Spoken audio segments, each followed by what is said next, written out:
Villanueva, Villanueva. And Ms. Villanueva, where do you currently live? 4714 15th Street, Bacliff, Texas. And is your house neighbors with the house that used to belong to Ms. Tammy King? Yes, sir. When this incident over here in Florida today happened, were you living in that house at that? No. Where were you living at? 326 Jasper Street, Trailer 1, Bacliff, Texas. And who was living in that 4714 15th Street? My parents. And do your parents speak fluent English? No. So how did you get involved in this case? I got a call from my mom saying she needed to share the camera footage to the detectives. And so you helped gather surveillance footage here. Yes, sir. And you said you currently live at 4715? Yes. Who do you live there with? My mom and my husband and my baby. And you only have one child? One at the moment and pregnant with another one. Congratulations. Thank you. And in fact, you were hospitalized yesterday? Yes. But you're feeling okay now? Yes.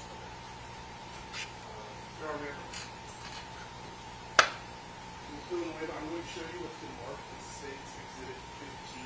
Without going into the contents of the video, do you recognize it? Yes.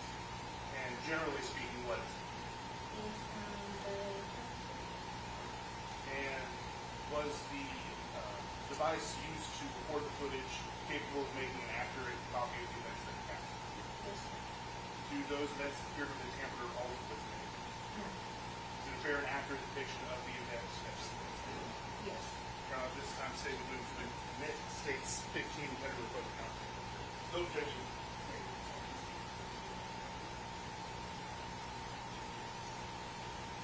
This is a way that might be a silly question, but is the 4714 house located in Galveston County? Yes, sir. And is that whole block located in Galveston County? Yes, sir.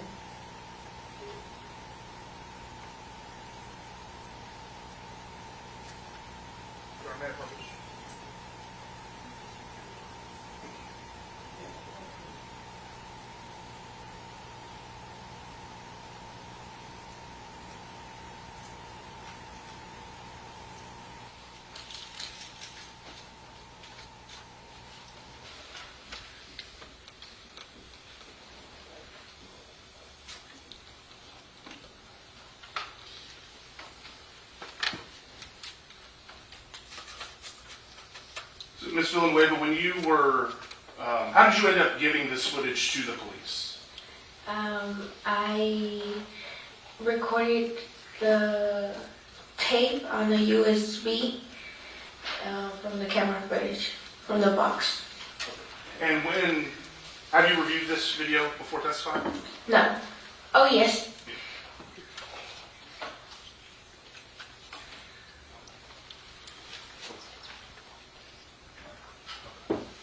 So I want to talk a little bit about sort of the camera itself. In this upper right corner, we see a timestamp here, 13:47. Is that the accurate time, or is the time off at all? I believe the time was off. By, about an hour? Yes. Now, the beginning of the footage, we see the timestamp at 13:46. But if we skipped ahead to about the 1 minute and 31 second mark, we see it go back to 13:05. Yes. Is the earlier footage the actual end of the video, and just the end is somehow got saved at the beginning of the video? Yes. Okay. But the video itself is beginning to end, just beginning at about the 1:30 mark. Yes. You have to go back and watch the first minute and a half to get the end of it. Yes, sir. Okay. So then with that being said, we'll start at the 1 minute and 25 second mark.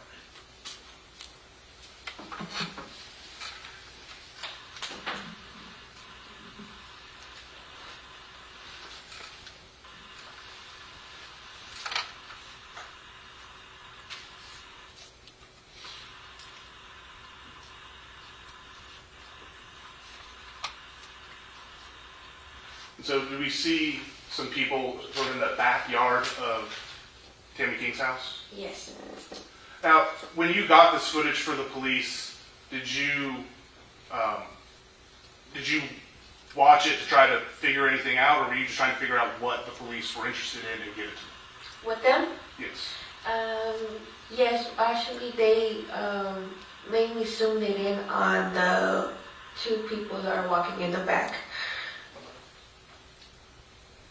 On this footage, are you able to see anything specific that they're doing, or just that they're walking around? I believe they had trash bags. That's about it. Okay.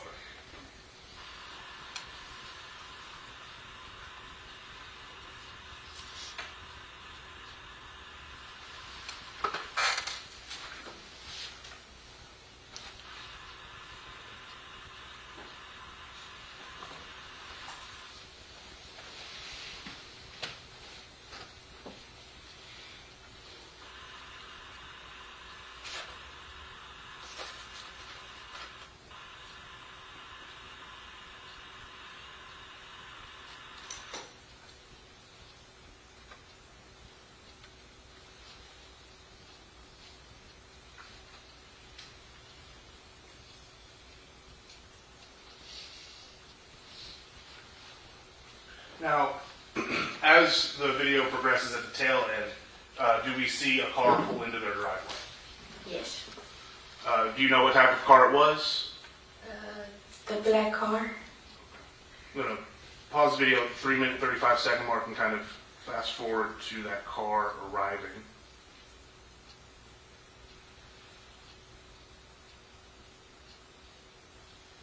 Around the 42-minute and 5-second mark, pressing play.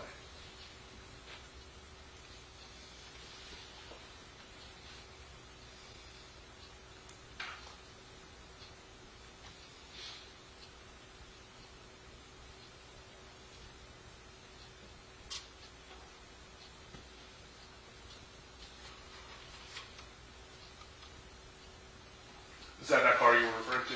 Yes, sir.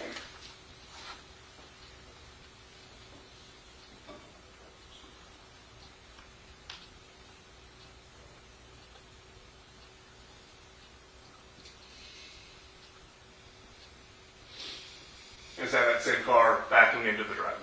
Yes.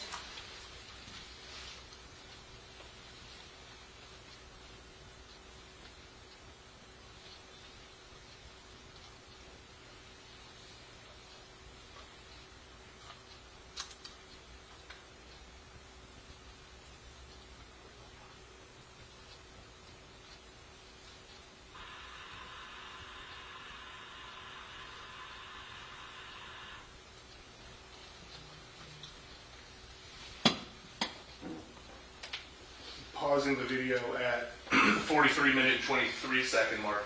Might have been a little bit difficult to see, but were you able to observe some movement around the car? Yes. And about this time where I paused it at 43 minutes and 23 seconds, we see the car pulling away.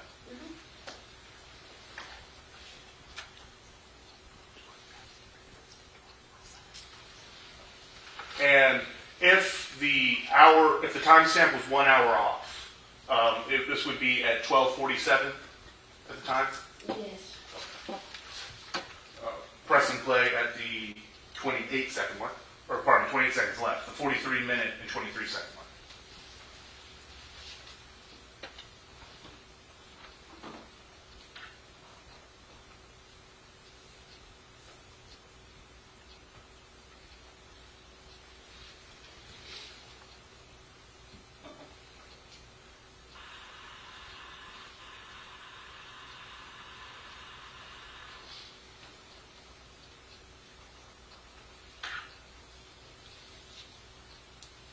And then press and play at the 0-minute, 0-second mark just to see the beginning of the video.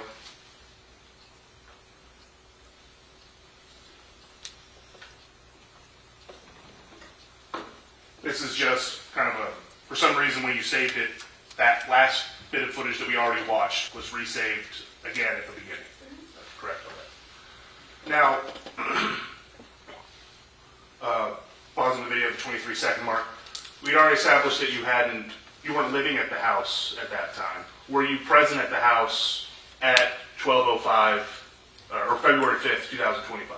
No, sir. So you didn't hear or see anything in regards to the actual murder of Miss King? No. Did you know either Tammy King or Tara King or Uriah Urick? Tara and Tammy King. And how did you know that? They were neighbors How long did you know them for? my whole life. Okay. And you sort of described your relationship with Tara King? We used to play with each other when we were little. And play where? Like in the Yeah, neighborhood? in the street, so she used to come over to my parents' house. And as y'all got older, did y'all remain friends or something different? No, we went our separate ways. Okay. So about, if you could estimate, about how long was it since you had talked with Tammy before this incident? Or Tara, sorry. Tara? Probably like 5th grade, 6th grade. This judge. Ma'am, my name is Bill Agnew and I represent Uriah Urick. You said you hadn't really had much of a relationship with Tara since about 5th grade. How old are you now? 20. Okay. Now, did you have any kind of dealings with Tara and her grandmother Tammy No, at all? no, So you didn't know anything about the nature of their relationship? no. Okay. How often were you at your parents' house? How often? Yes. Could you describe the question better? Were you there much or not at your parents' house? Oh, Any time? yes. Going back to, February of, this year. Oh, this year, no. Okay. When you say you weren't there very often, were you there some or not? No. Okay. So you were hardly ever at that house? Yes. Okay. So you didn't have any idea about what dealings were going on there then? Yeah. What I'm trying to get at, did a lot of people come and go, or did they keep to themselves? Oh, they kept themselves to themselves. Okay. So there was not a lot of foot traffic there then No. that you saw? That I saw, no. Okay. Did you know anything about Tammy at all? When I was younger, yes, but once I got older, no. Okay. Okay. That's what it is, Judge. Come further, Judge. You may step down. Calling next witness. State of Culver, Roberto Garcia.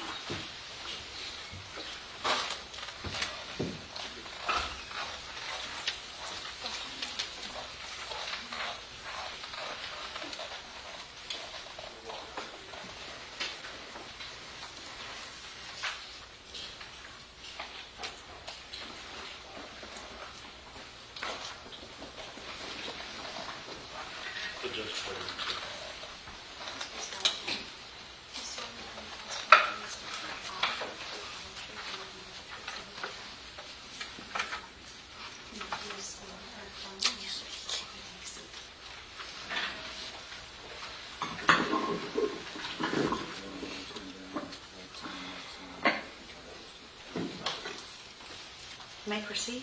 Thank you, Your Honor. Good morning, sir. Good morning. Will you please state and spell your name for the record? I'm Rigoberto Grosqueta.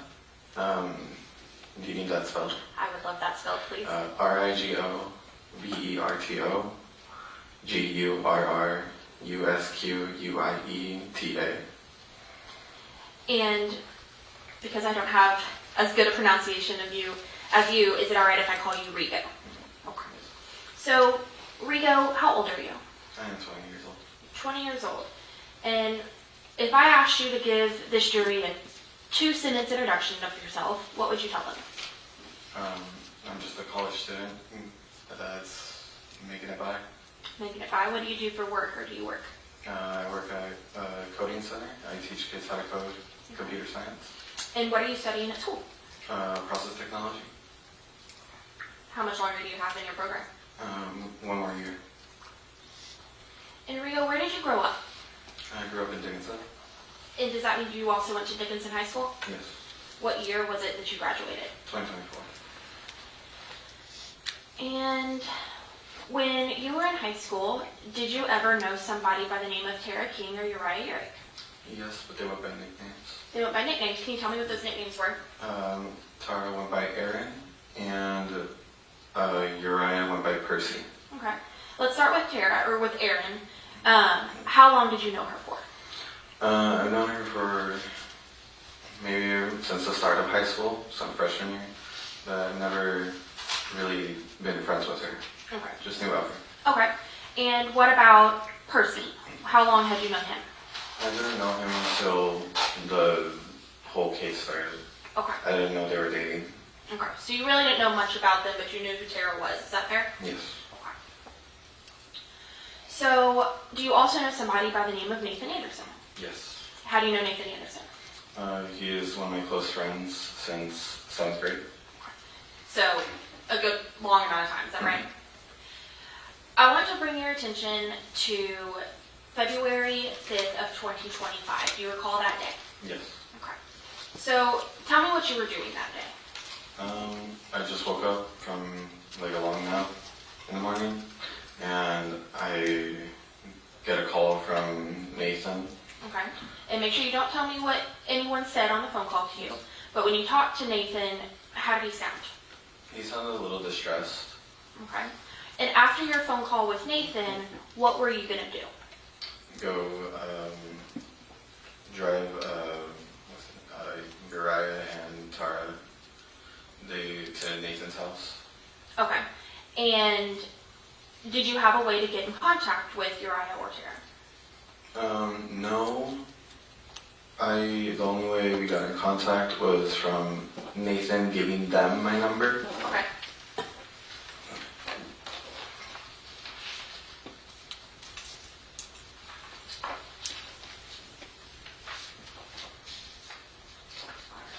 And Your Honor, may I approach? Yes, ma'am.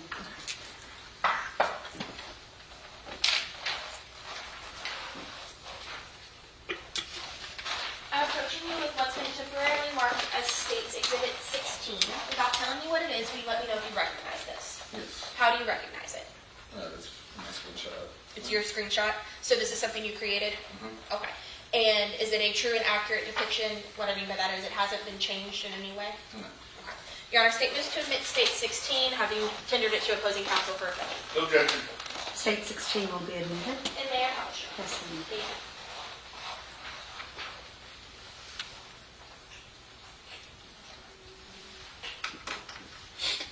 All right, here we go. I am showing you what's been marked as States 16. And you stated this was a screenshot. What is this a screenshot of? The call that Nathan gave me. And is that the call you were just telling us about? Yes. Okay. And can you tell us on what date and time that call was? That was at 12:24 p.m. on February 5th. And that's of this year, correct? So you said that Nathan gave Uriah and Tara your number, correct? Yes. And did you make contact with Tara or Uriah? I made contact with Uriah. Okay. How did you make contact with him? He called my phone first. Okay. And when he called your phone, was it a number you had saved? No. Okay. Did you answer that phone? Yes. Can you tell me what you and Uriah talked about in that phone call? And you can tell me what he said. Okay. So he called me first. He asked if I was Rigo, and I said yes. He said that he needed a ride to Nathan's house. And I was like, I just said, okay, yeah, I can give you that ride. And he also asked if I can stay on the phone the whole time. When he asked if you could stay on the phone that whole time, was that normal to you, odd to you? What did you think? It was pretty odd to me. Okay. And while he's talking to you, how does he sound? He sounded a little distressed, but it seems like he tried to be calm through most of it. Okay. And so he asked you to stay on the phone the whole time. What happens next? I get in my car, and I started driving to the address that he gave me. Okay. And do you recall what that address was? Not really. I think it was somewhere on 15th Street Okay. In what city? in what's it called? San Leon. And, or Or Sandra? Bacliff. Bacliff, okay. And do you know what county and state that's in? Galveston County, And it sounds silly, but what state? Texas. Okay. Your Honor, may I approach you? Yes, ma'am.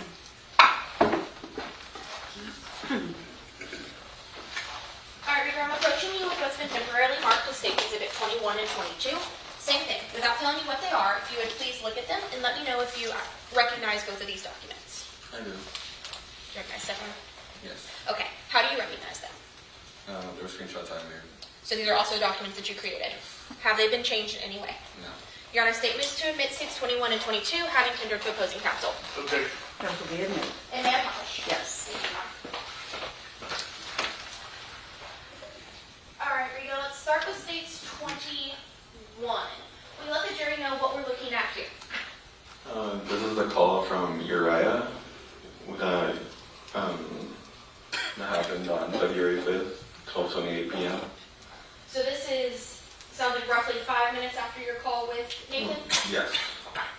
And how long was this phone call? 18 minutes. And in States 22, while you're on that phone call, what is this? This is him texting me the address. And just confirming that same phone number is what we see in States 21, correct? Yes. Do you stay on the phone with Uriah your entire drive to their house? Yes, I stayed on the phone the whole time. Okay. And while you're on the phone with Uriah, is he saying anything to you? He tells me when I arrived there, back into the house with the tan tarp, or tan curtains. Okay. And Go ahead. that's pretty much it. Okay. Does he tell you at this point, does he tell you any reason why they need the ride? Oh yeah, they said that they were trying to get away from their crazy grandma, that she was controlling Okay. and just crazy overall. Okay. And once you arrived at the house, tell me what you did. I backed up into the driveway, like they told me, and when I backed up into the driveway, they like quickly got out of the tan curtains and told me to open the trunk. And I opened the trunk, and that's when they put their bags inside the car. So I'm going to back up a little bit. What kind of car did you drive at that point? Nissan Altima 2014, What color? black. Your Honor, may I publish States 15? Yes, ma'am.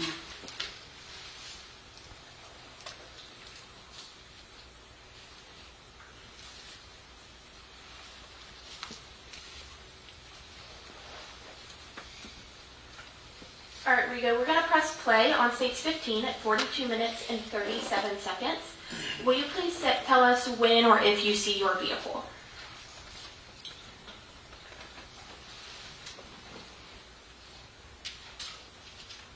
That is my vehicle. And on what part of the screen is your vehicle? On the right side, Okay. And what are you doing in the video? I'm backing up into the driveway. Okay. And, Your Honor, may I approach with a laser pointer? Yes.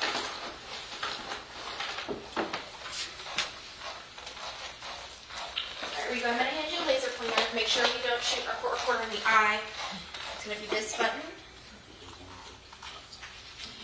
Use that button, and then can you show us first where your vehicle is? Okay. And you said that you were told to back into the driveway with the brown tarp, correct? Yes. And can you use that laser pointer and show us what, if you can see that tarp in the video? Right there. Okay. And could you tell what was behind that brown tarp or what it was? I couldn't really tell what was behind it, other than it was really dark, and that's where they came out of. Okay. And when you say they, who came out of the brown tarp? Both Uriah and Aaron. Okay. Or, yeah, Tara. And just so we're all clear, Aaron and Tara are the same person, Yeah. and Percy and Uriah are the same person. Mhm. Okay. So, the person that you know as Uriah or Percy, do you see him in the courtroom today? Yes. Could you please tell me where he's seated and an item of clothing he's wearing? You see right there with a blue collar. So blue collar, and when you said right there, are you pointing to your left? Yes. Your Honor, may the record reflect this witness has identified the defendant. Thank you, Your Honor. So you stated that you popped open your trunk and they put their bags in, is that correct? Yes. Can you tell me what you observed about their bags or what they had? It looked like it was in like a gun bag. Okay, and what do you mean by a gun bag? It was shaped in a gun shape. Okay. And what happened, what, if anything, happened next? They got into my car and told me to go drive. Where were you driving to? Driving to Nathan's house. When they first got in the car, did you observe anything about them or their demeanor, or how were they acting? They seemed very rushed, and that they were just trying to get away. They seemed very very flustered, I guess. Yeah. Okay. And when they got in your car, where did everyone sit? Uriah was in the passenger seat, and Tara was in the back. And did Tara have anything with her? Her dog. Okay. Do you remember what color the dog was? Yeah, black. Okay. And all of their bags were in the trunk, or were some with them? I'm pretty sure all of their bags were in the truck. Okay. So once they're in your car and y'all are driving to Nathan's, is Uriah talking to you? Yes. Can you tell me what y'all are talking about? He was telling me how they're just trying to get away, and then I asked if they are friends of Nathan's, and they said yeah. And that's basically around the time after that little conversation, I get a call from Nathan, or I call Nathan myself. Okay. And after you call Nathan, what kind of happens next? I asked if it's okay to drop them off at his place. There was no way they could. And when you say his place, we're still talking about going to Nathan's house? Yes. Okay. So you said there's no way y'all could go to Nathan's, correct? Yes. What happens next? I just started driving down. Up until the freeway, and I go north towards the Houston area. But that's around the time when Uriah and Tara are trying to find a place to stay. Okay, and what are you hearing from Uriah? Uriah was pretty mad, but Tara was texting people around, trying to see who can give him a place to stay. Okay, and while Tara's doing that, do you and Uriah talk anymore, or does he make any phone calls, or what happens next? He makes a few phone calls. He is talking to me about if I smoke or not. I don't. And then he does call one person, and they do allow him a place to stay. Okay. And while Uriah's making phone calls, is he doing anything? Does he have anything in his hands, or what's kind of he doing? He doesn't have really anything in his hands. Up until there was another call that was made from someone else, and it was something about money. Okay. But that's when he pulls out a big stack of cash. Okay. And when you say a big stack of cash, can you kind of explain what you mean? What could you see? Just, he pulls out a bag, and it's just this big, just on his lap. And he just had a stack of cash and talking to someone on the phone. What was he saying to the person on the phone? I think something about paying him back. Okay. Was he saying anything about the money? No. Okay. And did you have any idea where the money came from? No, I have no idea. Okay. You said that one of the phone calls, they ultimately found someone that they could go to, correct? Yes. And where was it that they could go to? I'm not sure of the person, but they settled in the person's workplace. Okay. Do you recall where that was? It was in Pearland, right in front of the Pearland High School, Energy Metals Inc. Your Honor, may I approach you? Yes. Rico, I'm approaching you with what's been marked as States 23. Same question. Go ahead and take a look at it. Don't tell me what it is, but let me know if you recognize it. I recognize it. And how do you recognize it? It's from my phone. Is it another screenshot you made? Yes. Has it been changed or altered in any way? No. Your Honor, state moves to admit States Exhibit 23, having tendered to opposing counsel. Objection.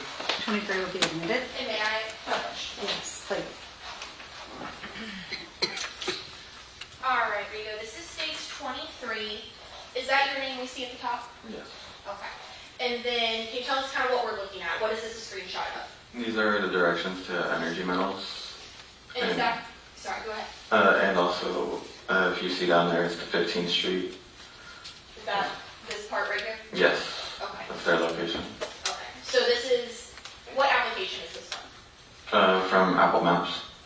So is this your driving that day of February 5th? Yes.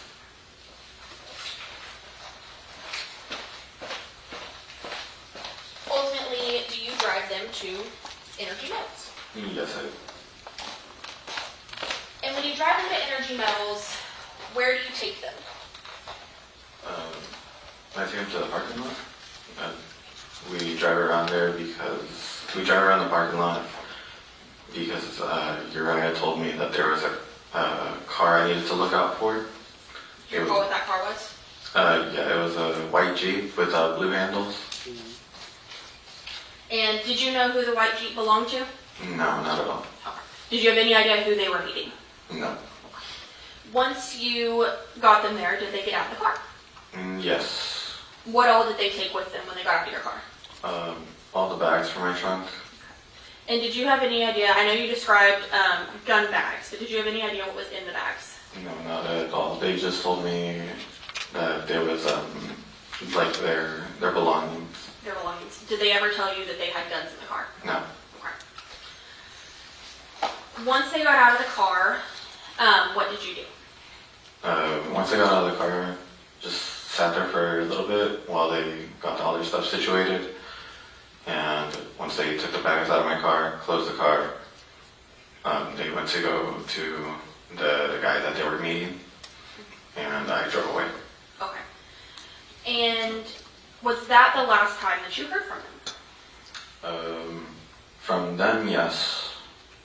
And did you ever receive any messages from them? Oh wait, no, I did. I got a call from Tara. And when she called you, how did she call you? She called me on Instagram. Okay. And so is it fair to say you have an Instagram? Yes. Okay. Your Honor, may I approach? Yes.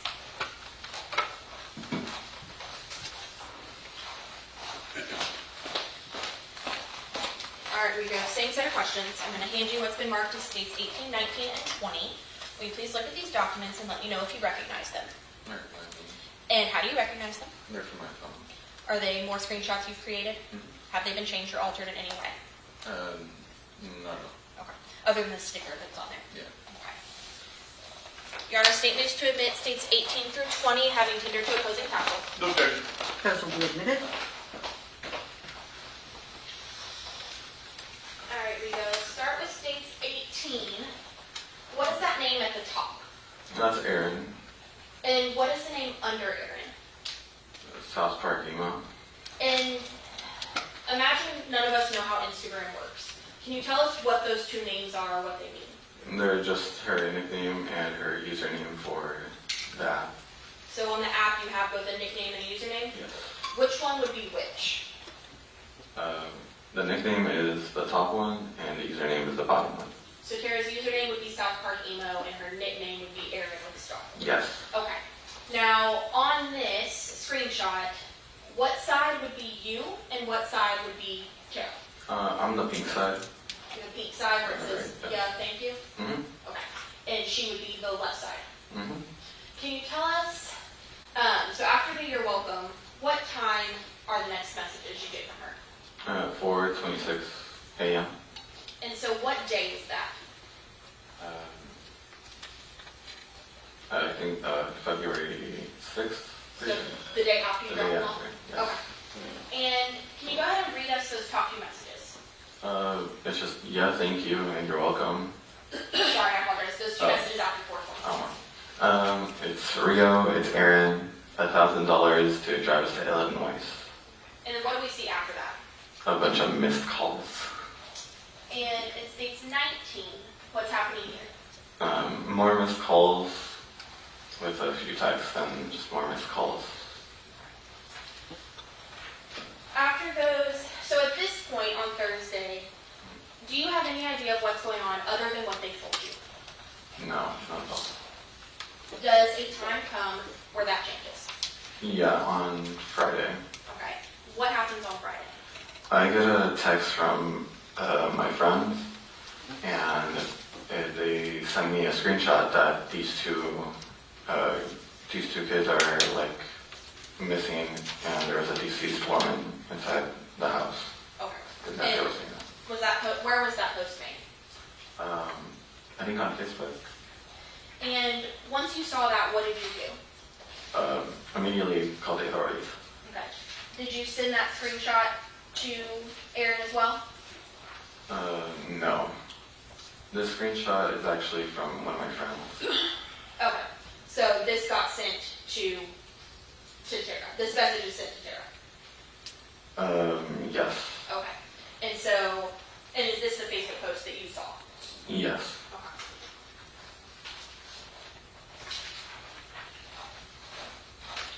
You said you then immediately went to the authorities, correct? Why did you go to the authorities? Because I did not know that they killed her grandma. Or at least you didn't know that they were involved? Okay. Now, one more thing to show you, Your Honor, may I approach? And here we go, I'm showing you what's been marked as State 17. Do you recognize this document? Yes. How do you recognize it?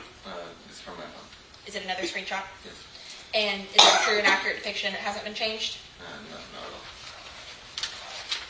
Your Honor, move to admit State 17, having convicted of living counsel. No objection. Very much. I just state 17 will be in there. And may I publish? Yes, please. In State 17, Rigo, what are we looking at? This was $20 from Nathan on Wednesday because he also said that. Make sure you don't tell me what Nathan okay. said. Yeah. Why did Nathan send you $20? He sent me $20 for gas money Okay. Why was he giving you money for gas money? to drive them. And that was also on Wednesday? Yes. So once you saw that Facebook post and you alerted the authorities, did you tell the police everything that you have told the jury here today? Yes. And did you give the police all these screenshots that we've shown the jury today? Yes. After you contacted the authorities, did you have any more communication with Uriah or Tara? No, not at all. I'll pass this witness, Your Honor. Thank you. Sir, my name is Bill Agnew, and I represent Uriah, who's sitting here to my right. You say you didn't really know either Tara or Uriah very well? No, not at all. So no ideas like their family background, anything like that? No. Okay. I'll pass with this. Thank you, sir. Witness, Thank Your you, Honor. sir. You may step down.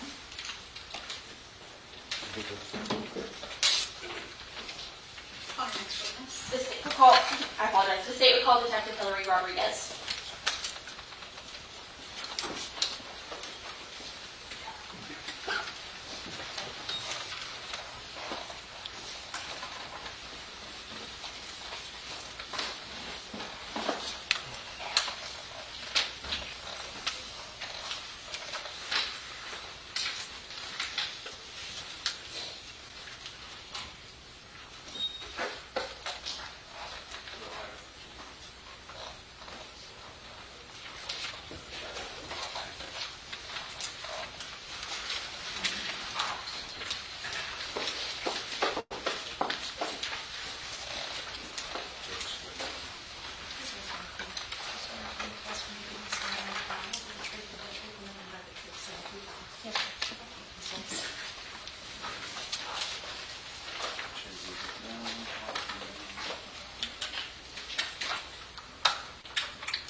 You may proceed. Thank you, Your Honor. Given Good morning, Detective. Good morning. Will you please state and spell your name for the record? Hillary Rodriguez, Hillary. Last name spelling is Rodriguez. And Detective Rodriguez, how are you currently employed? I am currently employed with the Galveston County Sheriff's Office. I work in our criminal division, major crimes unit. And is that the entirety of your law enforcement career? No. So, before we get through everything that you've done, what does it take to become a law enforcement officer? So I completed training at the College of the Mainland, the Police Academy. I attended the day program, so it was full-time for 6 months. And then I graduated with a basic peace officer license. And after the academy, you said you graduated with a basic peace officer license. Who issues that license? That was through the academy. And is that the only license in which you need to have to be a peace officer? Yes. And is there any sort of testing or certification that you must take? Yes. What is that? The testing and certification goes through the state, and once you pass it, then you're awarded your basic peace officer license. And is that test through an agency called DCOL? Yes. And once you obtain that licensure, do you keep it forever or do you have to have continuing education? You have to have continuing education. And what sort of continuing education is that?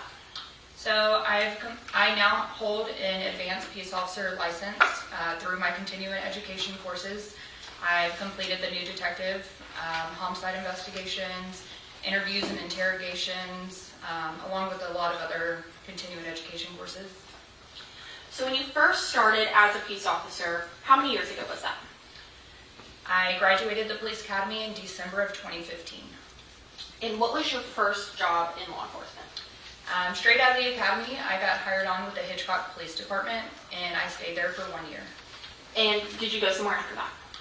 After the Hitchcock Police Department, I transferred over to the Galveston County Sheriff's Office, and I went into the patrol division for 4.5 years. And as a patrol officer, what's your kind of day in the life, daily duties? So you get anything from your calls of service to business checks, residential checks, community policing, things like that. And you said you were there for 4.5 years? Yes, on patrol. After patrol, where did you go to? After patrol, I went into the criminal warrant division, and I handled the sex offender registration for 1 year.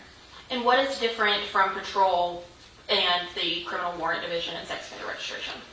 So patrol, you have your normal, like for us at the sheriff's office, it's like a 12-hour shift. And whenever I went into the sex offender registration, it was a Monday through Friday, 8 to 5 position. And it was more dealing with appointments for the registered sex offenders. And after you were at the criminal warrant division and sex offender registration, where did you go? I went into the criminal warrants, apprehension, serving felony warrants and misdemeanor warrants. And how long were you there? I was there for 2 years. After that, what position did you move to? I went into major crimes in the criminal investigation division, and I've now since been here for 1 year. And tell us a little bit about what does it mean to be part of the major crimes unit? So major crimes, we handle everything from a simple theft all the way to aggravated assaults with deadly weapons, homicides. We handle everything. We're not specifically to one category. And what is different about being a detective versus being on, say, patrol? With a detective, we're more to help the victims and, solve the case, and a lot of paperwork goes into it. And what are some of the things that you do as a detective?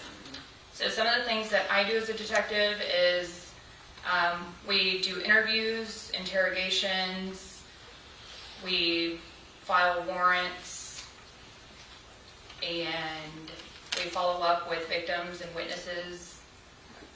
And is that, as part of your job as a detective, do you ever actually go physically collect the evidence, or does that go to a different division? It goes to a different division, to our identification division.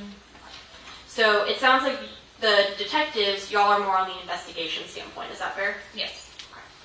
I want to bring your attention to February 7th of 2025. Do you recall that date? Yes. And did something occur on that date that led us to be here today? What was that?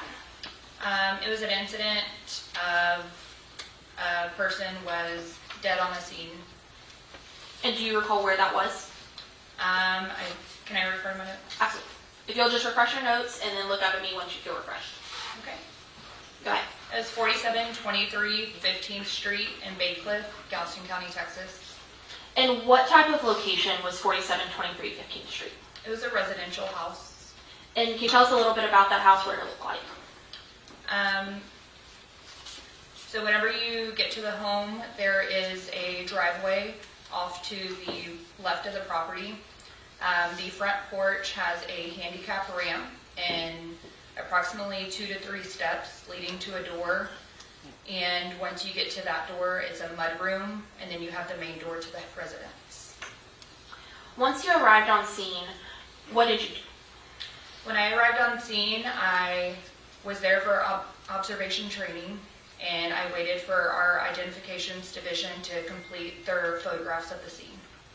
And why is it that the identification division does photographing first? Before anybody gets into the residence to mess with evidence or start searches, it's to preserve. And so, walk us through, when you first walk into that, or I guess let me ask, do you then walk into the residence? I do. And when you walk into the residence, what do you see? I walk through the front door of the residence and you immediately go into the living room. The living room had 2 couches and a coffee table, entertainment center, a strong odor, a foul odor. You walk past the living room and there's a breakfast nook. When you're in the breakfast nook, off to the left is a kitchen. In the kitchen, there is no counter space. There's dirty dishes in the sink. The house is disgusting. If you're back at that breakfast nook, whenever you walk directly straight from that breakfast nook is a bedroom. There I saw a large woman naked laying on a bed. And off to the right of the breakfast nook is a hallway that leads to 2 bedrooms and a bathroom. And was there anybody else in the home besides the woman you saw deceased? No. And were you able to tell what had caused the death of the woman at this point? At that time, no. I did not walk into that bedroom because ID, or our identifications division, was photographing. After the photographs are complete, what do you do after doing your walkthrough? After the walkthrough, I was tasked with searching one of the bedrooms in the hallway. Whenever I went into that bedroom, the door to the bedroom had a series of posters on the outside. We had to force the door open because there was so much clutter on the floor. Once we got into the bedroom, I observed no sheets on the bed. There were several empty cans, like soda cans. There was half-eaten food, to-go containers for restaurants. Some of the food was molded. You could tell it's been there and sitting for a while. There was dirty clothes on the floor. There was a trash can that had no trash in it. And then maybe a queen-size bed. Off to the left of the queen-size bed was a desk in an L shape. And there was a makeshift bed underneath that desk. When you say makeshift bed, what do you mean by that? Like kids, they build pallets with blankets and pillows, so like that in a sense. Blankets and pillows for comfort instead of laying on the floor. And then also underneath that desk was several water bottles with a yellow liquid inside, which I believe to be urine. And when you saw kind of the status of this room, what thoughts did you have about it? Poor hygiene. The room was not kept at all. There was roaches. It was disgusting, and it smelled due to the old food that had been there, along with the bottles of urine. And once you kind of go through this room, what is the next step that you do? So while I'm in the room, I'm searching with one of our other detectives, and I locate a note, and I read the note, and I hand it off to our identifications division so they can photograph it and collect it for evidence. Okay. And without telling me anything that the note said, could you tell who the note was written by? After reading it, yes, Okay. Who was it written by? Tammy King. Okay. And just to be clear, without telling me anything it said, did it discuss the death of Ms. King? No. After that, what do you do next? So after I locate the note and hand it off to our identifications division, I exit the house and I wait for my next task. Okay. And what is your next task? My next task was, we stayed on scene. If anybody needed help with anything or searching further, I went around to the property to try and make contact with neighbors to see if they seen or heard anything. Whenever I walked around to the property, directly behind the house was a trailer. I attempted contact with that trailer and nobody answered, so I was not able to speak with anybody there. After you had completed kind of a walk around trying to locate anyone else, what was the next step in your part of the investigation? My next step in the investigation, our agency put out a Facebook post in reference to the incident, and we were getting several calls. I was tasked with meeting and interviewing one of the witnesses. And what witness was that? Rigoberto Garesta. And once you met Rigoberto, without telling me what he stated to you, what, if anything, did you do after that interview? After that interview, it would have been that next morning, we met at the sheriff's office and we divided tasks. And one of my additional tasks were to meet with a business to get surveillance video in reference to the incident. What business was that? Energy Metals, Inc. And did you ultimately collect any video from Energy Metals? Yes. Can you tell us where Energy Metals is located? Can I refer to my notes for the exact address? Absolutely. Or you don't even need an exact address to the city? Yeah. It's in Pearland, Texas. Perfect. And you stated you did obtain video from Energy Metals? Yes, I did.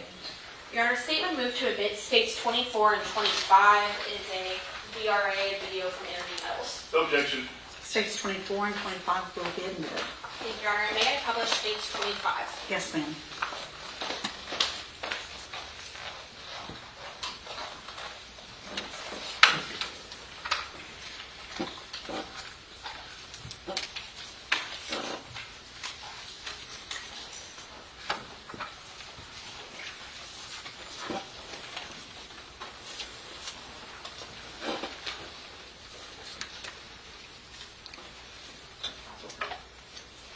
So before we get started on this one, I know it's kind of below the play button, but can you see what time and date this is at? Yes. What is that? It's February 5th of 2025, and the time is in military, 14:04 and 37 seconds. And for those of us who may not be military time savvy, what time is that in Central Standard? 2:04 p.m. And do you recall what day of the week February 5th would be? I don't off of the top of my head. Does Wednesday sound right? Yes. And before we press play, can you tell the jury kind of what are we looking at? What is the viewpoint here? So this is a surveillance video camera outside of Energy Metals, Inc., which is a business in Pearland. And the surveillance video points to the entrance of the parking lot where employees park. Good. We're going to press play on states 25 at 1 minute and 5 seconds. Or sorry, at 5 seconds.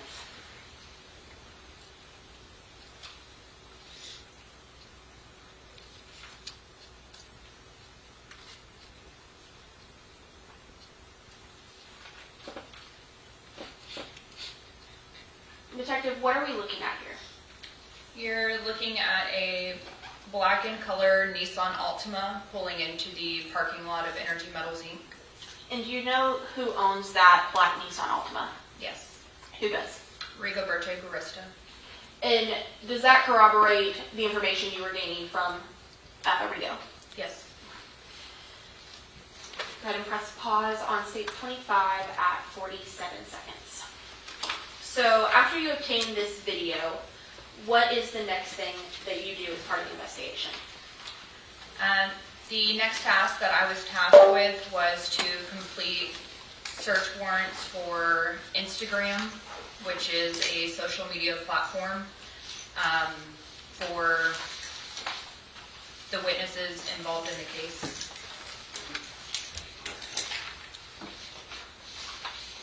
Your Honor, may I approach the witness? Yes, ma'am. All right. I am approaching you, detective, with what's been marked as states 27, 30, and 33.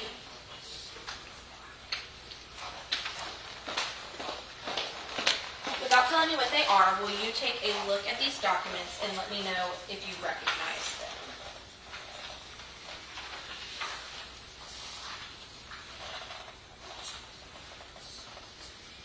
Yes. How do you recognize them?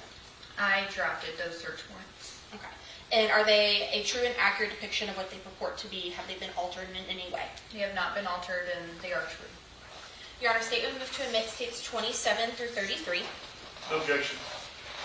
All right, initially you said those exhibits were numbered 27, 30, and 30. I'm sure they, Your Honor, and you're correct. Okay. 27, 30, and 33. Okay, those will be admitted. Thank you, Your Honor. And you stated that those are 3 search warrants, correct, Detective? Yes. Can you tell me who some of the search warrants you drafted were for? I drafted those for Rigoberto Barista, Nathan Anderson, and Caitlin Luce. Did you also do one for Christian Atkins? I did. Your Honor, at this time the state would move to admit states 26, 25, 28. We already have 25.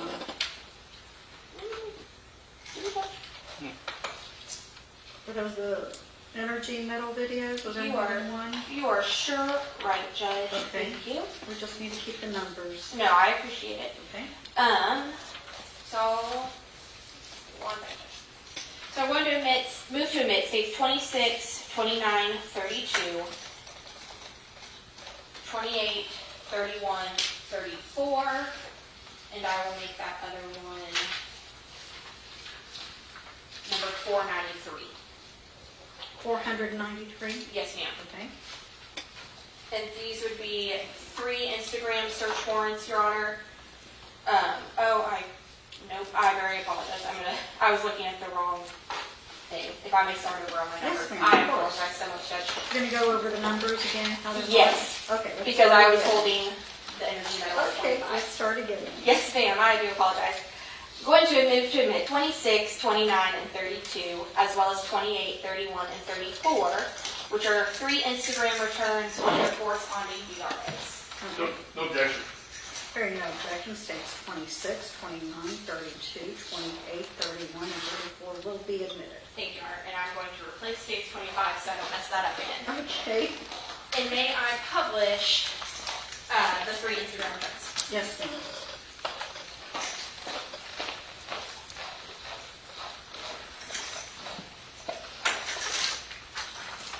All right. So I want to start, Detective, with states 28, which is the Instagram return under the screen name Illegal Turtle, which belongs to Rigoberto Garcieta. Is that the name that you drafted a search warrant for? Yes, it was.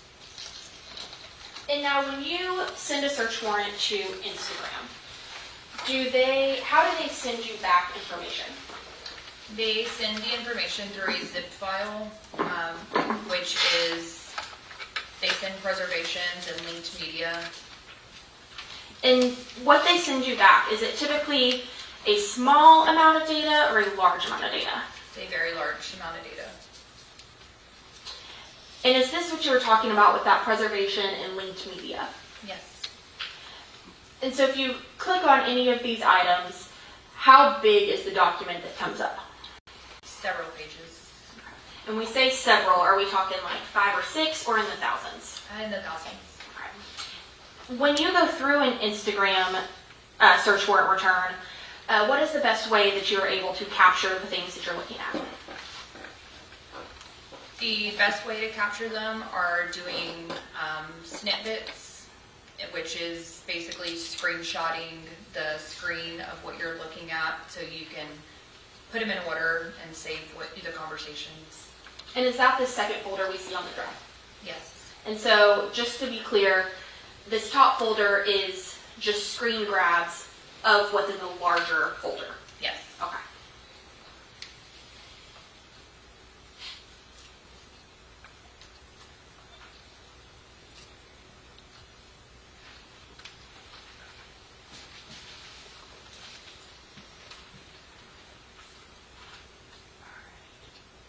And whose Instagram return is this? Or like we said, it was the illegal turtle. Yes. And that's going to be Rigoberto Garesta. Okay. And so we're going through some of these screenshots, and then just to explain to the jury kind of what we're looking at, what would this mean? So anytime that you see linked media, it's usually going to refer to a photo or a video. And what we're seeing in these screenshots is conversations that Rigo is having. Is that correct? Correct. And I want to move forward to...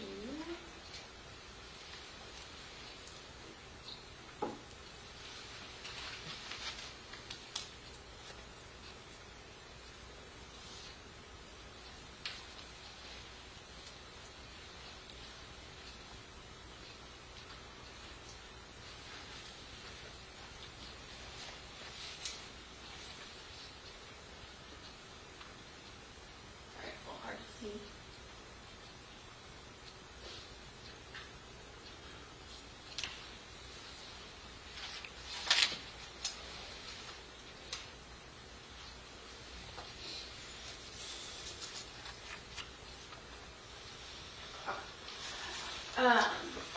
So what date is this screenshot on? That was taken February 8th, 2025 at 2:09 and 58 seconds. Okay. And so how long after the discovery of Miss King was this? The search warrants were,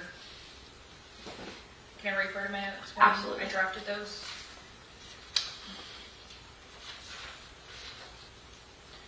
So on February 14th, I received the records request in reference to Rigo's Instagram.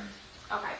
And we said it was on February 7th that we located Mrs. King. Is that correct? Correct. And so these messages were sent in the days following the location of Mrs. King. Correct. Okay. And so through these screenshots that you have pulled, it is Rigoberto talking about giving them a ride. Is that correct? Correct. Okay.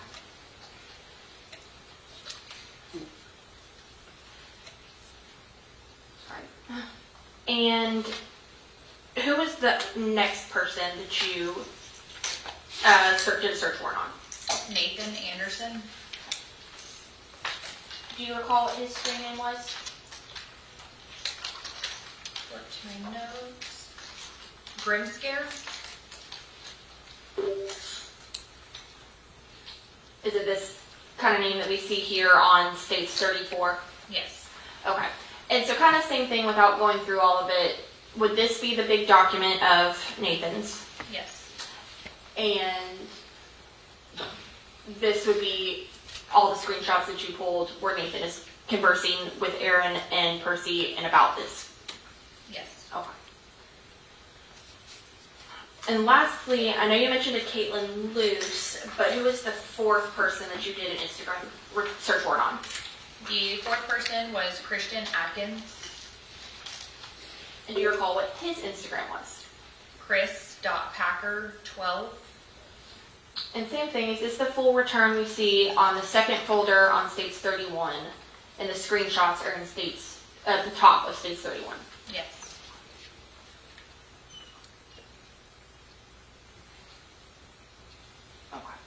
Now, starting here,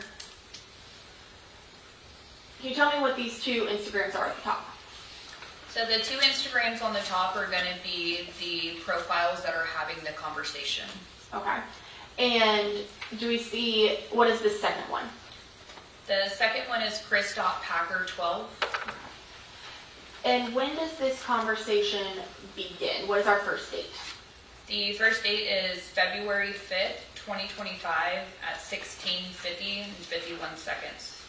Now, we see this UTC at the back. What is UTC? That's going to be, again, it's in military time. So if y'all need me to, it's going to be 4:50 and 51 seconds p.m.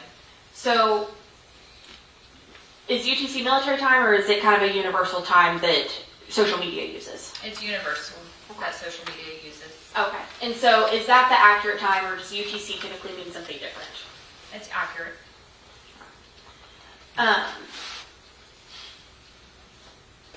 So, on February 5th, what does Chris Packer say? Shit to wear. And then, can you read me what these next two messages are?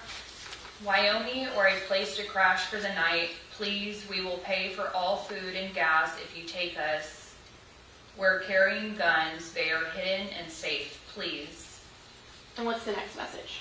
It's me and my boyfriend. Please, we're getting away from my abusive grandmother or grandma. And how does Christian respond? Wyoming is like a day drive. Place to crash for the night, question mark. I have a spare room y'all can use, but how long would y'all need to stay, question mark.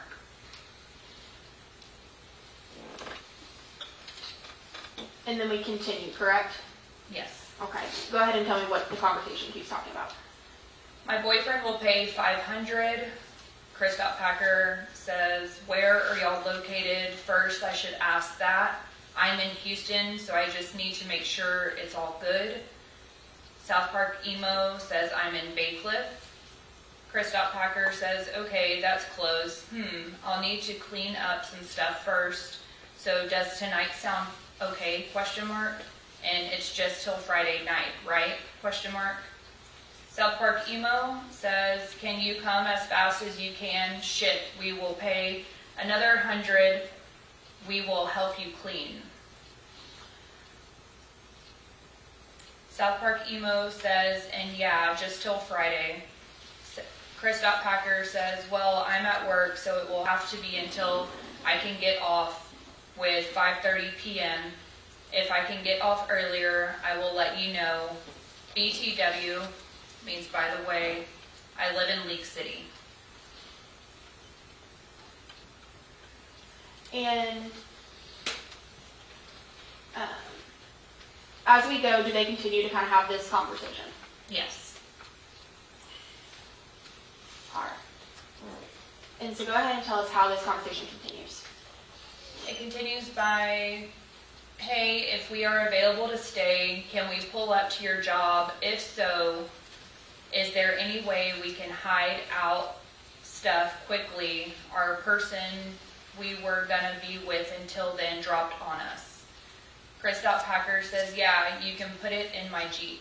South Park Emo, bet, what's the address? Chris.Packer says, it's EMI in Pearland. South Park Emo sends an emoji. That is what the purple alien means. South Park Emo asks, Energy Metal Inc? Question mark. Chris.Packer said, yeah. And is that Energy Metals Inc. the same Energy Metals that we spoke about earlier with the surveillance video? Yes. Okay.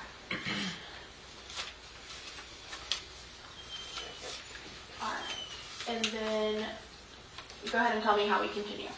South Park Emo says 5 minutes away.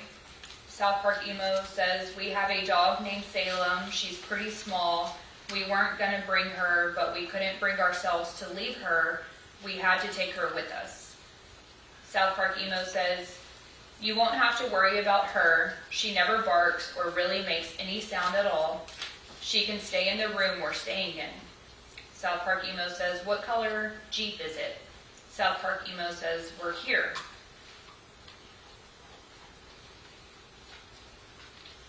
South Park Emo says, we're outside. Chris Packer says, okay, give me a second. South Park Emo, I got you. Chris Packer, I'm outside. South Park Emo, coming out of black car. Chris Packer, I'm off to the side of the front. You should see a white Jeep. Okay. And do these messages correspond with the video from Energy Metals that we saw? They do. And are the rest of these screenshots continued conversation between Christian and South Park Emo? They are. After you completed these Instagram search warrants, what was the next step that you had in the investigation?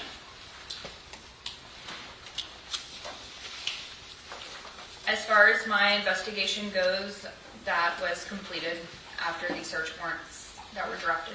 Okay. And I want to go back a little bit just so we know how the Sheriff's Office kind of tackles investigations. Are you the only detective that's assigned to the case? I am not. Tell us how that works with the Sheriff's Office. Who gets assigned to a case? So typically the way that we're assigned to a case, we have on-call weeks. Every 8 weeks we are on call for a whole week from Monday at 8 a.m. to the following Monday at 8 a.m.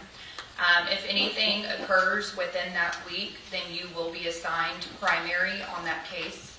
If it is a large case, then other detectives will be assigned to assist you with whatever you may need. And were you the primary detective on this case? I was not. Who was? Detective Angelica Hudson. And so were you assigned, as you just described, it's a big case, so you were assigned to help? Yes. Nothing further from this witness, Your Honor. All right, Mr. King. Man, as part of your investigation, did you look into any of the dynamics involved between Tammy and Tara King? I did not. Okay, or any of the dynamics involving my client? I did not. Okay. I'll pass the witness, Judge. Nothing further from this Thank witness, you. You may step down. Thank you, Judge. Please call your next Your Honor. witness. The state called Christian Atkins.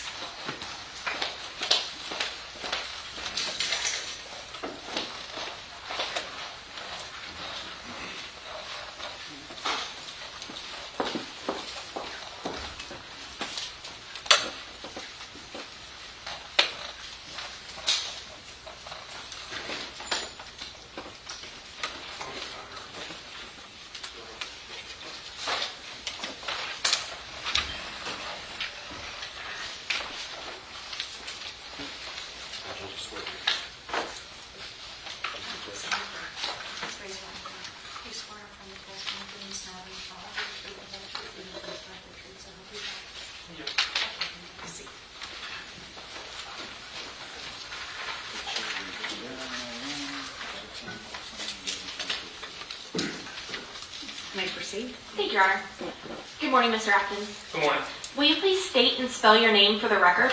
Christian Atkins, Christian, ADKINS. All right, I'm going to ask you to talk a little bit slower just so that our court reporter can make sure he gets everything that you say, okay? Okay. And Christian, how old are you? I'm 20. And if I asked you to give a 2-sentence introduction of yourself, what would you tell us? I don't really care about things. Okay. What do you do for a living? Right now I am a phone salesman. Okay. And is that kind of your life plan, or what do you plan to do? No, I do have a job in Virginia. I'm just waiting on a call back. Okay. And so I know you stated you don't really care about things. Is it fair to say you have kind of a laid-back attitude? Absolutely. Okay. Where did you grow up, Christian? I grew up in Angleton, Texas. Okay. And where did you go to high school? I went to a lot of different high schools. Family moved a lot. Okay. At any point, did you go to Dickinson High School? Yes. When was it that you went to Dickinson? Midway through junior year to senior year. And while you were at Dickinson, or I guess date-wise, what years would that have been? 2022, midway to 2023. Okay. And what year did you graduate? 2023. When you moved to Dickinson, did you meet anybody by the name of either Tara King or Uriah Urick? Yes. Which one? Tara King first, and then Uriah Urick later. And did you know them as Tara and Uriah, or did they go by any other names? No. They just kind of told me there's Tara. Didn't really talk that much. They kept it to themselves. Okay. So you said you met Tara first, correct? Yes. When you very first met Tara, what was she like? She was very quiet. She didn't really talk that much unless you talked to her first. Then she kind of opened up. Okay. And when you first met her, did she usually hang out with groups of people, or how did she be around others? When I first met her, it was around the JRTC room, so it was usually groups of people. I didn't usually interact with her first until someone else brought her up or said something about her. Okay. Was she always friendly? Yeah, absolutely. Okay. And you said you later met Uriah Urick, correct? Yes. And how did you meet Uriah? I can't really remember, but I know it was in the hallway, walking, and they were together, and I had never seen them before, so I went up and said hi. And when you say they, who do you mean? Tara and Uriah. Okay. And so you said they were together. What was kind of your first interaction or thoughts of Uriah? Uriah seems like a normal high school teenager, just kind of edgy, but he seemed like a chill dude at the time. Okay. Did that ever change? Slowly. Okay, tell us what you mean. He seemed to be a bit more on edge, than anything. Slowly, when I talked to Tara, I wasn't really just talking to Tara. It was more like I was talking to Uriah. Okay, what do you mean by that? He would answer for her when I would ever talk to her or anything. And, I started to seldom do that because I didn't really want to deal with it. I had my own problems going on. And did you notice anything different about their interactions with other people? No. After I kind of stopped just talking with them, I just kind of moved on my way. Kept my head down to the books. Okay. And so you said it started kind of being he would answer for her. Is that correct? Yes. Okay. How often after that did you communicate with either Tara or Uriah? Not often. Maybe like once every 3 or 4 months until, they asked for help on Instagram. Okay. And did you predominantly talk on Instagram or via text or what? Instagram. Okay. And what was your Instagram handle? Chris.Packer12. And you said y'all talked every kind of few months, is that fair? Yeah, maybe I sent a reel or two, but nothing really too strenuous. Okay. Is it fair to say just kind of social media friends? Basically. Okay. After you graduated, had you seen Tara or Uriah until this kind of all came about? No. So I want to bring your attention to February of 2025. Do you recall that? Yes. Okay. And was there a point that you came into contact with Tara and Uriah? Yes. Can you tell us what happened? I was playing on my game, and I saw an Instagram post by her that night, and she was asking for a place to stay. Okay. I've known what it's like to be homeless, so I reached out. Hey, is everything okay? I'm paraphrasing, but that's what it basically said. And they told me that they were getting away from their abusive grandmother. Okay. So is offering someone a place to stay something unusual for you? No, not at all. Okay. And where was it that you lived at that point? League City. I lived in the 3rd Street Apartments, apartment 106. And how many bedrooms was your apartment? 2 bedroom. And when you had people stay with you, kind of what did that look like? It looked kind of a lot of things. Isabel Reyes, she used to stay with me before them and then after them as well. She would stay in the spare room. I would sleep in the other room. Or we'd sleep in the same room, or someone would be on the couch. Okay. So you kind of just opened up your home to let people stay with you? Yes. And so when you saw that Tara and Uriah needed a place to stay, you offered? Absolutely. Okay. Now, once you offered, did they ultimately come stay with you? I'm sorry, what? Did they ultimately come stay with you? Yes. Can you tell me about that? How did they get to you? So I was at work, and they were asking if I could pick them up that night. I told them I had to get off work first. I was working at EMI at the time. Where is EMI? It's in Pearland. Okay. And someone dropped them off, and I went out there and got to them and put them on my truck and told them, I'm going to keep the windows down, but I got to get back to work. What kind of vehicle did you drive at the time? 2015 Jeep Wrangler. What color was it? White. Okay. Did it have any kind of unique features? Yes, at the time, the handles and little, I want to say aesthetics were green. Okay. They're blue now. Gotcha. And so you said you let them in your vehicle and then you went back to work. Yes. About what time did you get off that day? Around 6 o'clock, 6:30. Once you got off, what, or I guess let me back up. When you first made contact with them that day, how did they seem? They seemed very, chill. They were just like, we're over it. We're just trying to get home or get somewhere we can rest. And what all did Tara and Uriah have with them? They had, I think, like 3 or 4 bags. They had a long bag, I assume with the rifles in it. And then their dog, Salem, or Lily James now. And so you put them in your car. When you got back to them, were they still kind of the same when you got back to them after work, or had they been different at all? They were a little twitchy, but I guess they were just restless because they've been in the car for about 3 hours, 3-4 hours at that time. So I got it. Nothing really strange to me. Okay. So a little twitchy, but you thought they were just restless. Mm-hmm. So once you got off, where did y'all go? I think I grabbed them some food from McDonald's, and then we went home or to my place. I helped them unpack, showed them around the place, showed them where the room would be, gave them a couple blankets, and said good night. And then I went into my room. Okay. Did you talk to either of them anymore that night? Other than the occasional, like, hey, how y'all doing? Are y'all okay? Y'all feeling good? Just trying to make sure they're comfortable. No, it wasn't until I was playing my game and my dog, I don't know what he did, but I had to give him a bath, and Uriah helped me with that. Okay. And in the times that you're communicating with Uriah, what is he saying to you? He's more concerned about just making sure not a lot of people come around. He was telling me Tara was taking it pretty hard. She was having, pretty anxiety attacks, he would say, every now and then. I said, okay, I'll make sure, that it stays calm. I won't yell in my game because I'm not prone to do that. And they were just, I guess at this point they were starting to get a bit paranoid, but I just thought it was just jitters because of the story they told me about their abusive grandmother. Okay. And so what had Uriah told you about the grandmother? That she didn't approve of his and hers relationship, and that she was hating Tara, and that... sorry, just to clarify, did you say hating or hitting? Hitting. Hitting, okay. Tara, and they just needed to, they didn't want to be there anymore. Okay. And did he say that anything had happened to the grandma, or that they had just left? They just left. They didn't tell me anything. Okay. And a minute ago you stated that they had long bags with the rifles, is what you said. Yes. What all did they have with them that you saw? They had an AR-15 chambered in 9mm. It was like a customized switch.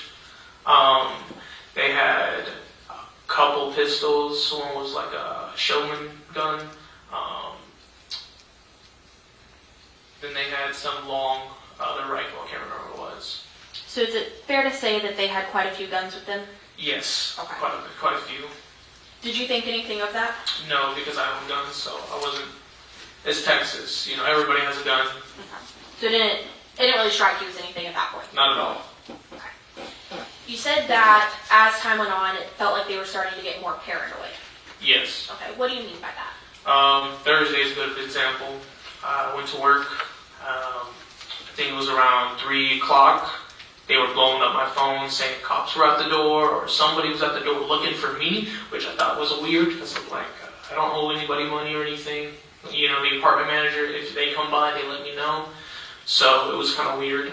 And they kept blowing up my phone, and so I told my boss, like, hey, something happened at home. I really got to get home. And so I got up early. And I go off, and they were telling me cops were like stacking down the line or whatever. I was like, what are you talking about? So I go over there, and it turns out it was absolutely nothing. There was no cops, nobody. And I asked neighbors, hey, did you see anything? Just to check, make sure. They were like, no. So I was pretty upset because, I only get so many hours a week, and I can barely make those hours as it goes. So I was upset because I lost some money and that they called me for no reason. Okay. What did you ever learn, did they tell you why they thought the cops were there, or did they make it up, or what did They they tell told me you? someone was banging on the door. Okay. And did you ever get any confirmation that that ever happened? I asked the next door neighbors. They said, no, we didn't hear anybody. So I was like, all right, they're just being paranoid. And so Thursday, you said you came home early. What, if anything, did y'all do Thursday night? Thursday night, they ordered some DoorDash. They had me go grab it for them because they said they didn't want to go out. I told them, fine. I was just cleaning up the house as it is. And then I started playing my game, my boy Demi. And then they did it again, telling me someone was knocking at the door, and I thought it was strange because my dogs usually bark like crazy when someone knocks. And I had 2 pit bulls and a husky, so I would have heard something. So I left to go check again, and there was nobody at the door. Okay. What were you thinking at this point? Starting to think that they just needed to chill out. Maybe they needed to get out, walk around, just cabin fever type stuff, because my thought process at the time is since she's gone through this abusive relationship, she's just scared, she has a lot of anxiety, and that can stack up over time. I used to have a lot of anxiety myself. So is it fair to say you were giving them the benefit of the doubt? Absolutely. I believe in the best in everybody until they prove me otherwise. Did y'all go anywhere Thursday night? Yes, we went to Walmart. Okay. Why did y'all go to Walmart? They said they had to grab a couple things. I had to grab some dog food and some food for myself. I think they grabbed some hair dye there. Okay. Why do you think that? They dyed their hair. And so, did y'all go back to your house Thursday night? Yes, we went to CVS real quick because I had to grab something else. They didn't have at the Walmart, neighborhood Walmart, and then we went back to my place. Okay. And you said that they dyed their hair, correct? Yes, they tried to. Okay. Tell me a little bit about that. What did you see? I didn't really see much. They told me, hey, we're just going to dye hair. I was like, okay, cool. I mean, I did my hair. I used to have a mohawk with multiple colors, so I know a bit about that. So I was like, okay, just use my bathroom, clean up your mess. I don't mind. Okay. And what is the next thing that occurred? I went to sleep. After a couple more games, I went to sleep with my dogs. Everything seemed kind of to mellow out. I was like, okay, they just needed to get outside real quick. And then I woke up, I go to work, do my whole routine, and... I'm going to interrupt for a second, just for clarity. So now this is on Friday, correct? Yes, this is on Friday. And this would be Friday, February 7th? Yes. Okay, go ahead. I get up, do my whole routine, tell them, hey, I'm going to work, if you feel anything, just let me know. And I walk my dogs up, and I go out the door. It wasn't until like 11 o'clock in the morning that they start blowing up my phone again. And I told them, hey, just chill out. I can't get off work early. My boss, he's kind of upset already that I got off early. So, they need me here. So when I get done, I'll do what y'all need me to do. Then 3 o'clock hits, and they start blowing up my phone again. I tell them, like, hey, man, that's cool and all y'all need to get. I'm going to do it for y'all because, one, y'all are paying me. So You say you're going to do it for y'all. What are you going to do? they were talking about taking them somewhere else, I think Wyoming or Idaho. Okay. And I told them I would, as long as they paid me, because gas is expensive. And at that point in time, I had to tell them, like, hey, I already told you I was going to do it. I need to finish the work because I have to take care of my responsibilities. Sure. And when they said they were going to pay you, what were they going to pay you? They were going to pay me in cash again. They offered their guns, but I didn't need them, and I said no. Okay. So you said cash again. Had they already paid you in cash? Yes. Tell me about that. They paid me about $400. They didn't have the $500. I said that's fine. That's more than enough. And what was that for? Just let them stay there. Okay. So they paid you $400 cash to stay at your place, and then they were going to pay you again to drive them? Yes. Okay. And you said they also offered to pay you in guns. Yes. Tell me about that. So they offered to pay me in one of their pistols and whatnot. I already had a pistol and a shotgun, so I told them no. I don't need it, and plus, they don't really take anything that's free, especially firearms. All right. And so this is about 3 o'clock on Friday, and you're telling them, I already said I'm going to take you. I got to handle my stuff first, correct? Mm-hmm. Okay. At this point, would you say they are still getting more paranoid or about the same? I think they're extremely paranoid. I think it's certainly starting to ramp up. They sent me a picture of something and then unsent it. I don't know what it was, but it started having me think, like, what's going on? So at this point, you said you're kind of, is this when you start to have some red flags? Yes. Okay. What time do you get off on Friday? I got off around 6:30, 7 o'clock. It was a late Friday. Okay. And what do you do once you get off? I go to the convenience store, I grab some beer, grab a vape, and then I head back home. And then I get home and they're gone. Is everything that they had gone, or is there anything still at your place? But there's quite a bit left. They got some towels and clothes left, trash. They still had their hair in the sink, and dye stuff around the counters. It was a mess. Okay. And did they leave anything else besides kind of the trash? Yes, I checked some closets and they left a bag with firearms in it. Okay. Do you recall how many? 2, I think. Okay. And so it was a bag in a closet. Yes. Okay. And at that point, do you reach out to them? Yeah, I asked them, hey, what's going on? Where'd y'all go? They told me, hey, sorry, we had to leave, this and that. And I'm like, okay. Then I go outside and check if they left anything else. And I find their dog, Salem. And I reach out again, hey, you left your dog. They told me, oh, don't worry, we couldn't take him. Something about him running away from her or whatever. And that she'd be safe with me. I had 3 dogs. I was like, I can't take her. So ultimately, what happened to Salem? The neighbors, the Pattersons or whatever, Paxtons, I can't remember the name. They eventually took her in with her and her Bowser and whatnot. They were very kind, so I knew they'd be safe with her. Is that why earlier you referred to Salem as also Lily James? Yes. Okay. So Salem was adopted by your neighbor? Yes. Okay. Your Honor, may I approach the witness? Yes.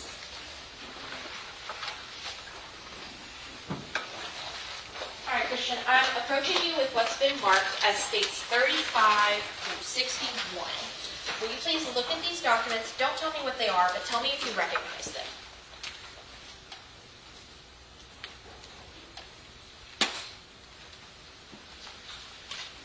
Those are my... Don't tell me what they are. Do you recognize them? Oh, yes. Okay. How do you recognize them? What do you mean now? So, do you recognize anything on here, or did you create this screenshot, or... I made the screenshot. Okay. Listen to Bernard. Okay. And so is that the same for all of these documents? Yes, absolutely. Okay. And a second ago you said to send to Bernard. Who's Bernard? Detective Bernard? Okay. So these are all screenshots that you created. Yes. Have they been changed or altered in any way? No. Your I don't Honor, even know how to do that. Your Honor, statement is to admit states 35 through 61, having previously tendered to opposing counsel. No objection. Hearing no objection, states 35 through 61 will be admitted. And may I publish the jury verdict?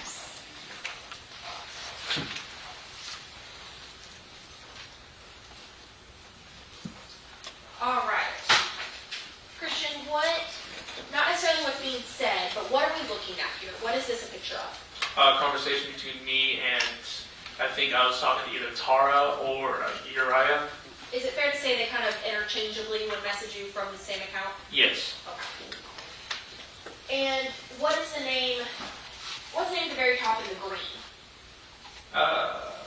That's my girlfriend. Okay. And what does that green line mean? That means I'm on a call on Instagram with her. Okay, so while you're taking these screenshots, you were on a call with your girlfriend. Yes, I was letting her know everything was happening. Okay, and so that green line isn't a part of the conversation. Not at all. Okay. What is the next name that we see? Eron, South Park, email. And you said this is the account you would get messages from Tara and Uriah from? Yes. Okay. So what side of this conversation would be coming from your phone? The purplish blue ones. Okay, and what side of the conversation would be coming from Tara and Uriah? The black and white. And so, is it fair to say y'all had kind of a long conversation over the course of a few days? Yes, absolutely. And is that what's depicted in states 35 through 36? That I just showed you, all these pictures? Oh, yes. Okay. I want to move forward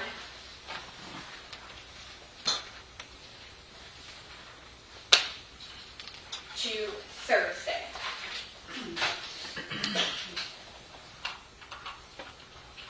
So on Thursday, are you able to tell us what time it is is you'll start messaging on Thursday.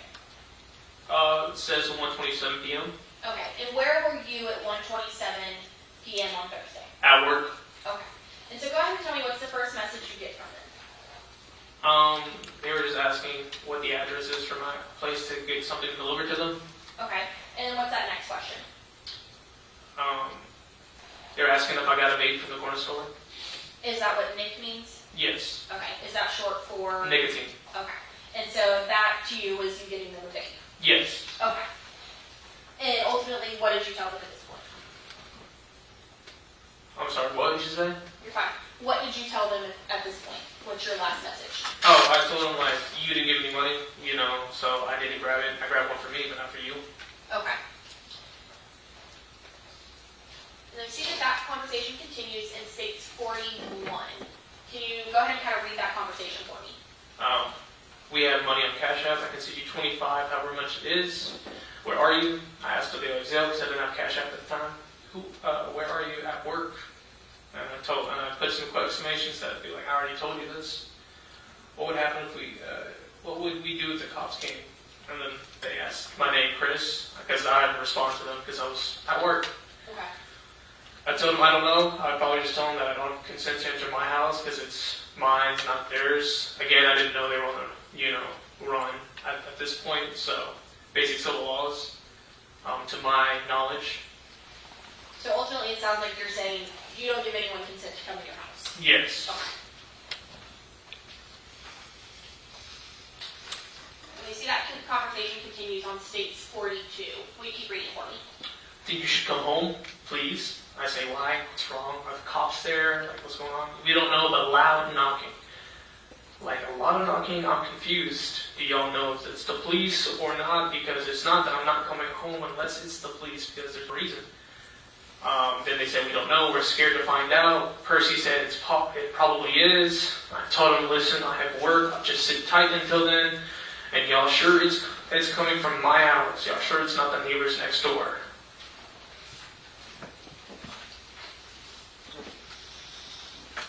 And go ahead and keep going for us in states 43.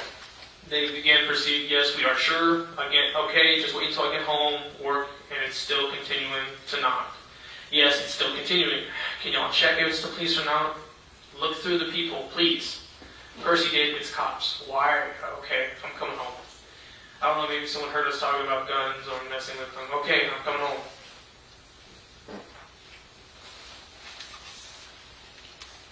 And then go ahead and states 44. They called me real quick. Just to hear. I didn't hear anything. And then I just told them, keep me posted, I'm on my way. And then at the second one, they said more knocking. I just said, okay.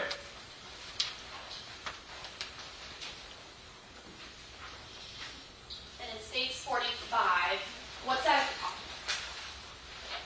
top? More knocking, okay. Hey, listen. Sorry, I'm going to represent it. Right before that, what's the audio call? It's still the same. That's when they called me real quick. I was asking them if I could hear anything because I didn't really want to leave work for nothing. I couldn't hear anything, but also they were in the spare room I gave them, so I was like, okay. And what time on Thursday was that? 2:59 p.m. to Okay. or 2:58 to 2:59. Okay. And then go ahead and continue. More knocking. Okay. Please try to hurry as quick as you can. I said, hey, listen, I know your boyfriend has his like things and stuff for owning all the guns and whatnot. They told me they had permits and whatnot for it. So pause real quick. Two things. One, we're talking a little fast again, if we can slow it down. And two, so what did Uriah tell you about the guns? He told me he had permits for them and license to carry and whatnot. I said, okay, cool.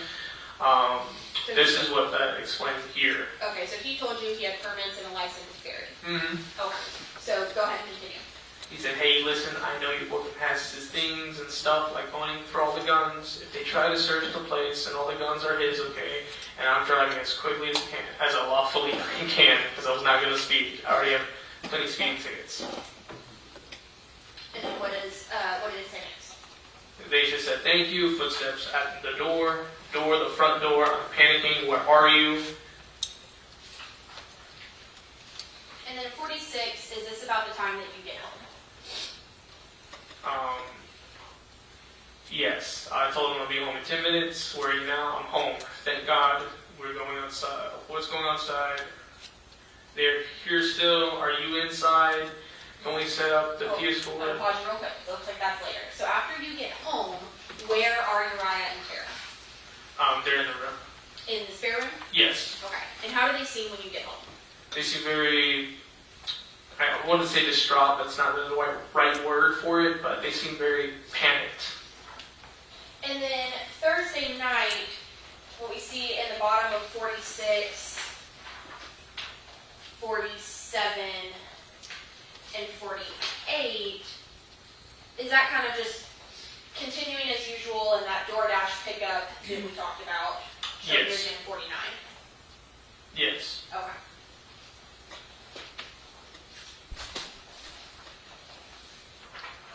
And you said everything was kind of normal again until Friday, correct? Yes.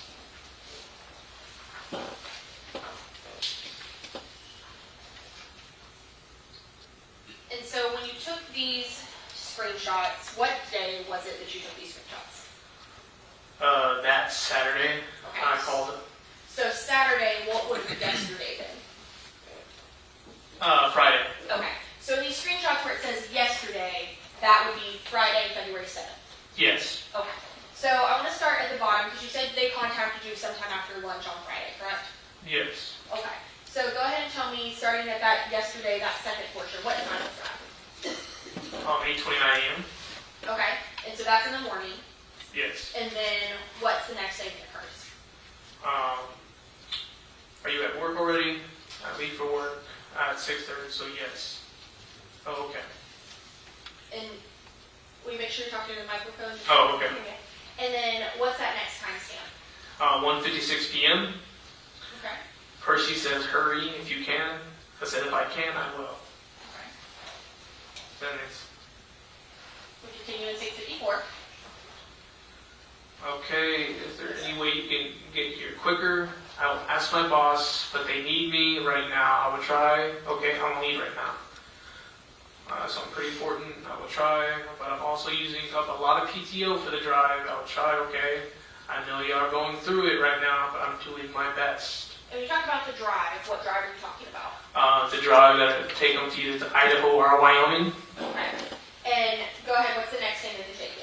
I just told them, they asked me to check my cameras. They had cameras in the living room.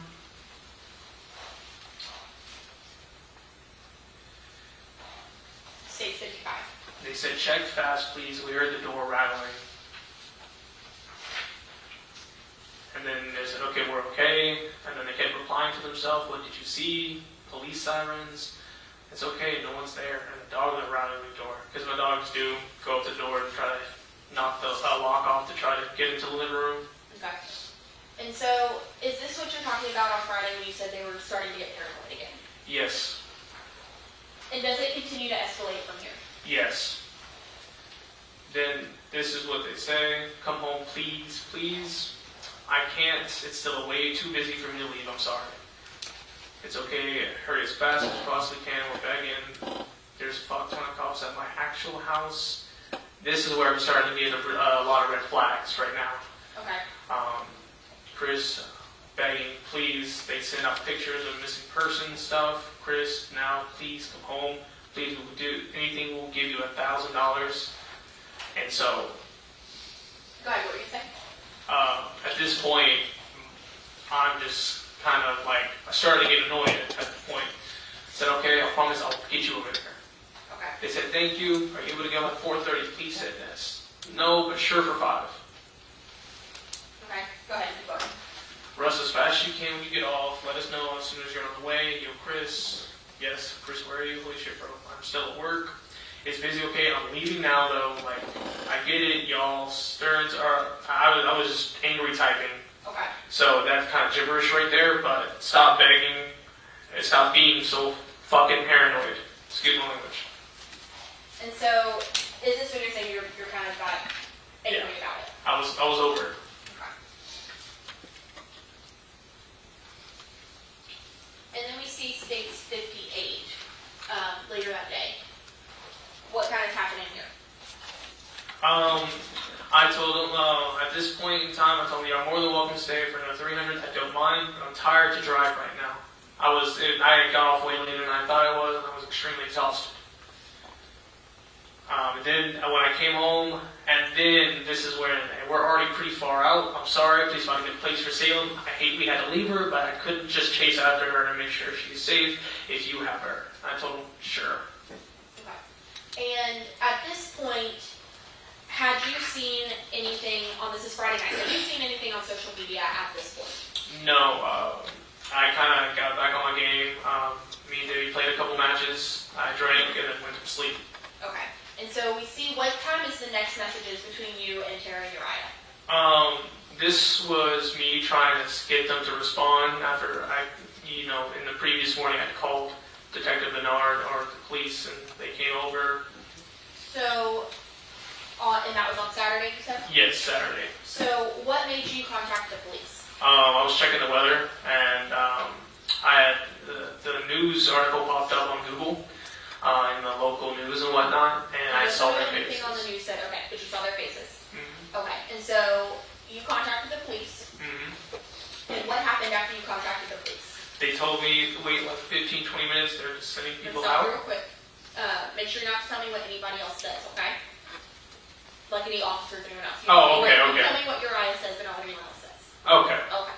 So you made contact with the police. What were they going to do? What do you mean? Were they going to come to your house? Yes. Okay. And did the police come to your house? Yes, they did. Okay. And you said you were trying to make contact with Tara and Uriah that morning, correct? Yes. And did you make contact with them that morning? No. Okay. And we see kind of at the bottom that it looks like you start sending them some pictures. Is that correct? And go back. Right here at the bottom? Yes. Okay. And are those the pictures we see in States 59? Yes. Okay, and where is that? That is on my bed. And where did you locate that? What do you mean, like where I found it? Yes. I found it in their room. Is that in that same closet you were talking about? Yes. Okay. Is that what we're also looking at in State 60? Yes. And the same as State 61? Yes. Okay, so all of these firearms were in the closet in their room? Yes. You said that the police came to your house. What did the police do at your house? They searched the place. I gave consent, and they took everything they could take for evidence and whatnot. Okay. And you stated you also gave those screenshots to Detective Bernard, correct? Yes, I did. Your Honor, may I approach? Yes. So you stated you gave consent, correct? Yes. I'm showing you with me marked as State 62 and 63. Without telling us what it is, do you recognize these two documents? Yes, I did. How do you recognize them? They're documents I signed when he searched the house. Okay, so do you observe your signature on these documents? Yes, I did. And have they been altered in any way? No. Your Honor, statements to admit State 62 and 63 and bring to opposing counsel. No objection. 62 and 63 will be admitted. Thank you, Your Honor. May I publish? Yes. All right, Christian, what we see here in State 62, what is this? I guess a document stating that I gave consent to search my house. Is this on your house or your phone? I think this is, it's an electronic device, cell phone. This is my electronic device. Okay, and then can you read us what we say on this line right here? In the writing. Taking photos of messages, photos of, can't really read the second part, not leaving custody of phone. Okay, and is that why we have screenshots from the phone? Yes. Okay. And then in State 63, is this the consent to the house you were talking about? Yes. At first it was just my house, but then later it was my car as well. Okay. And so you were fine with them coming in to take whatever they needed for their investigation? Absolutely. And so once you contacted the police, did you cooperate with them fully and tell them everything that you've told us here today? Yes. Okay.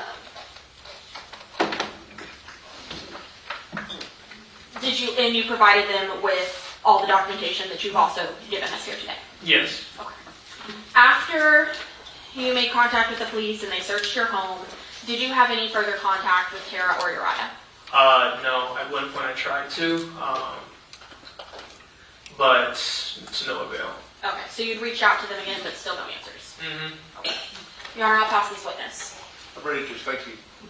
Sir, my name is Bill Agnew, and I represent Uriah Urick, who's sitting here to my right. Did you have any knowledge of the relationship between Tara and her grandmother, who is Tammy King? Other than what they told me, no. Okay, but what they indicated to you was that it was an abusive relationship, is that correct? Yes. Did you have any reason to not believe that? No. Okay. Now, how well did you indicated that you used to have a better relationship with Tara than you did sort of towards the end, is that correct? Yes. Okay. Did you ever talk about things like that, involving your families or anything, when you had a better relationship with her? No. Okay. So that just never came up then? No, not at all. Okay. Were the guns all taken into custody by the sheriff's department as well? I assume that they were. I wouldn't really know. They didn't really tell me anything about that. But they didn't leave them at your apartment, did they? Yes. They did leave the guns that they left at your apartment? You talking about the detectives? Yes. Oh, no, they took those. Okay, that's what I was getting at. Oh, okay. Do you have any idea who got them? What do you mean? Who picked up Uriah and Tara? No. Okay. You had no idea where they were going? Nope. Okay. I'll pass the witness. Nothing other than witness. Thank you, sir. You may step down. I'll next witness. The state called Terry Utton, Your Honor. Yes, go to the bathroom break. All right. All last villagers. Thank you.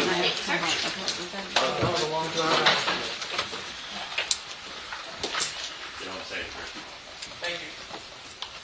Court stands in recess for a short break.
still wanted to stay in contact with everybody that's been. Oh, okay. Okay. Yeah, the only change that, I mean, if you need a copy, I'll send it over to you. Okay. It's just a regular media order, and I believe the only change I made was allowing cameras in the courtroom. I see. That's all. So do I need to hold on to this? You can have it, I don't need it. If All you right, need just something, appreciate let me know. Thank you. And you're not recording now, are you? No. Okay. Just have the top of your head with the seal, no audio. Oh, is that you?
Okay. I prefer them as Always have that image of you. If you look on the website, there's still some pictures back there. That's probably what it is, we'll check it out something else. And You when I know, he first- used to donate his air, that's why he. Yeah, did that. that's- Yeah. Then I got All out to the jury. got two friends that were doing this, so I can do it.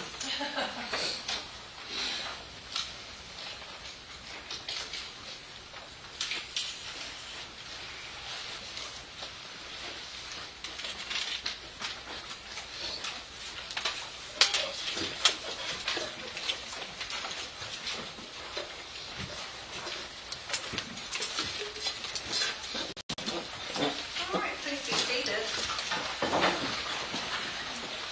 So we're going back on the record, we have a witness on the stand, sir. Please stand for him and raise your right hand. Do you swear or affirm the testimony you give in this matter is the truth, the whole truth, and nothing but the truth, so help you God? Okay, please have a seat. You may proceed. Thank you, Your Honor.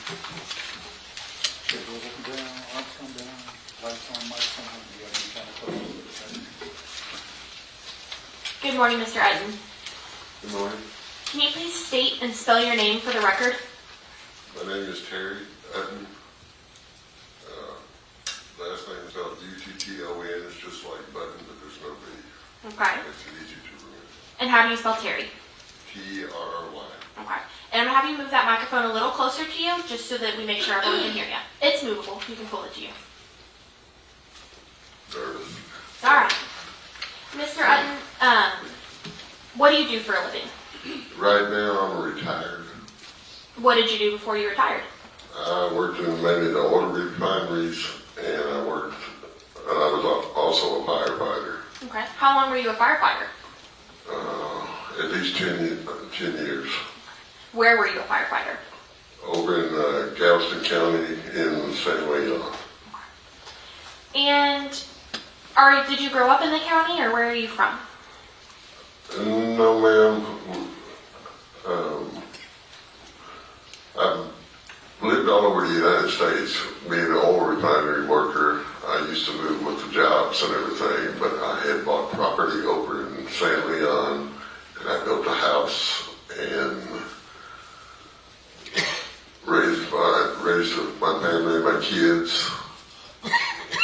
when was it that you built that house in San Leon? In 2003. 2003. And at any point in your life, did you meet somebody named Tammy King? Yes, ma'am, I certainly did. When did you meet Miss King?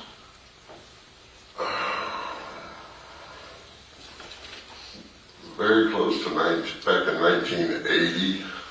So over 40 years? Yes, ma'am. Okay. How did you meet Tammy? I was married to Tammy's husband's sister. Okay.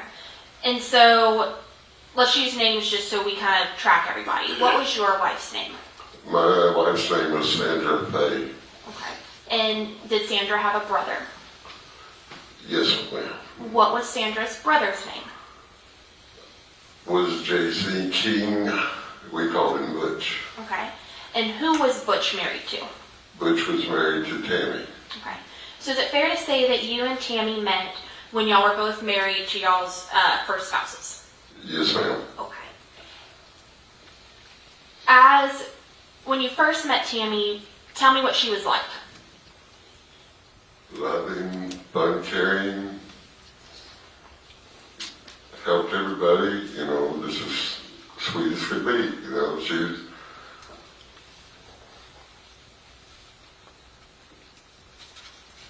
just a great person. And who was Tammy's immediate family?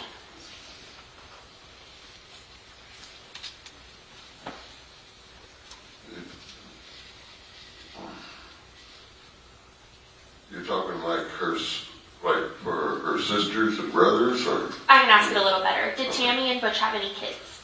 Yes, ma'am. They had Christopher. Okay. And was Christopher their only child? Yes, ma'am. Okay. And did Christopher have any kids? Yes, ma'am. Okay.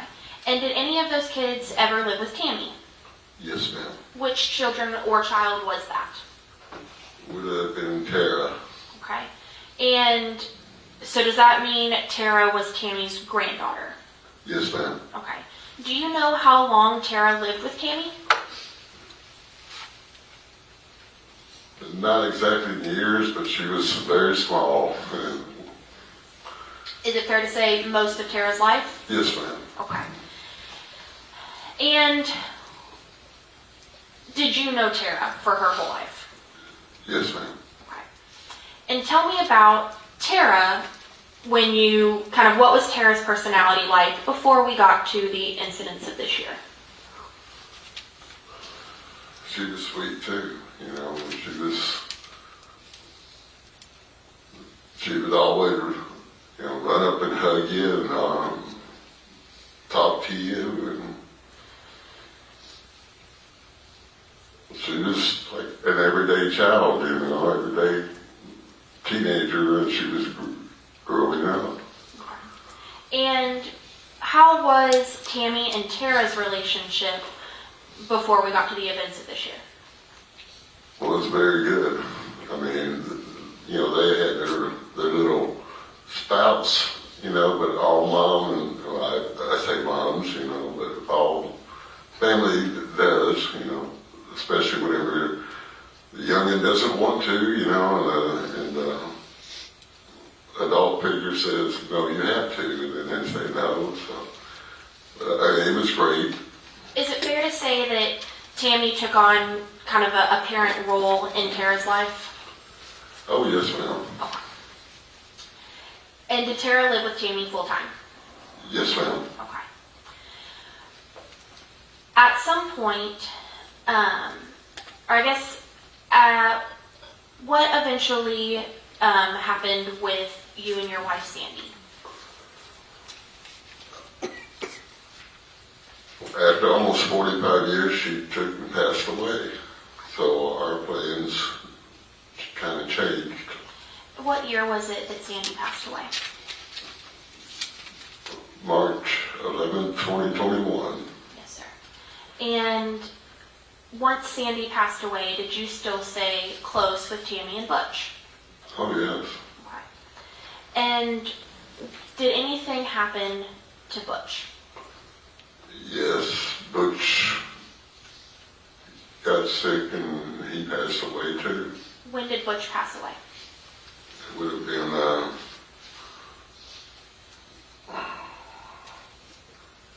year and a half.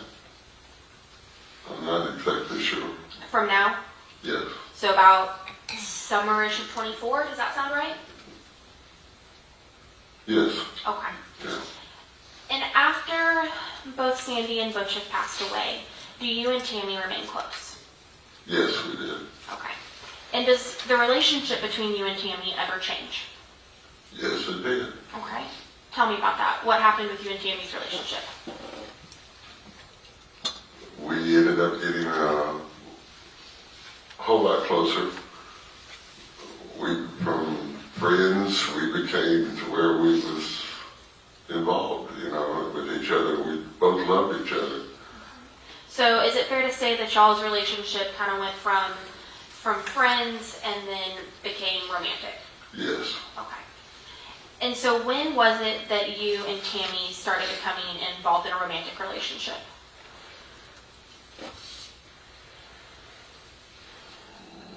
First part of this year, a little bit, maybe. I mean, nothing, yeah. Okay. Around the first part of this year. Okay, so y'all had only been together for a couple months before Tammy passed? Probably close to 5, 6 months, probably. Okay, so end part of 24, does that sound right? Yes. Okay. And during your relationship with Tammy, was she still kind of the same sweet lady you described to us earlier, or what was Tammy's personality like those last 6 months before she passed? She was still sweet,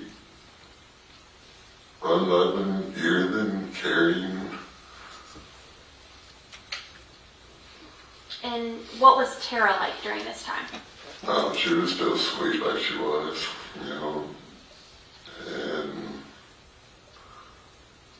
And later on, being a teenager, there would be a little bit of arguments going on, but they always did that, But it did get a little bit worse sometimes. When you say it got a little bit worse, what do you mean? Well, I started missing school a lot more, and Tammy was arguing, would be telling her, you can't do that, And then she would say, well, Make sure you don't tell me what Tara or Tammy said, okay? So it sounds like they were arguing about going to school? Yes, that was one of the things, yes. Okay. Was there another thing that they argued about?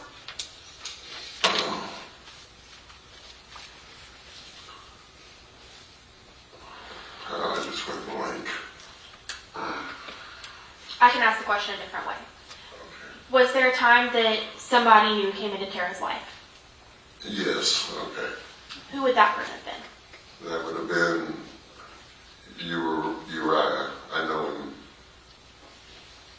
as Percy is what I know him by. Okay, so you know that his real name is Uriah, but you Yes. called him Percy. Right. Do you see who you know as Percy in the courtroom? Yes, ma'am, I do. Could you please tell me where he is seated and an item of clothing he's wearing? He's sitting over there next to that gentleman there, and he has like on a light blue color shirt. Got a nice haircut, too. Your Honor, may the record reflect that this witness has identified the defendant. The record will so reflect. And when was it that you first met Percy?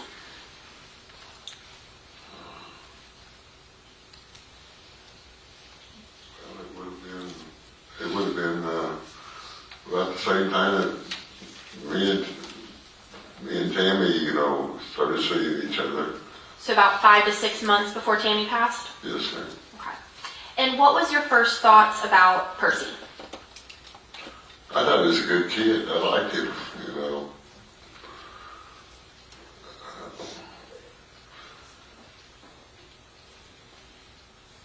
I don't know what all I can say. I know that, he was having a rough time, too. Okay. Was he always polite to you? Yes, I'd say so. Okay. Did you and Percy ever have issues? No, just at one time, you know, the voice got a little bit loud, and I said, no, it's not going to happen, you know, around here, so, And when you say that voice got a little bit loud, do you mean Percy's voice got a little bit loud? yes, ma'am. Okay. And who was he talking to when his voice got loud? He was talking with Tammy, but I think him and Tara had been arguing. I'm not sure on that. Okay.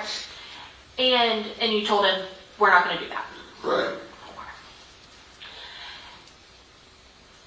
As you and Tammy's relationship went on, did you notice any changes in Tara's behavior or Percy's behavior? No, I didn't, not to be honest. I did not notice nothing. I didn't have the idea that anything was going to happen or come. Everything just kind of seemed how it was? Yeah, everything seemed how it was. And I want to talk a little bit about Tammy and Tara's relationship during these last 6 months. Did Tammy raise her voice to Tara? In front of you, that you saw? No, not really. Just, like if she really was trying to get something done, she would, say it louder and stuff. I never heard her screaming or nothing like that. Okay. At any point, did you ever witness Tammy become physical with Tara? No. And so, did you ever see Tammy grab Tara or hit Tara or anything like that? No, ma'am. Okay. And does that go for the entire time that you've known Tammy and Tara? Yeah, I've never seen her grab her or nothing. Okay. And have you ever seen Tammy get aggressive with anybody? No, ma'am, not really, no. And then I kind of want to go a little bit about how things that happened between you and Tammy's relationship. Did you and Tammy ever partake in any sort of drugs? Yes, ma'am, we did. What drugs was that? Marijuana. Okay. So sometimes did you smoke marijuana? Yes, ma'am. Okay. Did y'all ever indulge in any other types of drugs? Like, No, ma'am. okay. So the only illegal drug that y'all would engage in would be marijuana? Yes, ma'am. Okay. And I don't mean to be personal, but with you and Tammy's romantic relationship, was there ever a time that y'all included other people in y'all's romantic relationship? No, ma'am. So if any assertions were made that y'all involved other people in y'all's romantic relationships, would that be true or false? That would be false. Okay. That's something that was personal between me and her, Okay. So, leading up to Tammy's passing, kind of that week before, how was everybody in the house? How was Tammy acting? It was kind of a little tense because, like I said, she started missing a lot of school. She being? Tara Okay. was missing a lot of school, and Tammy had, kept on her, you can't do this, you got. Make sure you don't tell me what Tammy says, okay? Okay. So it got a little tense because Tara started missing more school. Yes, ma'am. Okay. And how often was Percy around, or what was Percy doing during this time? Oh, Percy, he was always right there, and then he had a time where he had to go home. Okay. He had like a curfew where he would have to leave the house. What time? Do you recall what time that was? 10 o'clock. And was that when Percy's family wanted him home, or Tammy said he had to leave? No, that's when Tammy said. Okay. And did Percy always go home? As far as I know, yes. Sometimes I'd take and tell her, they're young kids, give them another hour, and she, okay, Did there ever come a time that you suspected he wasn't going home? There was times I could hear things in the other room and stuff, but I never got up and went and looked to see what was going on, so. Why didn't you ever get up to go look? Well, mainly because, you know, we kind of had an understanding if I was there, like, after everybody had gone to bed, you know, I didn't want to walk out and catch Tara going to the restroom or anything like that. I'd open up the door and before I'd even come out, you know, I'd holler, hey, I'm fixing to come out, I'm going home, you know. And so it would just be like a bump on the wall or something, you know, just, if it would have been screams or something, it would have been totally different. I'd have been breaking down the door, you know. Yes, sir. So you heard some noises, but you never checked, it sounds like, to give Tara some privacy? Correct. Okay. And when was the last day that you were over at Tammy's home?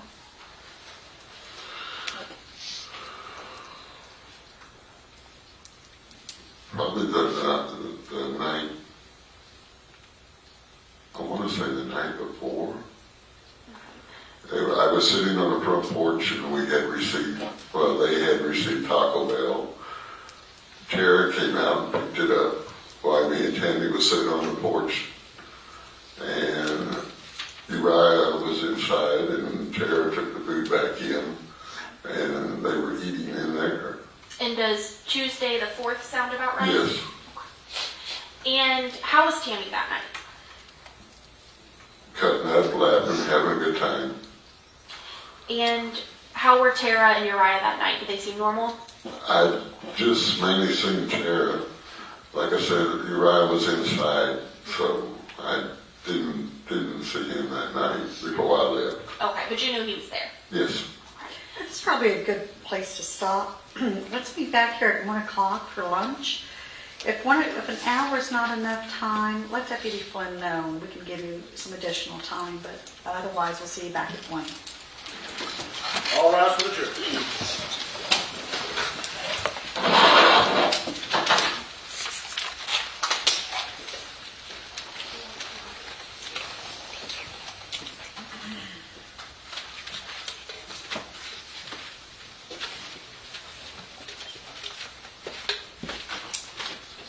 Court stands in recess until 1 p.m.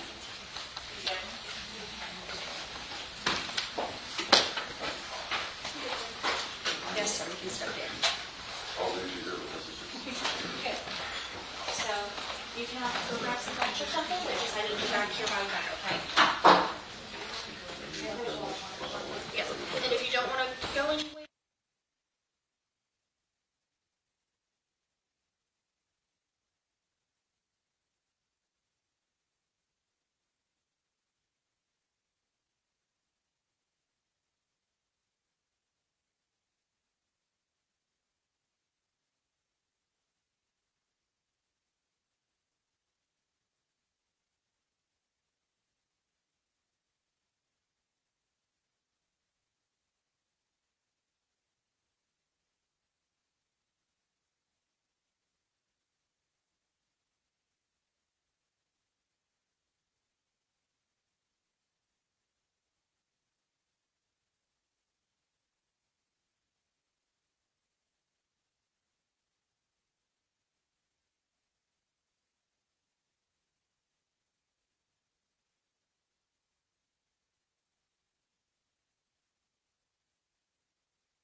to my live view.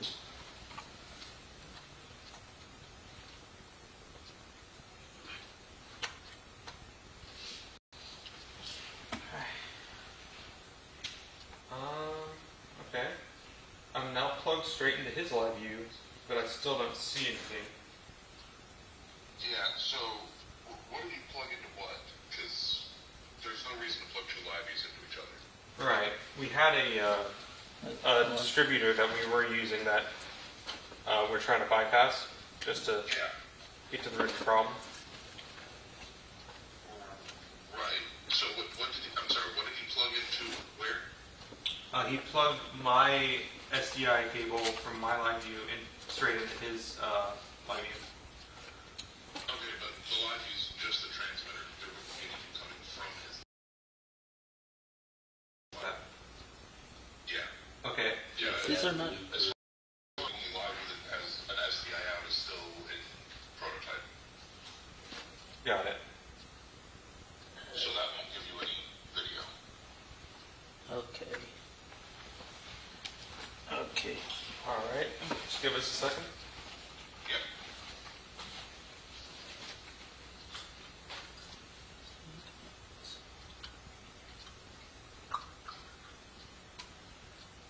Yeah, if he plugged, like if he had a source that was working on his live view and he plugged that source into ours, then that would be a way to test. But that's just, I mean, you know, obviously the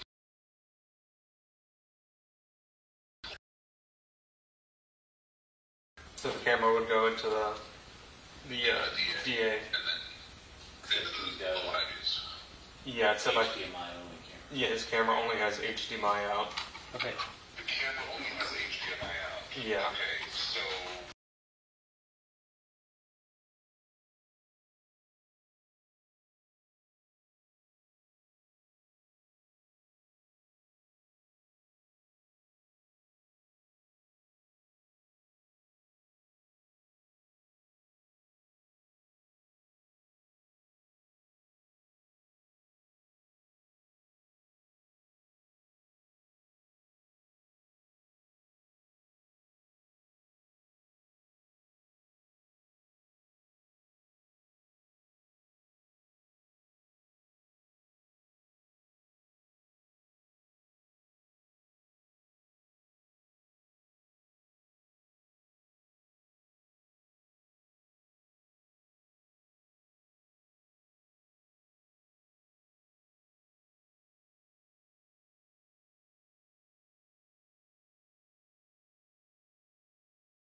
Yes, I'm in the pool camera. I'm not seeing video anymore. Ramon, did your camera reset? No, my levy's working. I have feed. You're still connected too, so.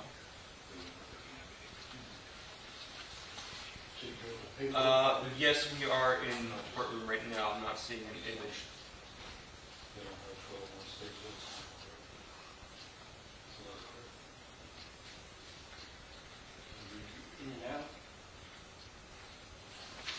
Did you change anything from when we had the image? No, I just replaced my cable, the green one. Yeah. But I didn't touch your, because the blue one, I didn't touch it.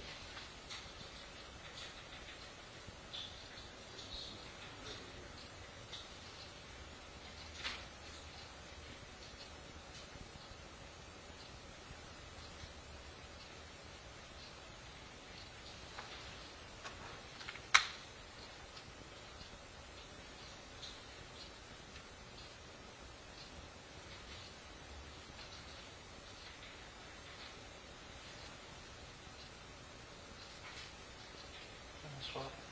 You want to use your red cable? You can try.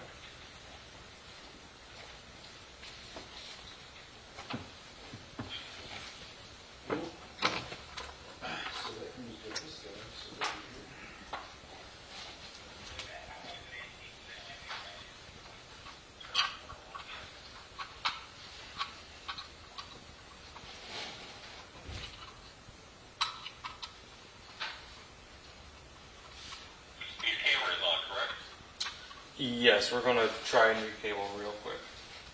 Just make sure. Okay, I see picture now. We got your bars. All right, now I see the state of Texas seal. Is that what it should be saying? That's what you should be seeing.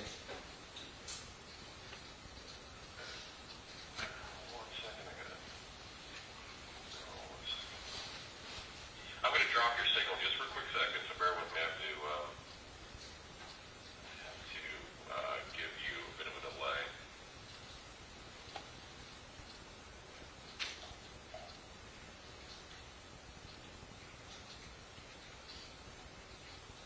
Alright, so you should be coming back online. You're on a 10-second delay. Just bear with me 1 second.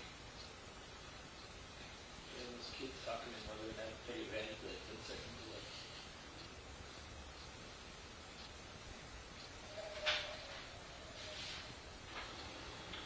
Okay, I think we got your pack. Make sure you, in the microphone, everything is just, I should be just hearing room code and stuff, right? Yeah, we've got 2 boom mics just scattering the room. Just hear people kind of, oh, I hear myself. Okay, cool. Yeah. All right, so yeah, we never stopped rolling on you, so we're rolling on this pack now, so I guess we're not on that dynamic share any longer. We're on your... I think you want to stay on the dynamic share. It sounds like I'm going to be actually running out here in a few minutes to go shoot some B-roll. Oh, so we're not using this pack then? This is just a signal test. I think we're going to use it tomorrow. Oh, okay. I didn't realize that. I thought we were switching to your pack permanently for this thing. All right, hold on. All right, so they're just doing a test, so I have to go back to that dynamic share. Hey, hold on a quick second. Oh, Can I yeah. turn you on a quick hold? Yeah. Southbound, so original series Johnson returns. I'm back there. Oh. Can we cheers it up? Turn on and plug it in. Now, this is our new reality. And I'm going to say disrespectful things about a wife. Only you can disrespect your wife. Pushing you around. That's the music about life. Every day, get another chance. Good. Unbound. Find out how to watch on bouncetv.com. Not everyone's designed to do so. I'm just curious. Some of us are really old. That's fine. That's fine. All you need to do is rescan your television using its digital antenna. Then sit back and enjoy the most up-to-date lineup of 24-hour news and entertainment channels. No subscription required. It's as easy as that. I'm behind that. To learn how to rescan your TV, visit the freetdproject.org. Jesse, call for a second. You want to transfer now? Just for that. Won't take long? Especially Okay. Galveston County. We to secure this area immediately. Nothing the FBI does better than a manhunt. Move in now. And I'm off the back of Brandwick. Go, go, go. Go, hold it, get underneath. Don't move. Let's play our own shot. Thank you, sir. Down the hall to the right of the elevators. Hey, yeah, that door is locked. Stay on it. I'll let you know. Okay.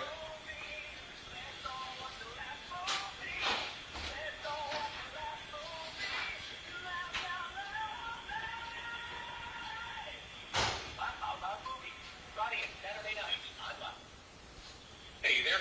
Yeah, I'm here. All right, thanks so much for holding. A little bit of miscommunication. We've unlatched your pack, so you're free to go meet your B-roll. We're just going to get back to that chair. Okay. All right, thanks a lot, man. Sure. Appreciate it. All right, bye. Bye.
The blood malpractice are present. We have a witness on the witness stand, sir. You are still under oath. All right, you may proceed. Thank you, Your Honor. Mr. Etten, where we left off before lunch was that Tuesday, where you said that Tara and Uriah had ordered some Taco Bell, correct? Yes, ma'am. Okay. And about how long were you and Tammy sitting on the front porch that night? Oh, these are a good hour and a half. 1 second, just making sure that clips off. Okay.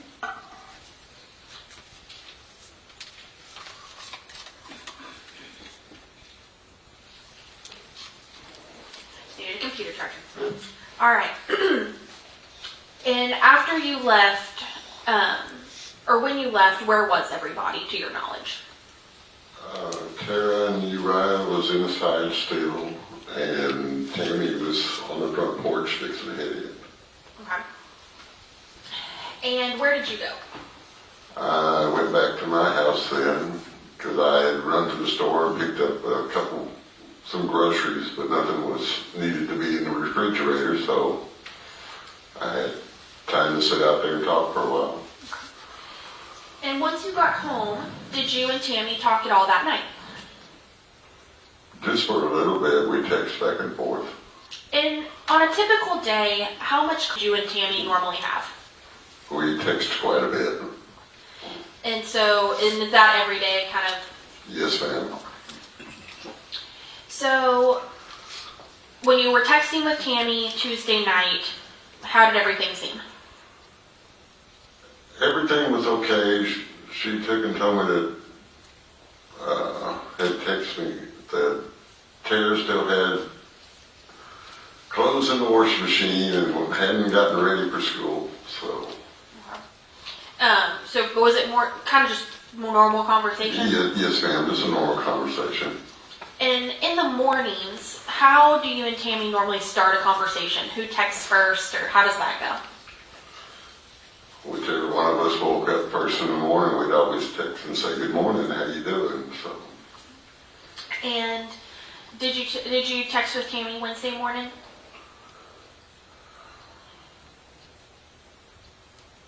I'm not sure exactly. Wednesday morning, that would be, yeah, I'm pretty sure we did. Okay. And at that point, Wednesday morning, did you have any idea if anything was wrong at that point? No, ma'am. Okay. You already approached the witness? Yes.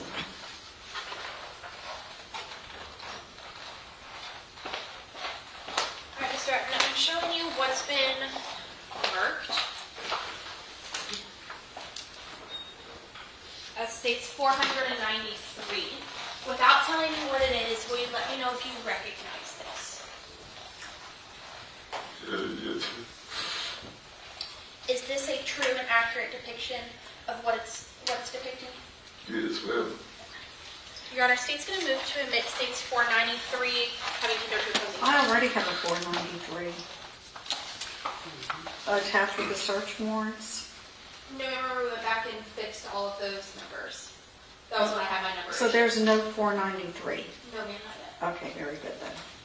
Any objection to 493? Okay, 493 will be admitted. Thank you, Judge. And may I follow? Yes.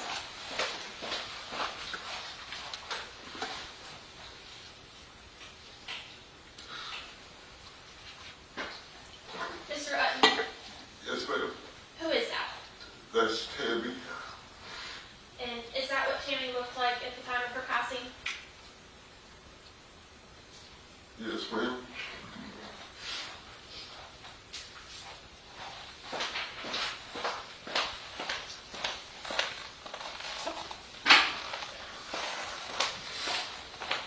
Now, did you keep all the messages between you and Tammy? Yes, ma'am. And at some point, did you turn those over to the police? Yes, ma'am, I did. Your Honor, may I approach the witness again? Yes.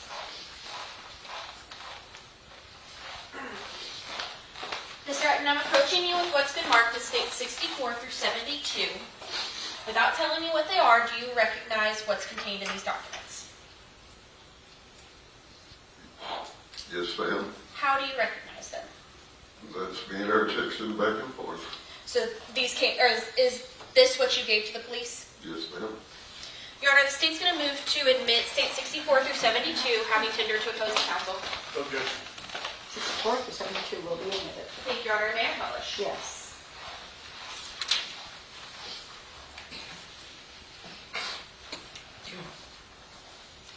All right. I'm actually going to start and go backwards, Mr. Evans. So I'm going to start with State 65, just so you can tell me what date and time that says there at the bottom. Tuesday at 9:33 p.m. Okay. And so the messages before that, would that have also been on Tuesday? Yes, ma'am. Okay. So I'm going to go backwards and go to our first set. So were these also Tuesday evening?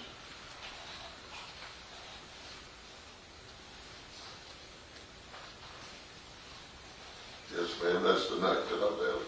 Okay. And we see here in these messages that y'all are both using kind of some emojis and stuff, correct? Yes, ma'am. Is that normal for how y'all talked? Yes, ma'am. And so this is Tuesday in State 64 and 65. And can you tell us, what are y'all talking about? We were talking about the Taco Bell that had been delivered.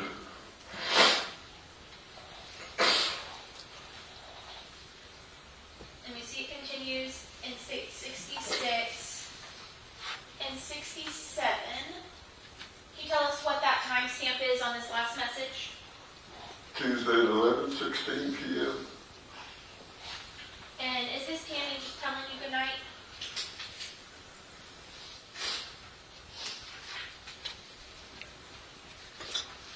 Yes, ma'am.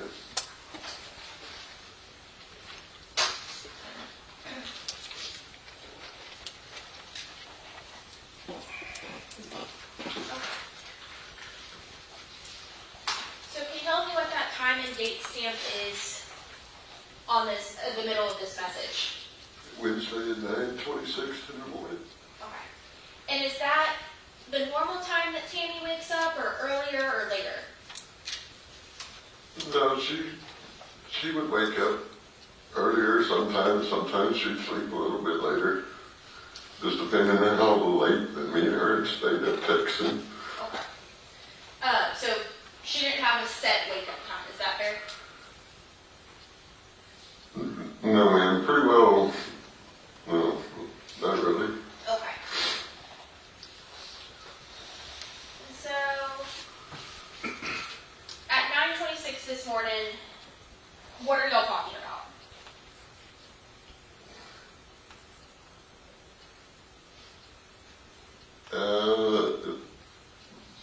I believe that's whenever they were arguing about maybe going to school, and I said something about coming over and spanking both of them.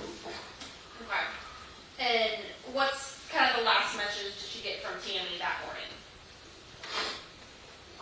That everything was okay. Can you read that last message for me? The last one, Yes, sir. The last one's from Tammy. it says I'm laying in bed, Tara won't get her clothes finished. So, at about 9:30 Wednesday morning, you know that Tammy's laying in bed, correct? Yes, ma'am. Now, was there anything unusual about you and Tammy's communications on that Wednesday? No, ma'am, just that, she was talking about getting her clothes done and everything. And everything was pretty well normal that I knew. Okay. Did y'all talk as much as y'all normally do on Wednesday?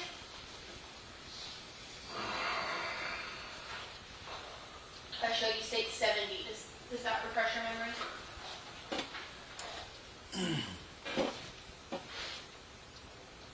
Oh, yes, ma'am, because she hadn't texted back.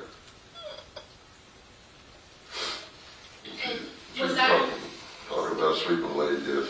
so is that unusual for Tammy to not text you back? Yes, ma'am. And so can you read us that timestamp at the top of this State 70? That was Wednesday at 6:16 p.m. Okay. And compared to those earlier as filled with emojis or loving commentary as they were earlier? No, ma'am. I mean, they're pretty well normal, but, I mean, it wasn't, I would say, yeah, it's pretty well normal, but we just didn't put in emojis and stuff, because I guess she was a little upset. Okay. So that's how you took it, was she was just upset? Yes, ma'am. And so this is state 71. Y'all are kind of continuing to talk that Wednesday night, correct? Yes, ma'am. That's the night I was going home, and it was really foggy. Yes, sir. And then in states 72, which is a continuation of that last picture, does Tammy ever answer you again?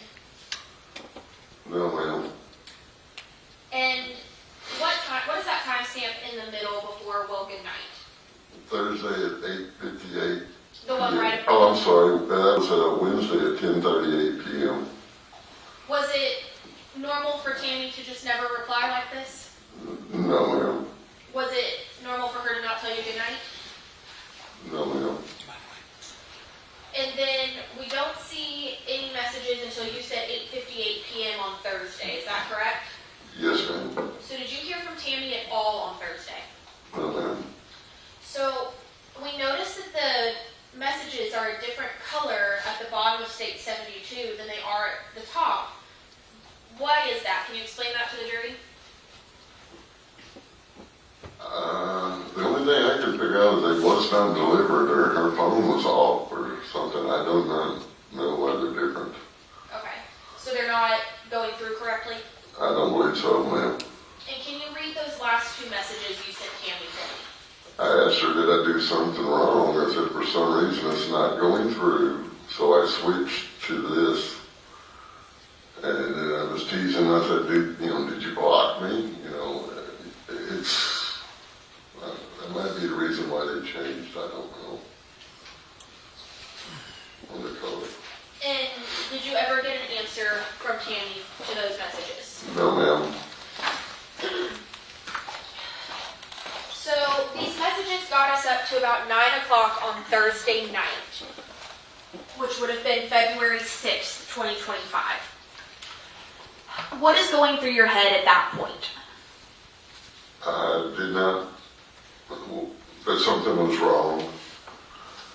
And when you started being concerned that something was wrong, what did you do? I went over to the house, and the vehicle was still there in the driveway. I went around, I knocked on the door first, and still no answer. Tammy didn't answer the door, and Tara did not answer the door. Then I started getting really worried, and I went around and I knocked on the windows, I knocked on her bedroom door, it's a sliding glass door. I knocked on it. Well, really, I didn't knock on it. I kind of beat it on it. And I went and did the same thing in Tara's room. And then there was no answer. And I went back out. I walked across the street. I knocked on the neighbor's door. They was already in bed and did not see me or hear me. And I think the daughter heard me. But I had already went back across the street. I beat on the door again, on the windows, and then I called, I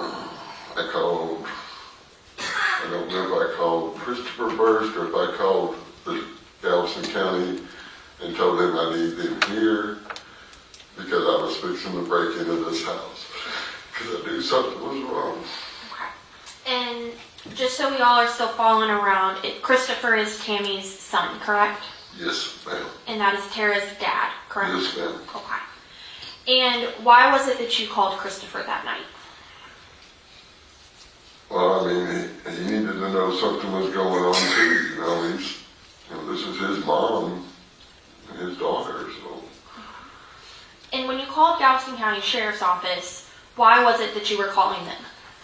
because I wanted them there because I was fixing to break into the house, you know, and I did not want them to come rolling up and all of a sudden I'm getting thrown down and arrested, you know, for breaking and entering, but I was concerned, you know.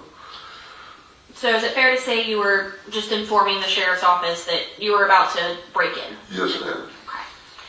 And after you called the sheriff's office, did they arrive? Yes, ma'am, they did. Okay.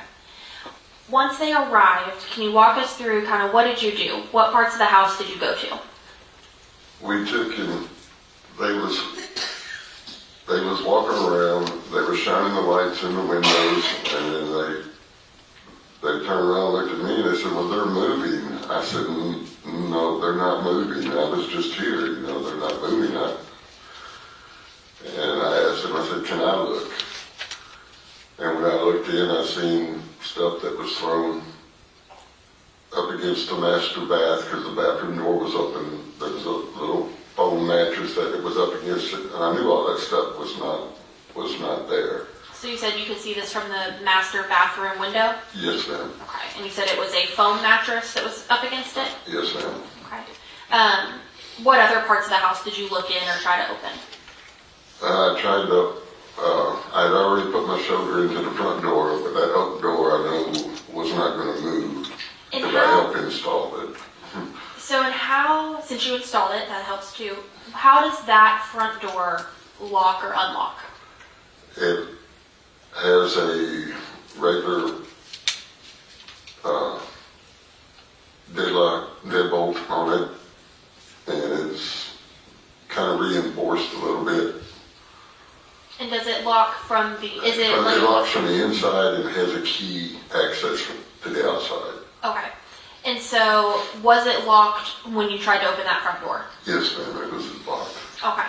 And so, it could have been locked from either inside or outside, is that fair? Yes, ma'am. Okay. Do you know who all had keys to that front door? Well, Tammy and Tara, and then there was a third key, but it had been missing. Other than the front door, were there any other doors that you tried? Yes, ma'am. I went around to the back door, the sheriff that followed me then, and we tried to get it open because I broke out the little window that was in that door and reached in, but the washing machine had been turned over. It was blocking the back door. It could not be budged because it was up against the dryer too. And is that typically how that room is? No, ma'am. Is that door a door that can typically be opened and gone through? Yes, ma'am. It leads out to the backyard, to the little back patio area. So after you tried that back door and it was blocked by the washer dryer, where did you go next? I went back to the master bath and I broke out the window. And at that time, the sheriff department, they had my phone that was talking to Chris. And as soon as I broke out the window, being an old firefighter, I knew what was going on. I turned around and looked at them. I said, y'all need to meet me at the front door. And when you say being an old firefighter and you knew what was going on, what was it that told you what was going on? The smell that I smelled. Okay. And is it fair to say that in your previous profession, you had smelled that smell before? Yes, ma'am. Okay. And what did that smell mean to you? Somebody was dead. Did you go inside that bathroom? Yes, ma'am, I did. Okay. Can you tell me what you saw as soon as you got into the bathroom?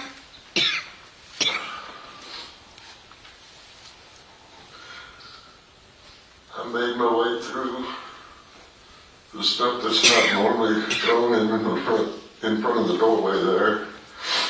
And since they had my phone and I didn't have a light, one of the sheriffs handed me their flashlight. And as soon as I pushed the little mattress back enough, I could look over and I seen that the safe had been opened. And when you say the safe, what kind of safe was that? It was like a regular, it's a regular safe, but it was big enough to hold rifles and personal items and stuff. So a pretty large safe? Yes, ma'am. Okay. And you said it was open? Yes, ma'am. And did everything look like it was in its place or out of place? No, ma'am, it was empty. And after you saw the safe, what did you see next? I turned towards where Tammy's bed and everything was, and I seen her laying there like if she was sound asleep. And I know when we talk about how a bed normally is, we have like a headboard and a footboard, correct? Yes, ma'am.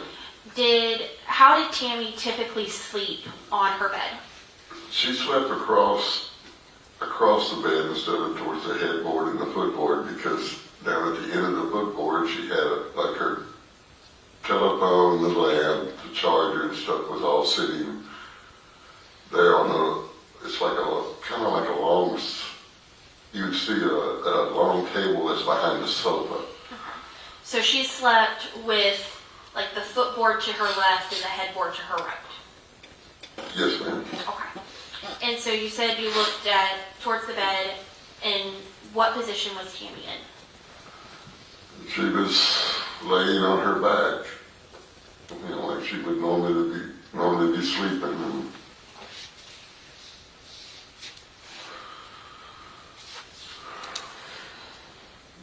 And I just went ahead and started making my way through because I knew,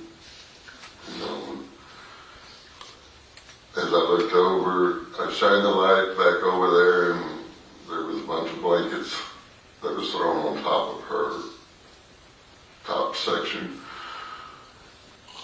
And whenever I made it to the door, the bedroom door was locked.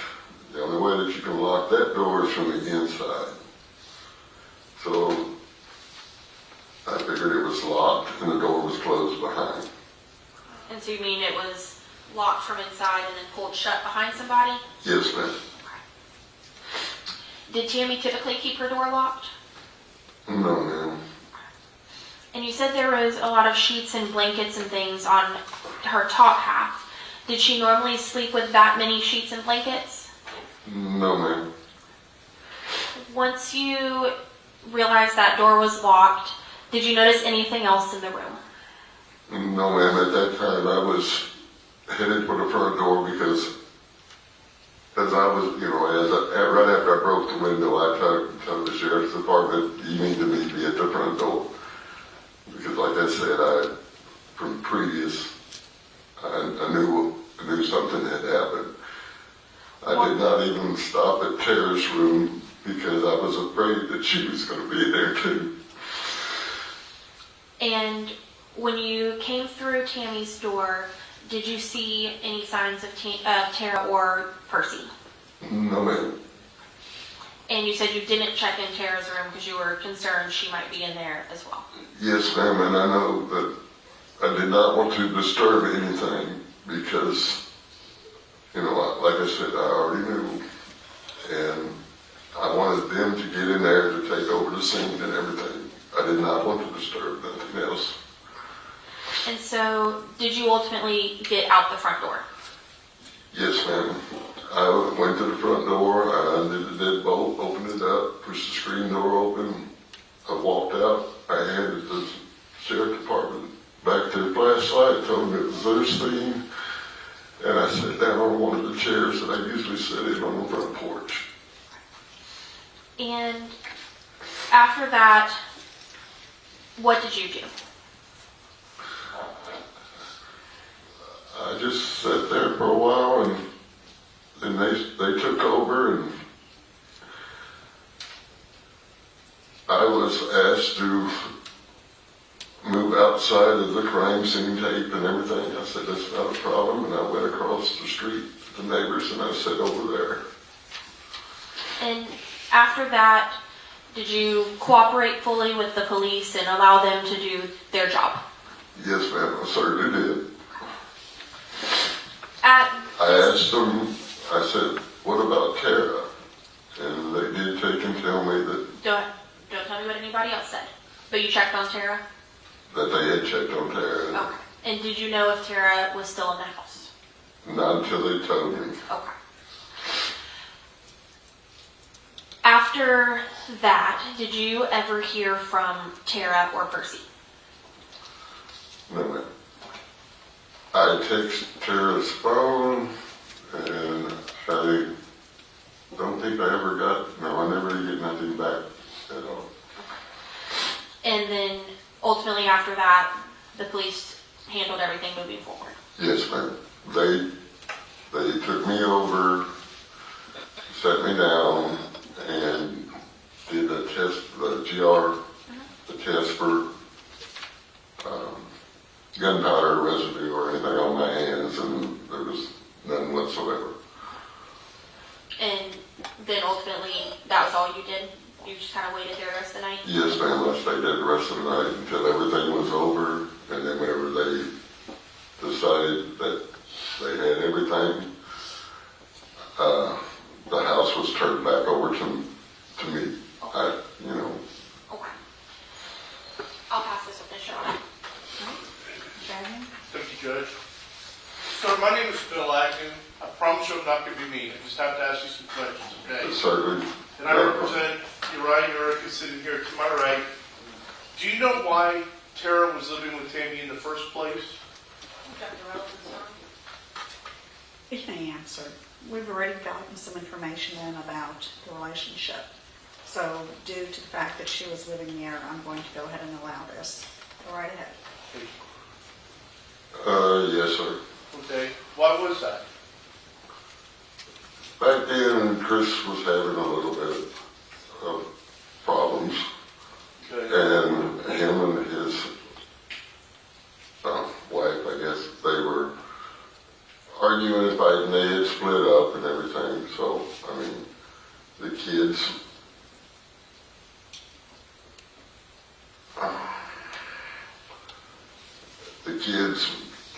There was 3 of them, and the kids went like to different relatives and was living with them. Okay.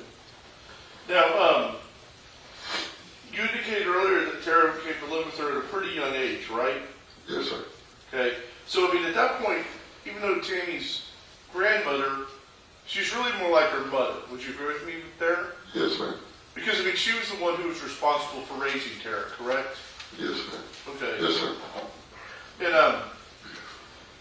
but that's kind of, I mean, we see that more today than we used to when we were younger, but grandparents having to raise their kids. But that's not very unusual today, correct? That's correct. And normally it's because there's something wrong in the family of one sort or another, without getting into specifics. Right? Yes, sir. Everybody's young and everybody makes mistakes, so. But I'm not trying to say anything bad about anybody, but just that's something that's become more common in today's world, right? Yes. Okay. Now, as far as the relationship between Tammy and Tara, she was 17 years old at the time Tara was, correct? Yes, sir. And 17-year-olds, especially girls, can be somewhat difficult, right? Yes, sir. I raised one myself. Right. And, that's kind of a tough age for anyone to have to deal with a teenager, boy or girl. I mean, when they're that age, they're wanting to be grown up, but they're not grown up. Yes, sir. And they're trying to test their limits. Would you agree with me there? Yes, sir. And my understanding, you can correct me if I'm wrong, is that Tammy was pretty stern or strict with Tara about what things she would allow her to do. On certain items, yes, I would say, but I also, there was things that she was lenient on, too. Okay. What were the things that she was strict about? Mainly going to school and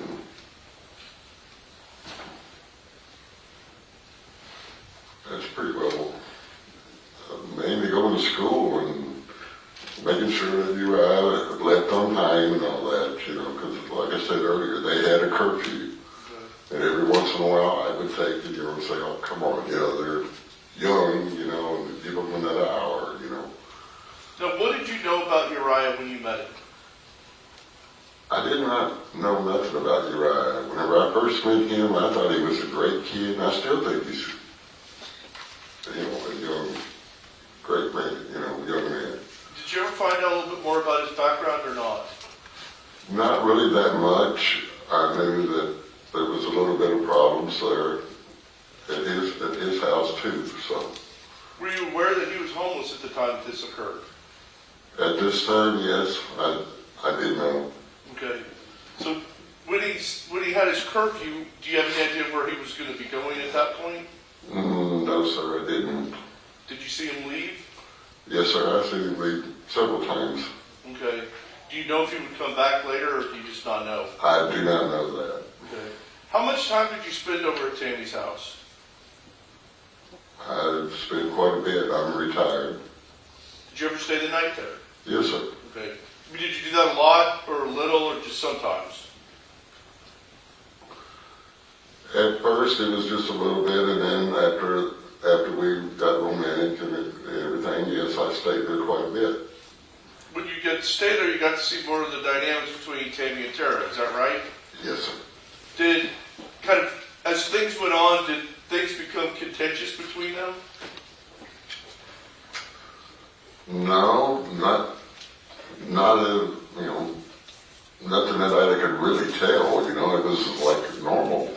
They didn't argue or have disagreements? Just mainly on, like clothes or going to school. Sometimes, I never heard it, but I don't know if I can say it. Tara wanted, I don't know if I can say this, Tara wanted him like to stay or like have a room there, and Tammy was not going to have that.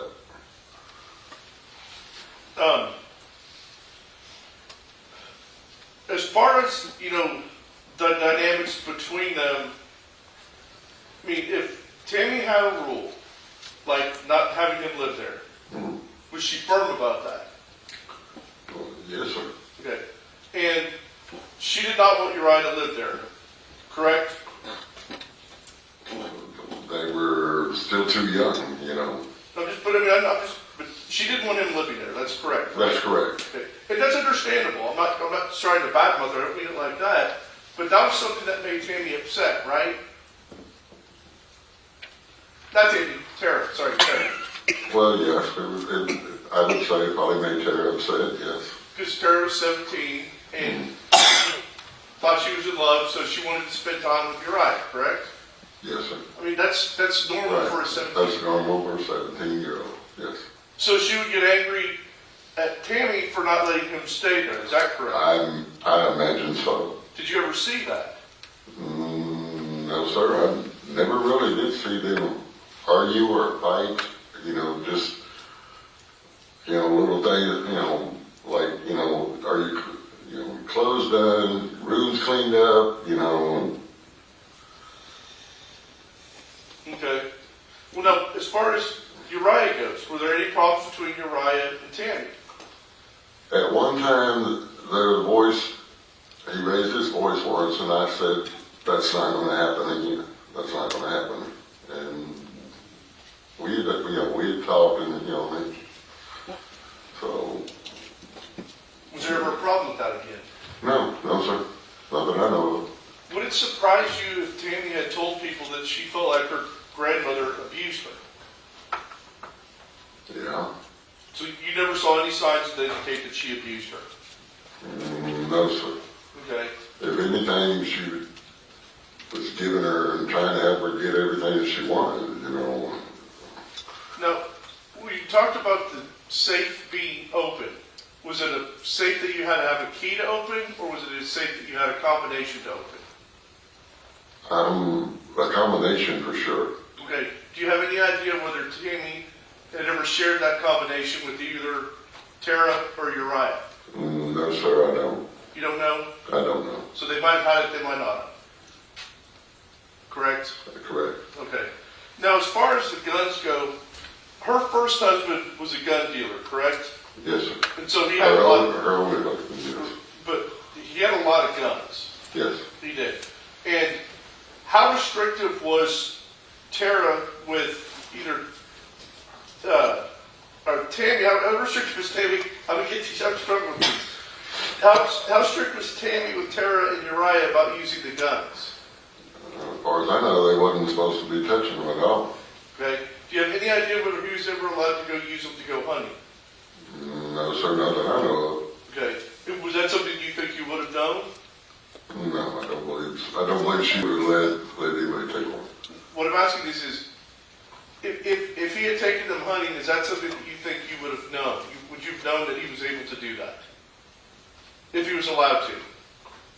I imagine if he was allowed to, yeah, I imagine I would probably know about it too. Okay. And you're saying you have no knowledge of that of any kind? No, sir. Okay. Now, was Tara allowed to use the guns? No, sir, not that I know of. Okay. Now, as far as between Tammy and Tara goes, how generous do you feel that Tammy was towards Tara? Pretty generous. Give her a lot of stuff? Yes, sir. And buy her stuff, clothes, things like that? Yes, sir. You treated her like her daughter, is that correct? Correct. Okay. Now, you said there really weren't ever any problems between Tammy and Uriah? Not that I know of. Just the one time, he was a little upset and the voice got raised, and I said that will not happen no more. Did you know a person named Travis Hodges? No, sir, I don't recognize that name. You never met him? I don't believe so. Okay. Now, in talking about Tammy, did Tammy have a prescription for hydrocodone or painkillers?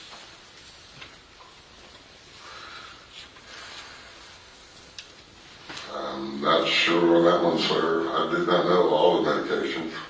Do you know if she took painkillers?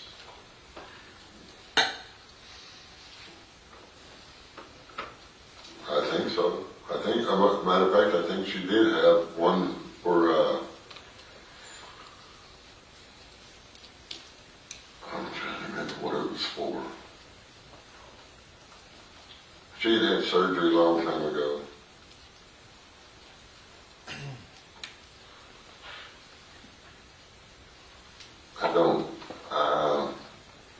I could not answer that, to be honest, sir. Okay. But if she took them, do you have any idea whether they were prescribed or she got them from another source? They would have to be prescribed. Why? Because she didn't do that, nothing like that, sir. Okay. Did you ever have any knowledge of her ever using methamphetamine? Oh, no, sir. Okay. But she did smoke pot. Yes, sir. And she drank too, right? Yes, sir. Okay. Now, had you ever seen her in a situation where she was around either Tara or Uriah and she was impaired? No, sir. Never? Okay. No, sir. Did you ever see her taking painkillers to the point that you felt like she was impaired and shouldn't drive? No. Okay.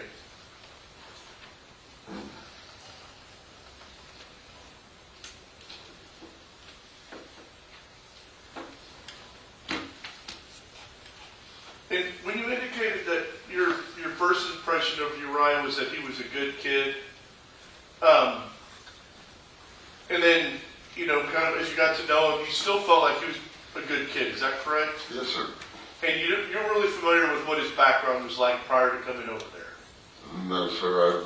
I did not know him. Did you ever have any dealings with anyone in his family or anyone like that? No, sir. No? I think he did introduce me to his mom once, and I said hello. Okay. Was she over there? No, sir. It was at McDonald's. Did you jump up into her there? No, sir. Not, Up at the McDonald's, they was coming to pick up Tara. okay. So his mother was with him to pick up Tara? Yes. Okay. And how long ago was that?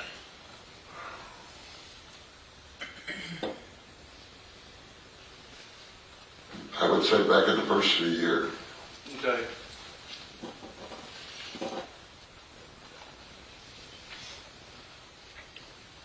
Now, as far as Tara goes, I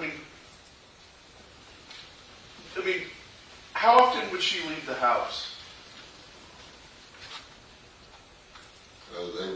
They would take him, Uriah was over there and they wanted to go walking, she would come and tell Tammy, hey, we're going for a walk, and they would go out and go for a walk, and most of the time, she was there at the house if they wasn't out together walking. Okay. Did she go out to, like, let's say, go see movies, go to the mall? Did she do things like that or not?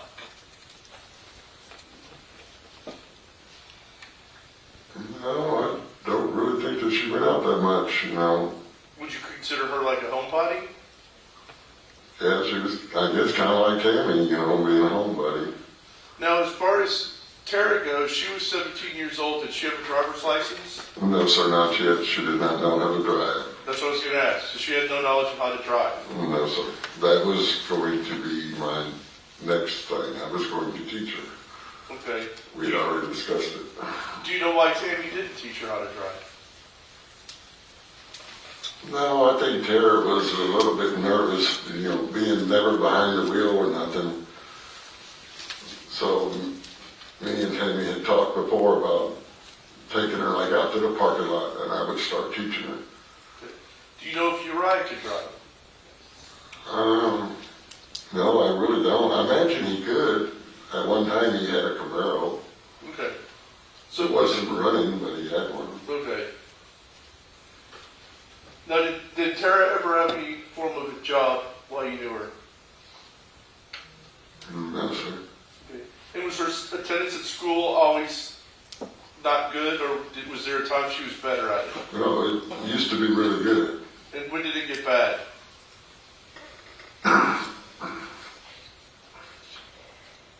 And I would say probably really about a month before all this happened. Do you know if she was ready to be done with school? I think I heard something before, or it's just here. I can't really say it, but I think she wanted to be homeschooled. Okay. Now, She only had 1 year left. Okay. Now, did Tara work, or did Tammy work, or no? No. What did she do when she worked? She was pretty well the mom, the housewife, the stay-at-home mom. Okay. And after her husband died, how did she support herself financially? She was like receiving his check. Social Security? Yes. Okay. And did she have a lot of money, or did she not have a lot of money? Supposedly Butch had put, JC, her husband, had been saving money and it was saved up. Okay. Was it like a savings account, or did he have it in the safe? I imagine there was some of both. Okay. Because he did tell me once before that he had money at the house. Okay. And do you know, would Tammy, would she share that money with Tara, or do you know? I do not know, sir. I mean, I know that, if Tara wanted something, then Tammy would always try to figure out a way to make sure that she had it. and I mean, if Tara's not working, if she's going to get any money, it's going to have to be from Tammy, right?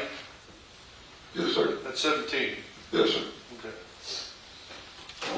Do you think that Tammy supported Tara well? Yes, sir. Okay. And did she try to give her everything she could? Yes, sir. I'll pass the witness, Judge. No further questions for this Thank witness, you. Your Honor. Sir, you may step down. Call your next witness. The state would call Investigator Dean Crow, Your Honor. Okay.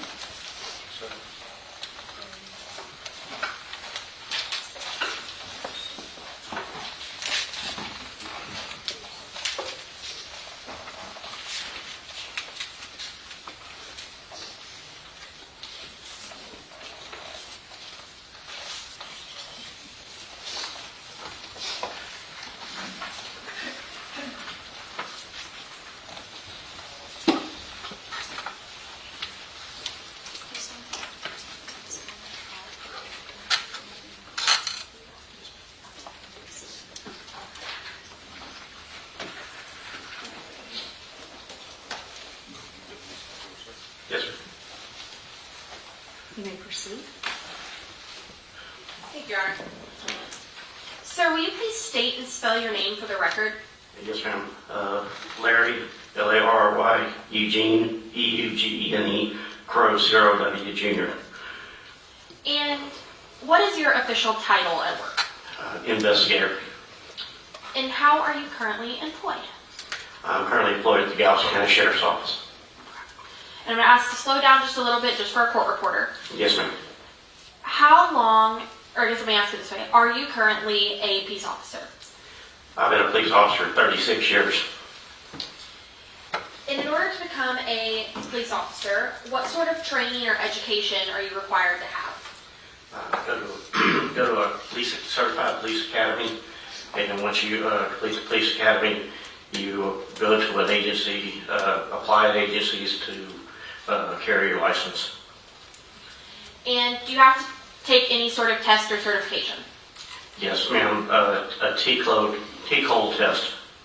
And what does that consist of?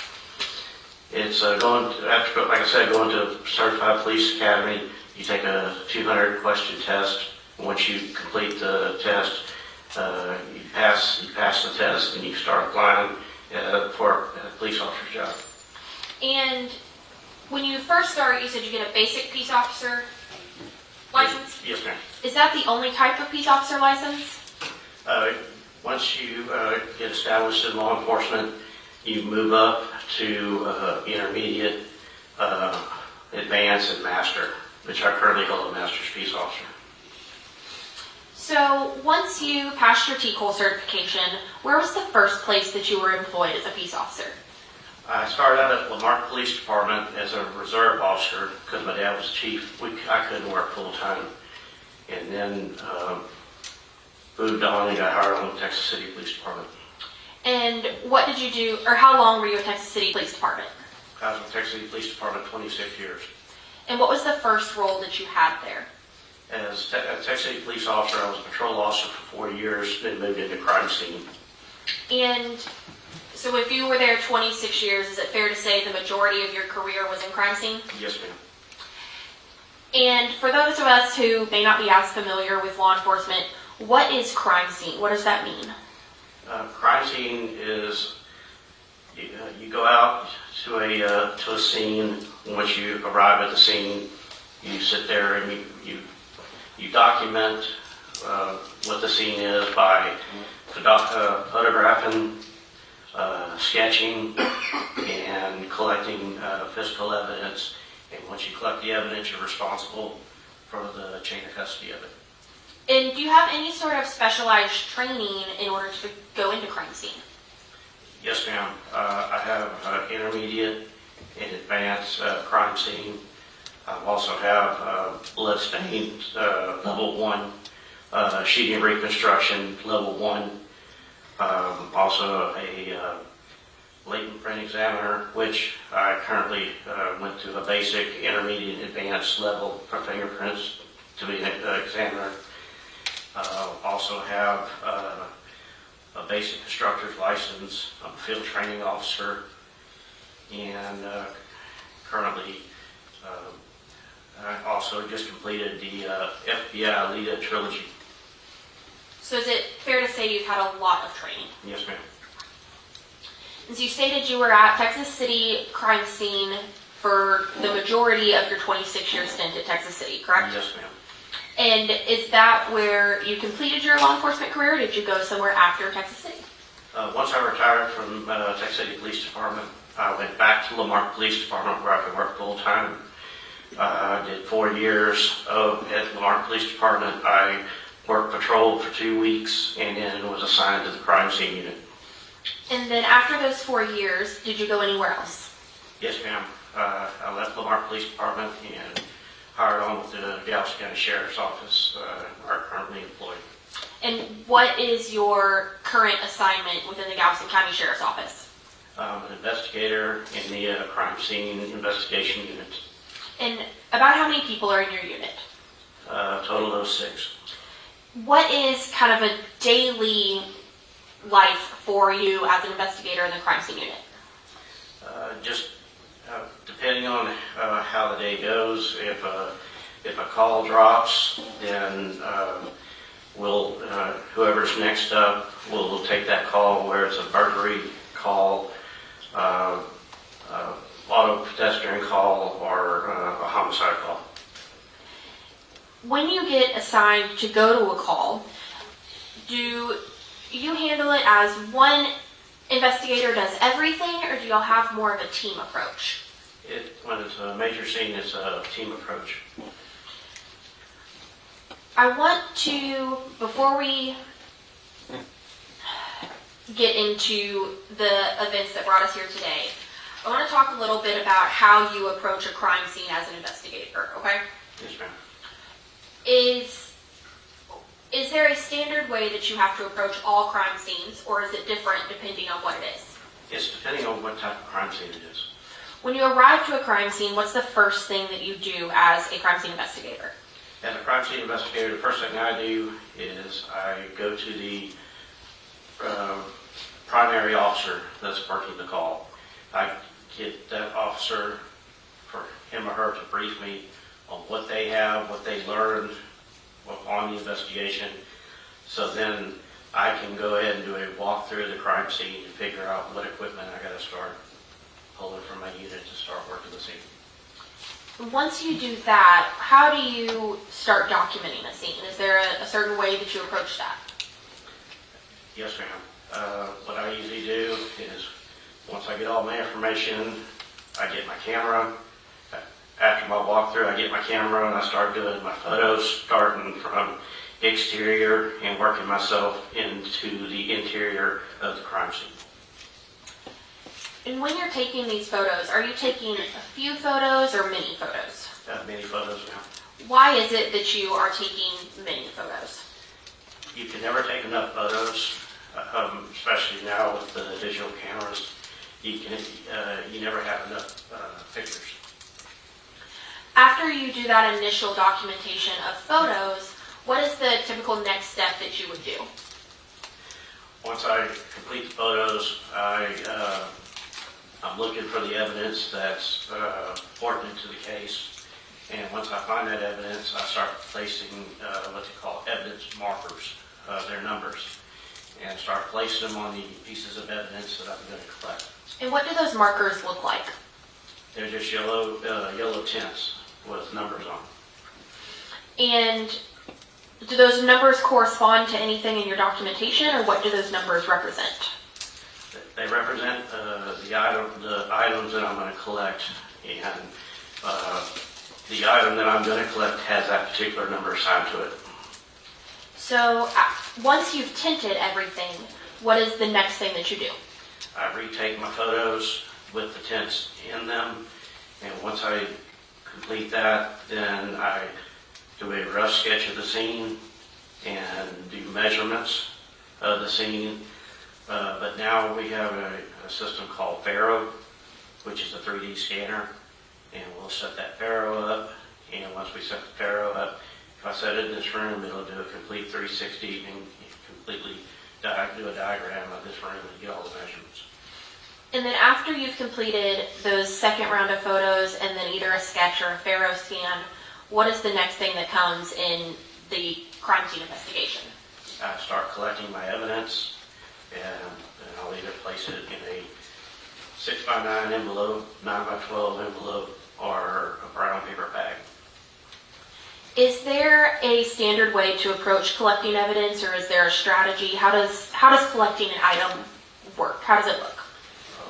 First of all, before you start collecting, you obviously have gloves on, and you once you got everything documented, you just pick the item up, put it in the whatever item you're going to package it in. You just seal it and either put evidence tape on it or just use the tape that's on the envelope until you get it to the office. And do you make any sort of markings on those packages? Yes, ma'am, I do. What do you put on there? I do the date, the time, and the location that I picked the evidence up and what the evidence is. Now, once you've collected all the evidence on the scene, what happens to that evidence? It's later transported to our processing lab where it is vouchered in our computer. And once it's vouchered, it's turned in to the evidence text, which at that time we will meet with the detective working that scene, the lead detective, and figure out what items, if there's any items, to be sent to the lab for testing. When you say sent to the lab for testing, what lab do you send things to? We send our items to the Houston DPS lab, Department of Public Safety, or Austin Department of Public Safety. And when you say sending things to the lab for testing, what sort of testing do you send items for? It's either going to be for DNA purposes, to analyze it, if there's blood on the evidence. We can send it to Austin for fingerprints, if we get them to fingerprint it. But we usually do it ourselves.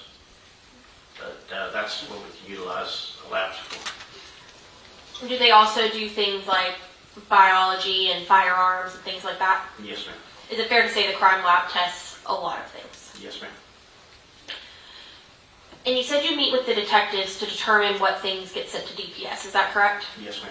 So how is it ultimately the detective's decision, or is it a group effort to decide what things get tested?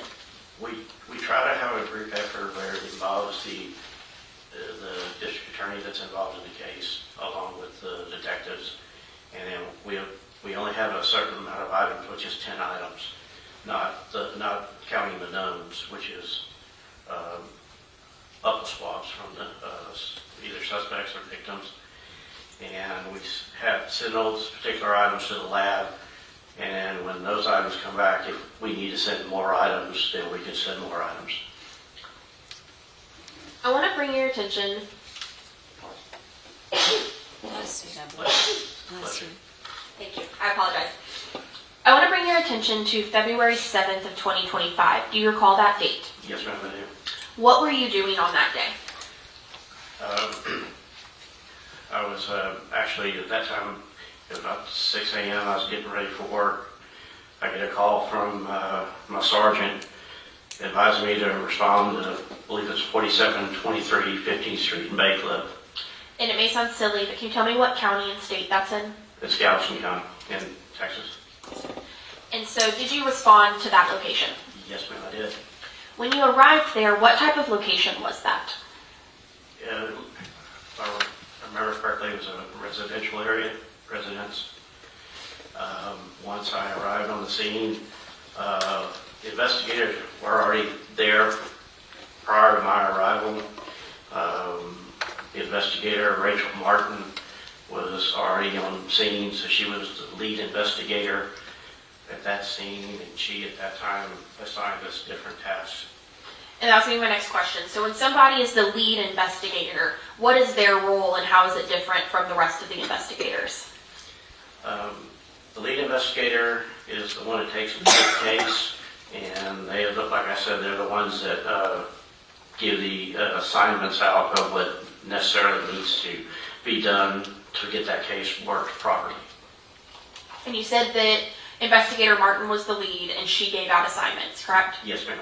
What assignments, if any, were you given? I was given the first assignment was the Pharaoh 3D scan assignment. And did you complete that Pharaoh 3D scan? Yes, ma'am, I did. Okay. What was your next assignment? My next assignment was to go into the living room and collect some items that were already marked, the evidence markers, and get them collected. And did you take any photos? I did later at my next assignment. Okay, and I apologize, I didn't mean to get ahead of you. No. So, you collected the evidence. Yes, ma'am. What evidence did you collect? It was going to be some cards, like credit cards, some papers, there was a purse with red droplets, which appeared to be blood.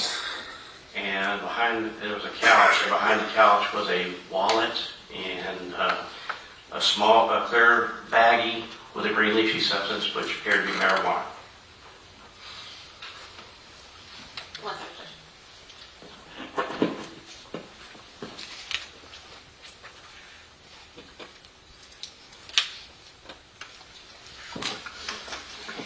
say cards, what type of cards were they? I believe they were, I want to say they were credit cards. May have been, I have to go back and look at my report. Would looking at your report help refresh your memory? Yes, ma'am. Go ahead, feel free to look and then just look up at me once you feel refreshed.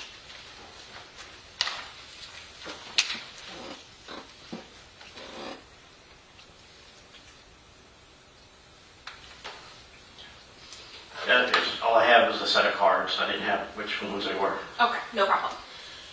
And then the next item, or one of the other items you said was a purse, correct? Yes, ma'am. What did that purse look like?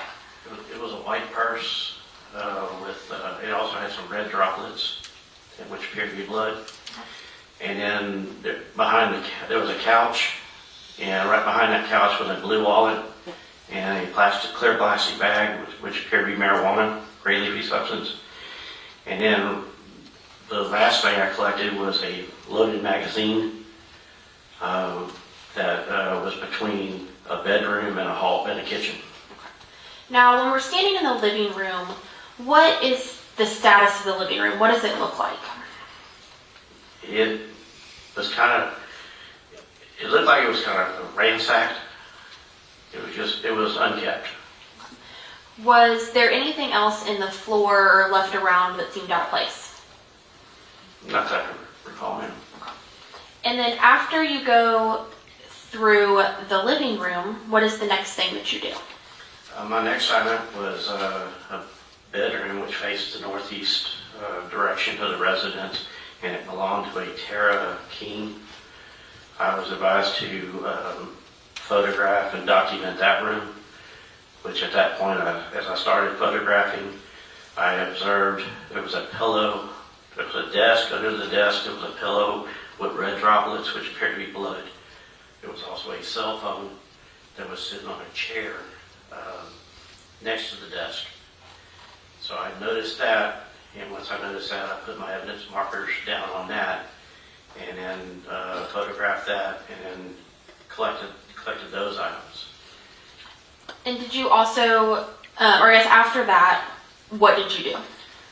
While I was still trying to complete that task, my sergeant came in and pulled me to go outside to the backyard. There was a chair that was at the fence area, and near that fence area on the cushion of the couch there appeared to be a foot impression. So he wanted me to photograph that and document that.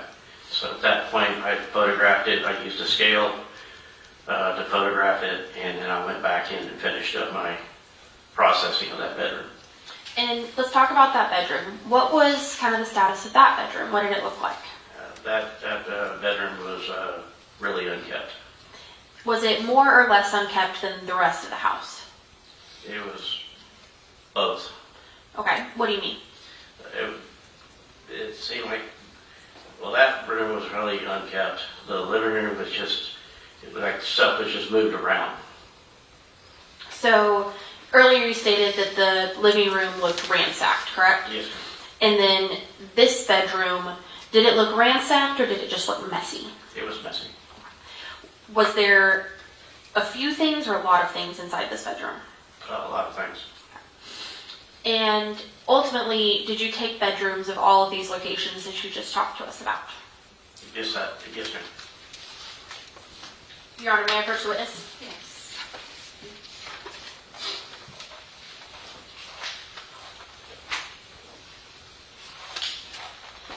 Investigator Crow, I'm approaching you with what's been marked as states 73 through 89. Will you take a look at these documents and without telling me what they are, let me know if you recognize them? Yes, ma'am.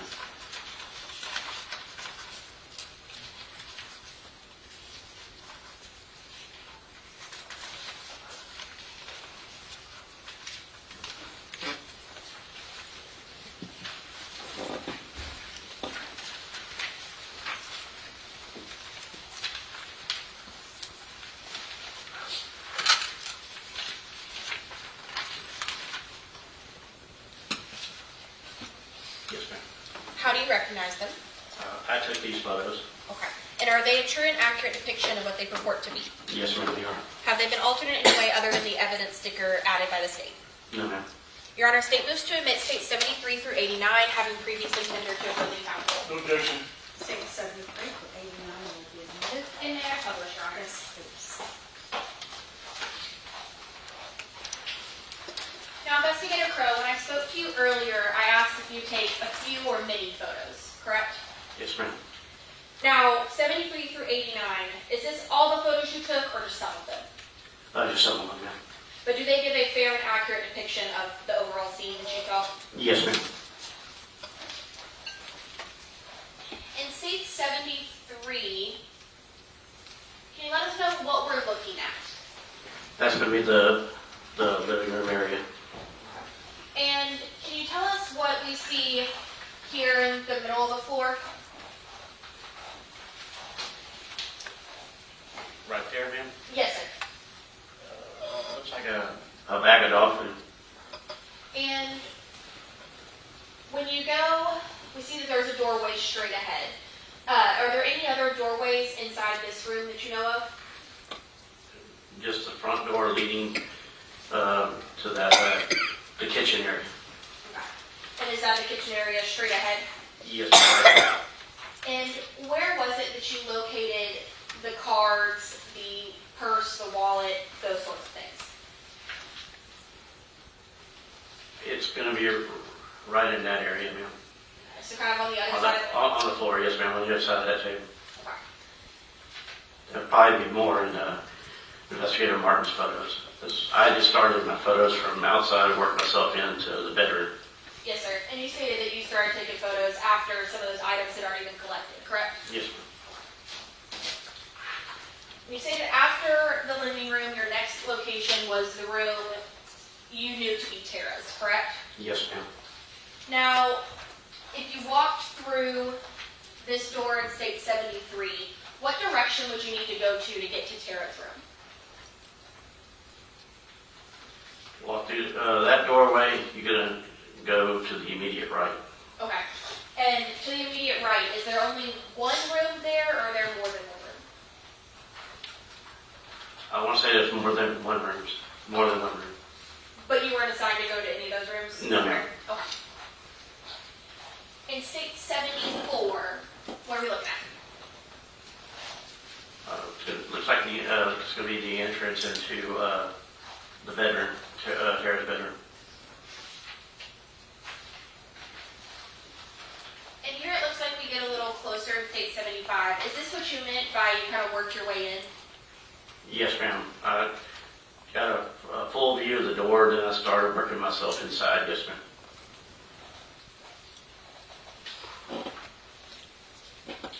And in State 76, is this your view when you walk immediately into Tara's bedroom?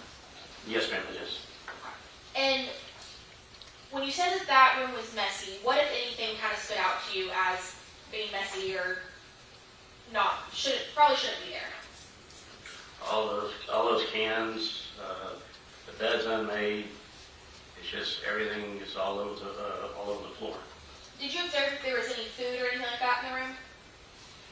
I believe there was, ma'am. And you stated that there was a desk. From this photo, where would the desk be? It's going to be right by the bed, on the other side of that bed, be on the left side. So off to the left of State 76? Yes, ma'am. Now in State 77, is that the desk we're talking about? Yes, ma'am. And so, I know it's a little bit hard to see. So from this position on State 77, where would the bed be?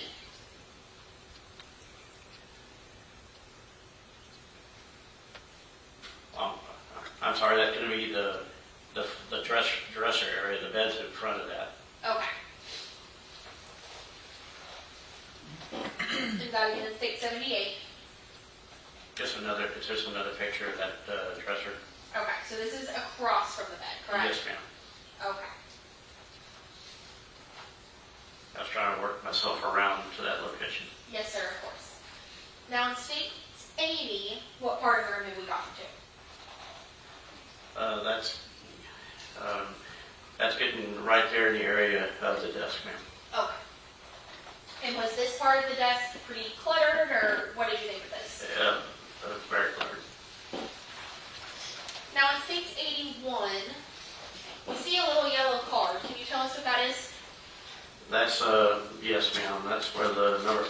was collected, the magazine, loaded magazine, outside the bedroom. And are those the yellow tints you were talking about earlier? Yes, ma'am, it is. So is this from inside Tara's room looking back out? Inside Tara's room, outside, it's going to be a little hallway right there. Now it states 82. Where did we move to? The move past the bed. On that left side is the desk and the chair. And so in comparison to this photo, where would the bed be? Should be right next to that chair. So on to the the right hand side. Perfect. So to the right hand side of states 82. Yes, ma'am. States 83. What are we looking at? That's where I observed the pillow with the red droplet, which could be blood. Did you observe anything else odd or of note under that desk? Individual bottles like that. Could you tell what it was or what did it look like? It is a yellowish liquid. And is that what we're looking at, states 85? Yes, ma'am. It's just more. And from your training and experience, did you have an idea of what was in these bottles? We were later told it was urine.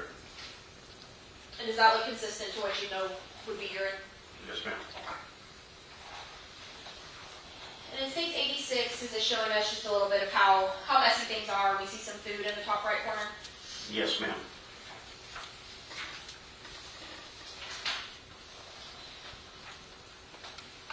And here we see another one of those tint markers. What are we marking? Marking the pillow that was later collected. And then in states 88, we see another marker. Can you tell us what we're marking here? That's the cell phone that was sitting in the chair. It was later collected. And is that a closer version of that phone? Yes, ma'am.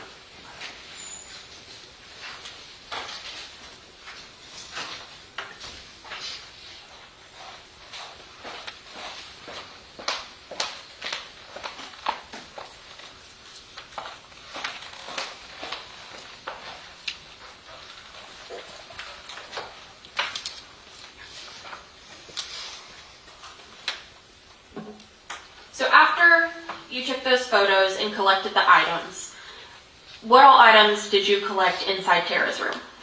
That was going to be a total of 4 pillows and a cell phone. Where were all those pillows located? The first pillow was under the desk. The other pillows were around the bed area. One was believed to be on the floor. What was the next step that you did? We talked about item number 5. It was outside in the hallway, correct? Yes, ma'am. That was picked up included with the items in the living room. Okay. And what was item number 5? Item 5 was a loaded magazine. After you documented with photos and collected those items, what was the next thing that you did? My next assignment, there was some bed sheets that were collected that the victim was lying on. I was advised to take those to the Galveston County Medical Examiner's office so they can put them in their drying cabinet. Why do you put things in a drying cabinet?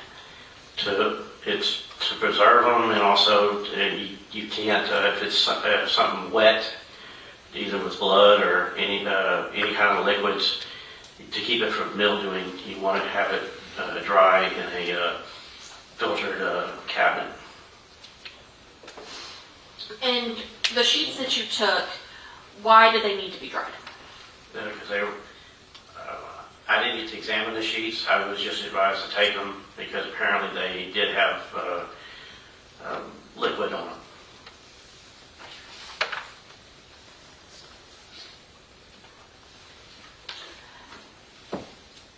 And after you took the sheets to the medical examiner's office, what was your next step?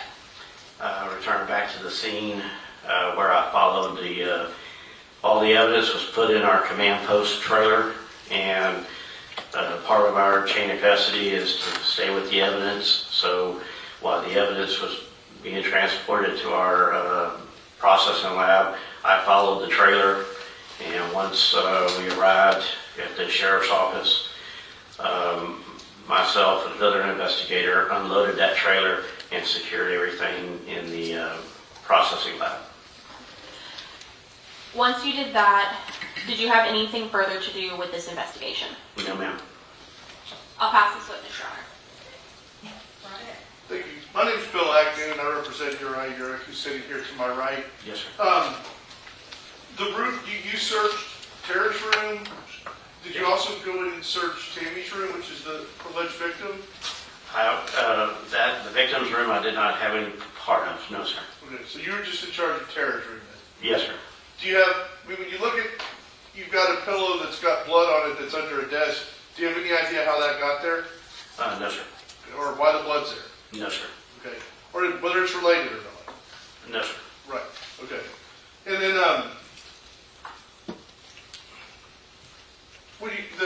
the shoe impression that you said you got outside, what was the purpose of that? It's just part of our investigation, and because apparently it was brought to my sergeant's attention, and anything of evidence value, especially working a case like that, we wanted to get it photographed and documented. As far as you know, did that have any bearing on anything that had happened here or answer any questions? Not that I recall. Not that I know of, sir. Okay. You said you put in, I don't remember the term for it, but the 360 camera that you do? The Pharaoh, yes, sir. Pharaoh, okay. Did you do that as well in Tara's room or not? All rooms were done, yes, sir. Okay. And is there anything about the Pharaoh that answered any questions or led to anything? Yes, sir. Okay. I'll pass it on this. Anything further? Nothing further from the witness, Your Honor. Thank you, sir. You may step down. Thank you, ma'am. Call your next witness. I think we call Andy Jameers.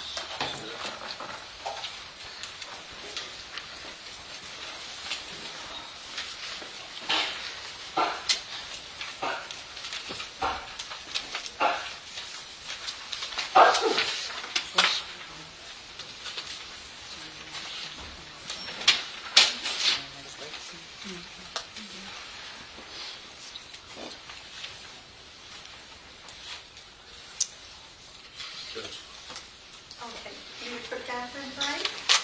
Maybe even a coffee break. You want some coffee? Deputy Clerk can help you out. Already made it. Okay, very good. Right then, if you, jury's going to take a quick break. You wouldn't mind waiting there. Go right ahead. All rise for the jury.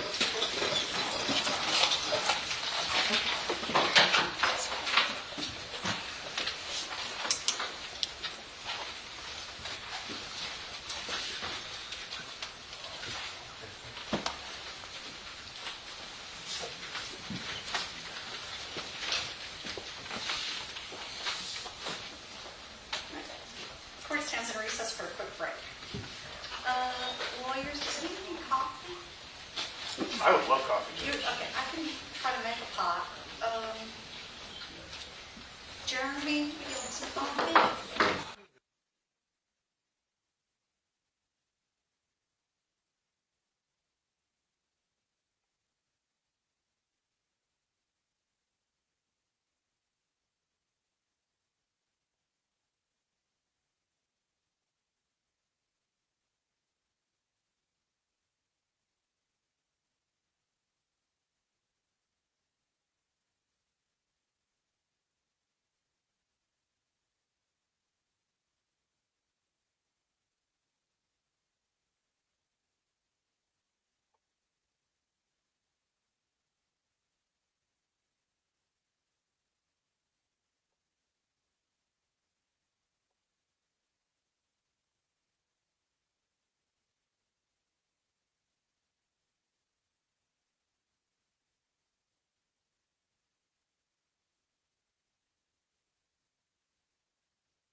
There's like any real difference. Yeah.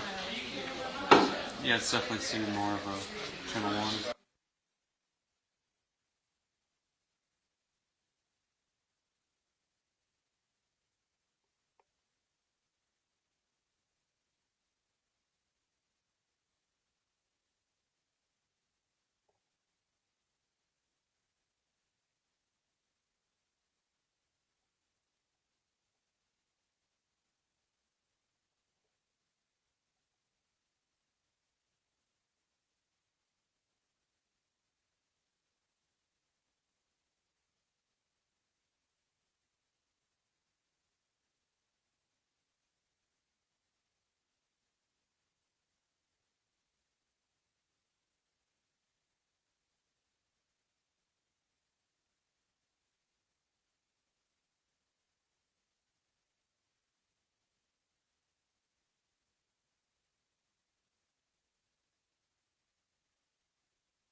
Angela Chavers, Angela V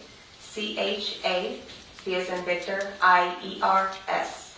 And how are you currently employed? I am employed with the Galveston County Sheriff's Office as a crime scene investigator. And so is your official title investigator?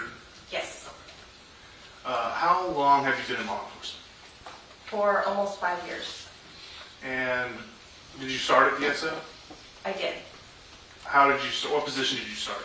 I started out on patrol, and then I moved into crime scene About how long have you been on crime scene? for a little over a year and a half. In regards to this case, how did you get involved in the investigation? I was contacted by Investigator Martin. She was training me at the time. And sort of walk us through what happened when you first got on scene. When I arrived on scene, I made contact with Investigator Martin, and then we did a walkthrough with our deputies. And what did you do next? After that, we left the house, and then we started dividing out tasks. And Investigator Crow has already sort of testified as to what his tasks and assignments were. What were yours? My tasks and assignments were to assist with evidence collection and then video the scene. So, can you sort of describe to the jury how you video the scene? Yes, so the way we video the scene is going to be similar to how we take photographs. So we'll start with our overalls, and then we'll go into mid-range photos and close-up photos. And as we enter each room, you'll see we'll go from corner to corner to kind of pan the room, so that way you can see all perspectives of the room. And was that performed in this case? Excuse me? Was that videoing performed in this case? Yes. Your Honor, may I approach? So, Investigator Chavers, I'm going to show you what's been marked as States 93. Do you recognize it? I do. What is it? It is a thumb drive with the video footage that I took. And have you reviewed that? I have. Do the videos appear to have been tampered or altered with in any way? They do not. And do they fairly and accurately capture the events and the scenes as they were at the time of the recording? Yes. Your Honor, this time state would move to admit States 93. No objection. States 93 will be admitted. May I publish? Yes.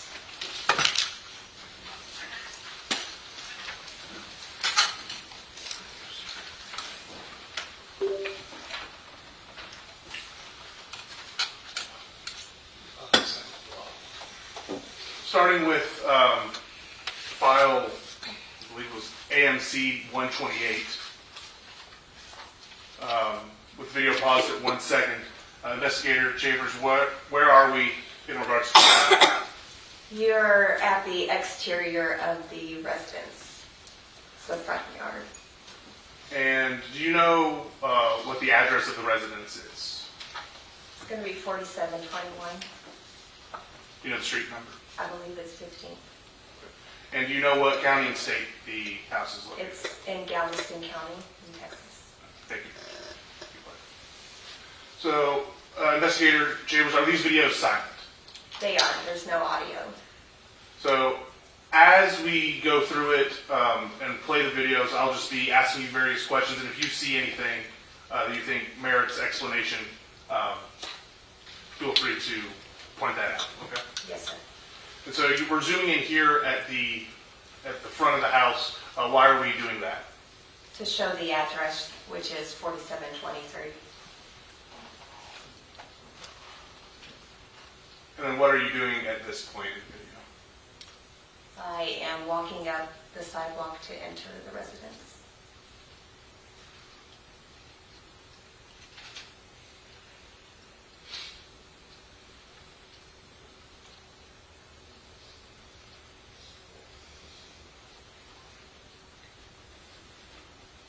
On the front porch that we see here, is there anything of investigative value that y'all were able to see? No, sir.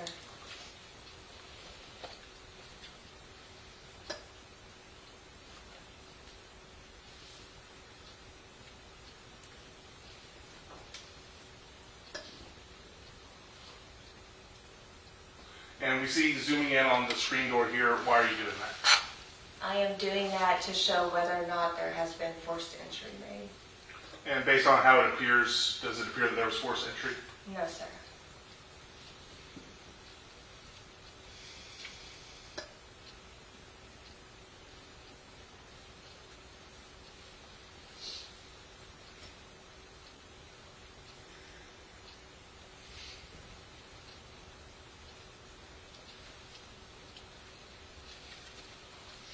And is this the front door to the house? Yes.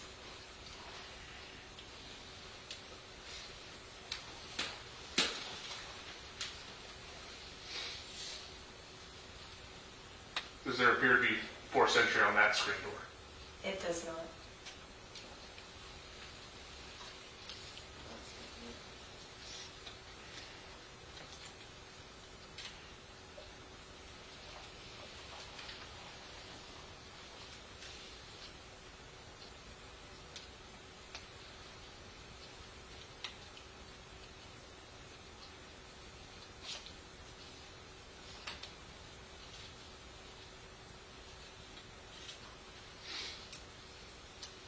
Based on this wooden front door, does there appear to be any forced entry there? No, sir.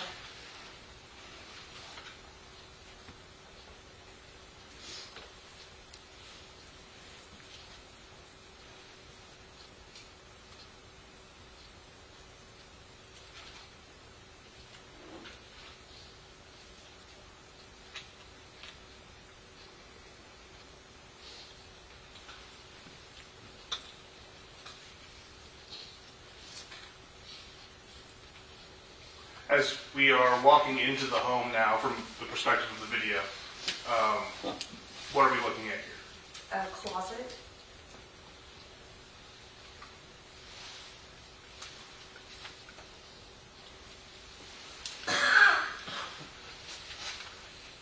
And so, for the purpose of the record, AMC 0128 just ended. We'll now be playing AMC 0129. Does there appear to be anything important of note in the closet? No, sir. Now, as we kind of move into the house, I kind of want to discuss the process of taking these recordings. Are they all continuous and get broken up into separate files, or are you pausing the video and then restarting it manually from your camera? They get broken up into separate files. There is one portion where the battery does die, so I have to switch it out. Okay. And would you be able to point that out when we reach it to the Yes. Okay. So, well, what are we looking at now? We are looking at what appears to be the living room. And on the couch, what do there appear to be? Rifles.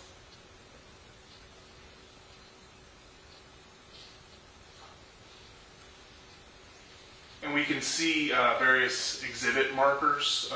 Were those there when the sheriff's office originally arrived on scene, or were they placed there by other detectives? They were placed there by us later, not when we originally arrived. Right. I know it might sound like a silly question, but I just wanted to make sure.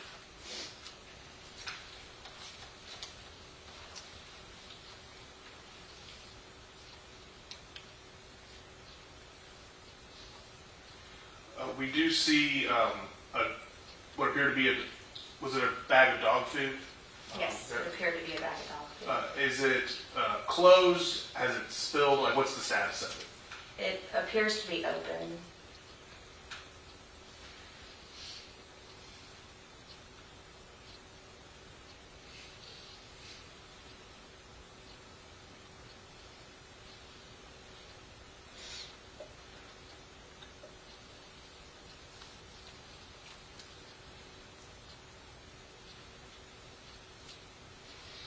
Right there, you kind of zoomed in on that sort of green object in the lower corner. What was that? It appears to be medicines. Was like the container they were in, were they all full, or was one appeared to be empty? I don't know.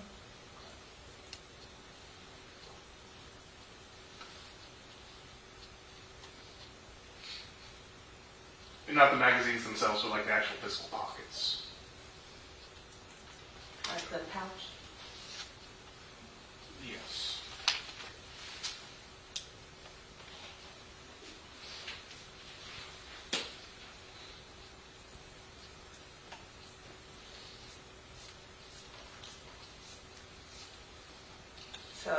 appeared to be 4 of them were full and then 1 was empty. Okay.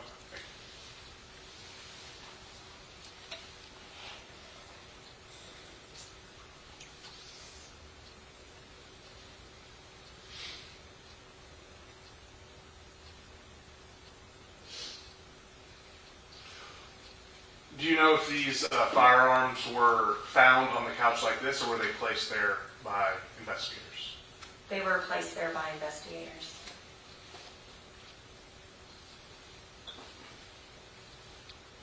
Do you know where they were originally found? I believe they were originally located behind that Christmas tree near the couch.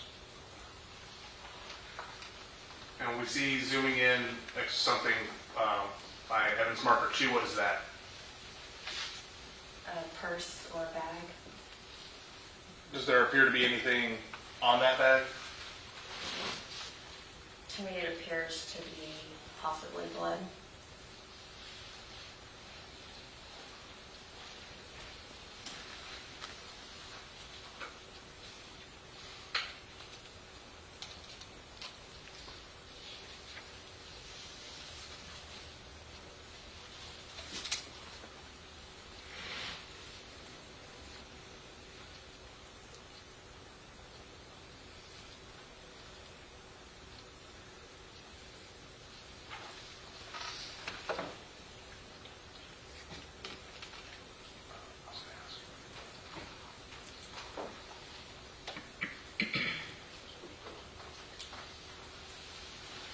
Okay, and for the record, we've played all of AMC 129. We'll move on to AMC 0130.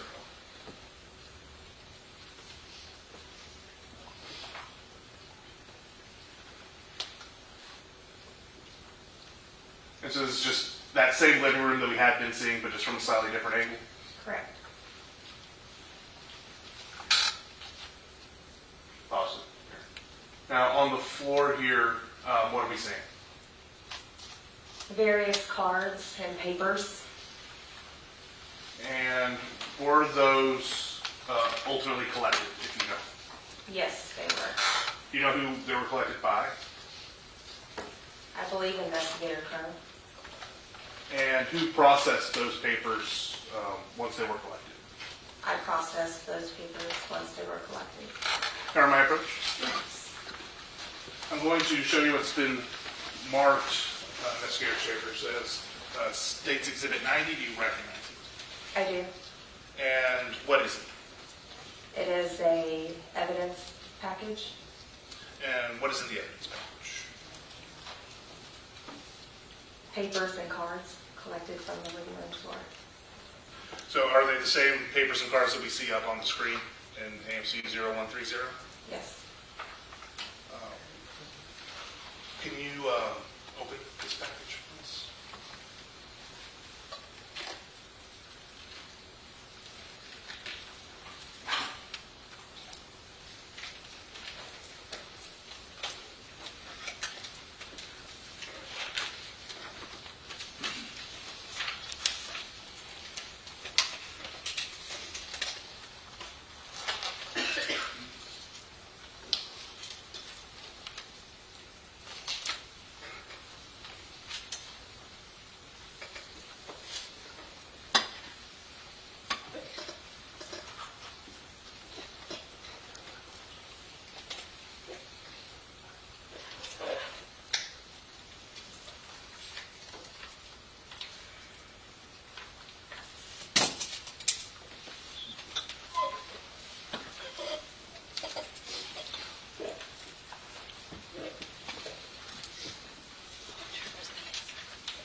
Now,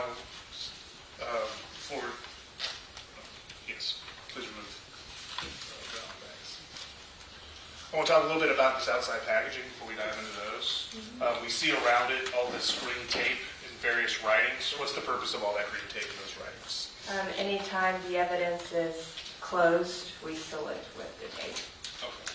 And in fact, we see on the back here some various writings. What are these? If you can tell us.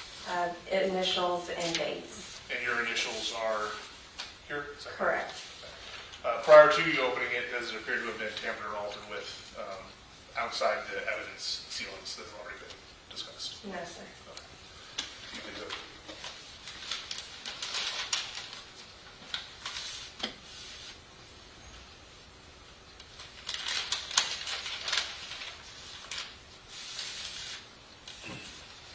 So, what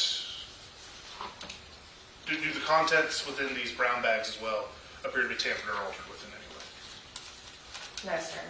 Not since I last processed them. Let's talk about how you process them. What's the processing process like? I used a chemical called ninhydrin. Ninhydrin is a chemical that reacts to the amino acids and proteins in the fingerprints. So what I did is I sprayed these items with the ninhydrin, and then I heated them, and as a positive reaction, the fingerprint will turn a purple color. And so after you did that processing of them, they don't appear to have been tampered or altered with? They do not. Do you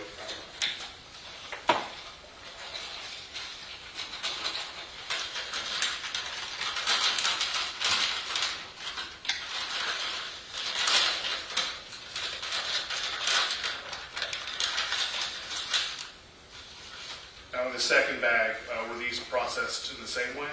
They were not, no. Okay. Do they appear to have been tampered or altered with the cards in that second bag? No, not since I processed. Your Honor, this time the state would move to admit State's Exhibit 90 and contents into evidence. No objection, Judge. State's 90 would be admitted. So, taking, out of everything that has been processed with that fingerprint treatment, was it just these two individual items here?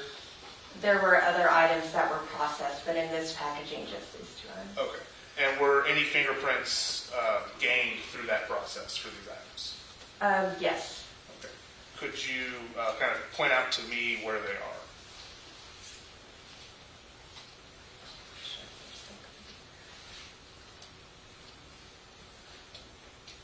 So it's going to be one near this Wells Fargo. Okay.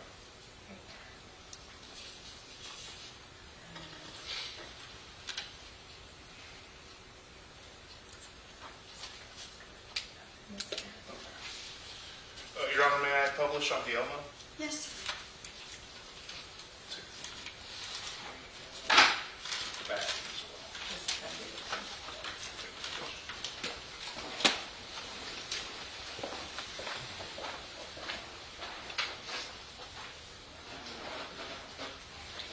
So showing you first this item that was taken out of State's 90. It appears to be, well, what do you think? How would you describe it? What is it? The fingerprint? No, just the item itself. Oh, a bank envelope. Okay. And is there a fingerprint that was detected on this banking envelope?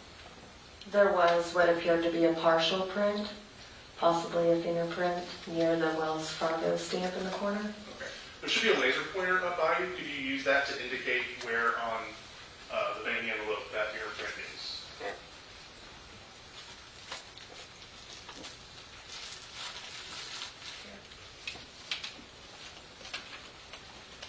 Go ahead, zoom in on that area. For the record, she indicated to the upper right corner of the banking envelope near the Wells Fargo logo. And just to zoom in, move it over. Kind of get a better look at that fingerprint. Was that sent anywhere? Yes, it was sent to Galveston Police Department. And what came with that investigation of that? It was submitted to APHIS with no results. APHIS didn't have any results? No. Showing you the second item that you identified out of State's 90.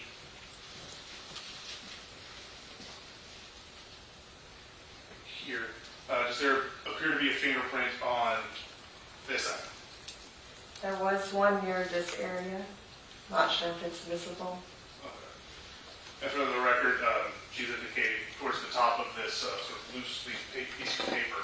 I'll zoom in to see if we can get a better look. Is that what you're referring to? And was that print sent off? Yes, it was sent to Athens as well. Did anything come out of that? No.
For the record, resuming the video, AMC 0130 at the 19-second mark. So, investigative engineers, these are the items that we had just discussed. Yes.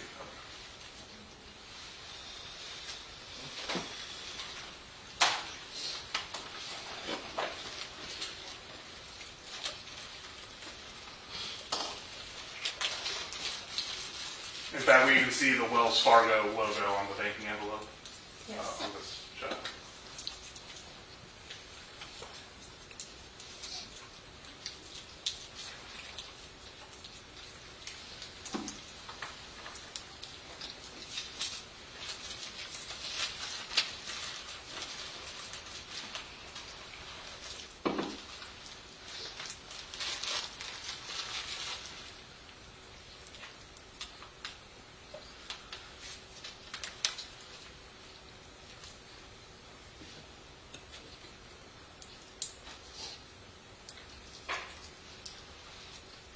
And what are we zooming in on here at this point in the video? Like to be money.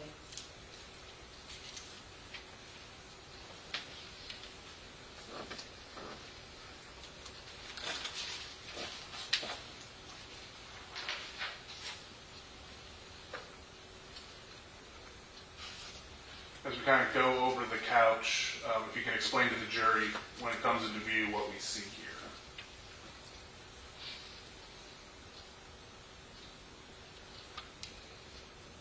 Appears to be a rifle. And does there also appear to be a baggie underneath that rifle? Yes. What does that appear to be to you? I believe it was marijuana.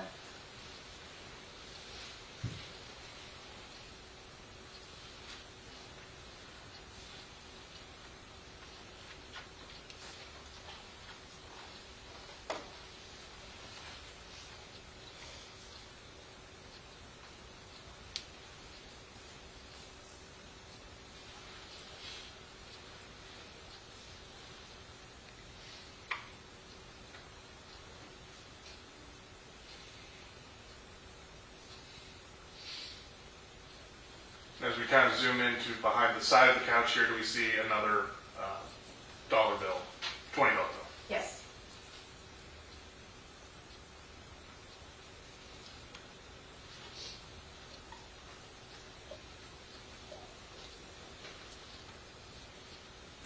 Is that piece of paper, is that from the house, or is that something that the sheriff's office brought? I believe that's the search warrant. So as we move to the back part of the living room, what room are we entering into through this doorway? The dining room. And from this angle specifically, we kind of see two doorways For the record, the video ended for AMC 0130. We will now move on to AMC 0131. You see those two bedrooms there on either side of the cabinet? Yes.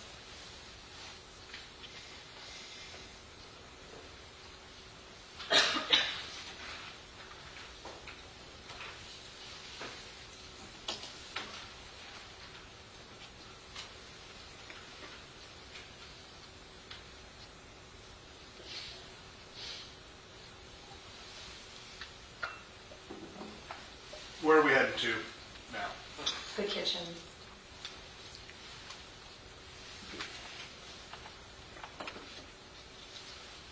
On the counter to the right, I know we're panning away from it, but there appear to be any sort of restaurant food containers? There appeared to be a Taco Bell package.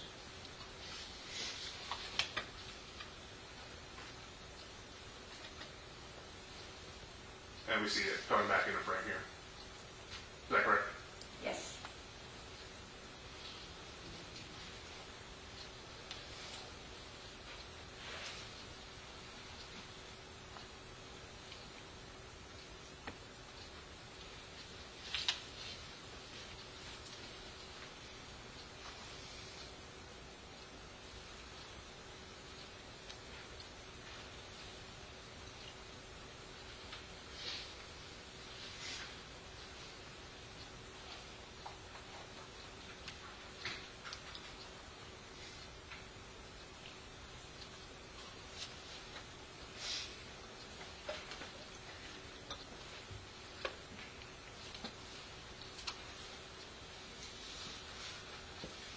And then as we pan around, kind of gives you that that other angle of the kitchen. You can see the dishwasher, the sink, and everything else. Mm-hmm. Was there anything of investigative note discovered in the kitchen that you're aware Not of? to my knowledge.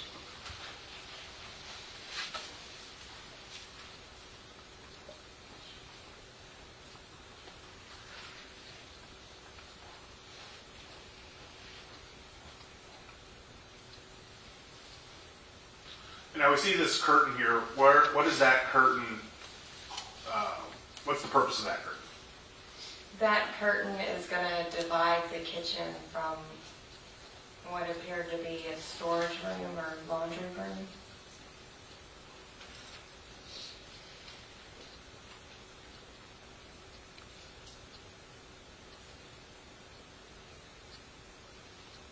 And here we're getting that first look into that storage room. Yes.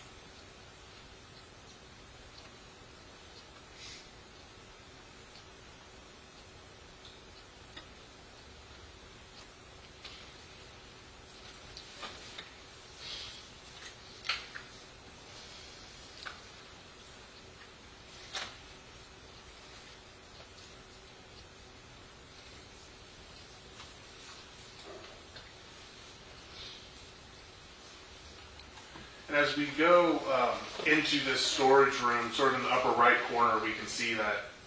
Oh, that's a cancel that. Well, okay. For the record, AMC 0131 has ended, so we will begin AMC 0132. We pan back, we see that sort of diamond there. What is that? That's an exterior door. It's the door that led to the exterior of the residence. Okay. And does there appear to be anything blocking that door? Yes. What is that? It looks like a dryer. Okay. And can you use the laser pointer just to make sure the jury is aware of what we're looking at? And does there appear to be like other, just I guess, clutter also Yes. there as well?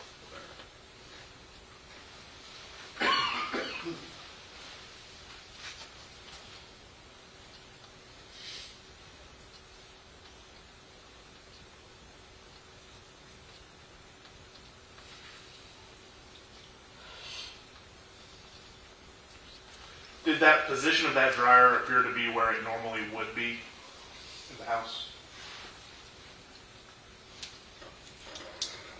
The dryer appears to be pushed out to me. It isn't flush with the wall.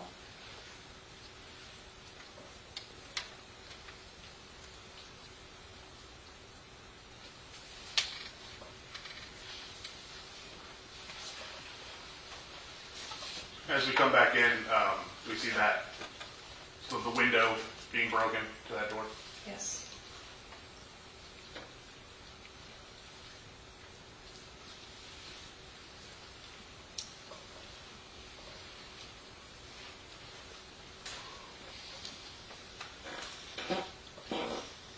Are you aware of how that door, that window in the door was broken? I am not.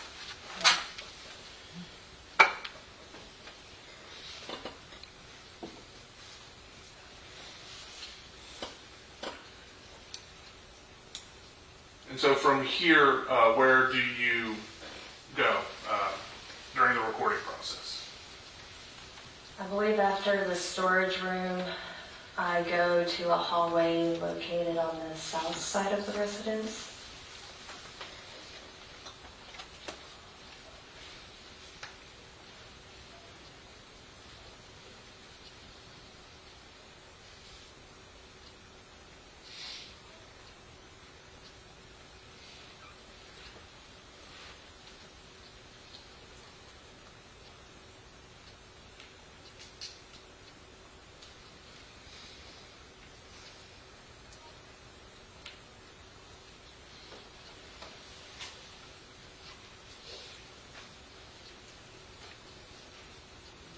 And so as we progress back through the kitchen, we see that doorway that leads back to the living room.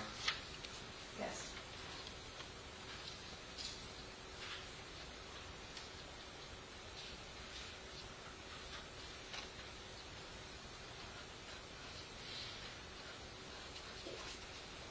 And through this doorway here, to the left, we see a door going to a room of some kind. Is that fair? Yes. We also see evidence marker number 5. What is that that we're looking at? Madison.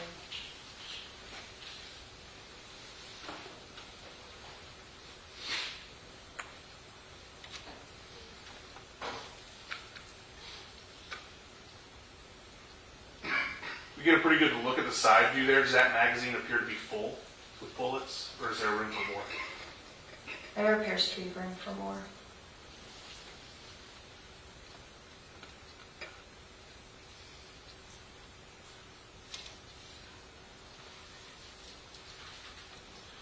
As for the record, AMC 0132 has ended. We will begin AMC 0133.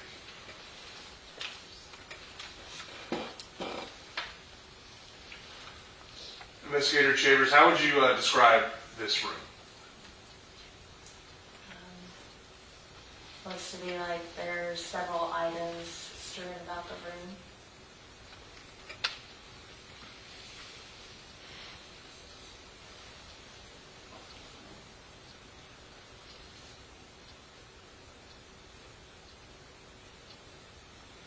Appears to be in disarray.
We saw you zoom in a little bit on that bed there. What was the purpose of that?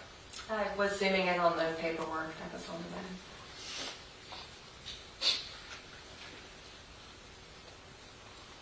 And here, as we pan over to the desk, does there also appear to be some more Taco Bell packaging?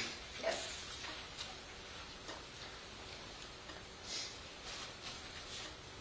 And what are, specifically at the bottom of the screen,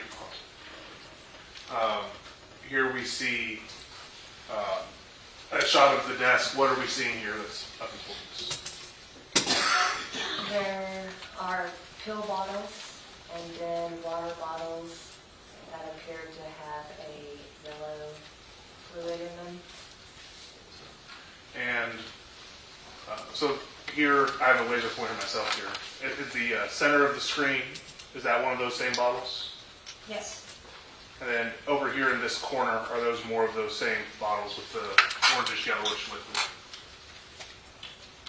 I don't know if it's the same liquid, but it appears to be bottles with the same color liquid. And there appear to be blankets and pillows and things underneath the desk? Yes.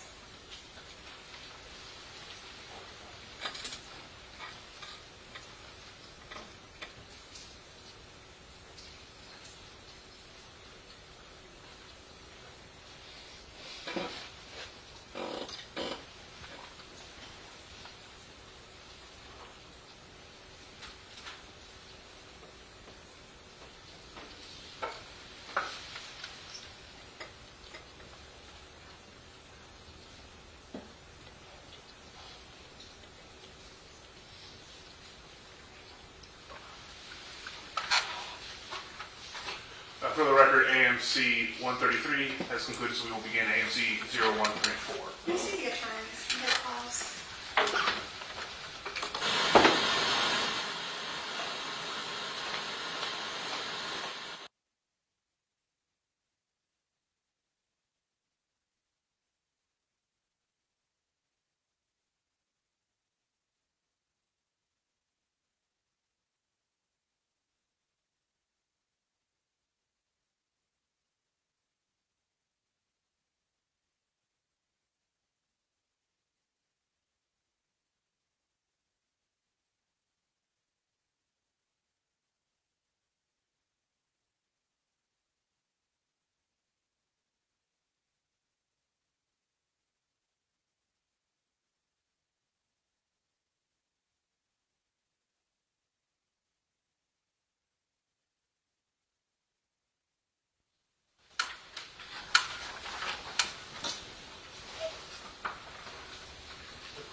For the record, Judge, we'll skip ahead to AMC 0138. Okay.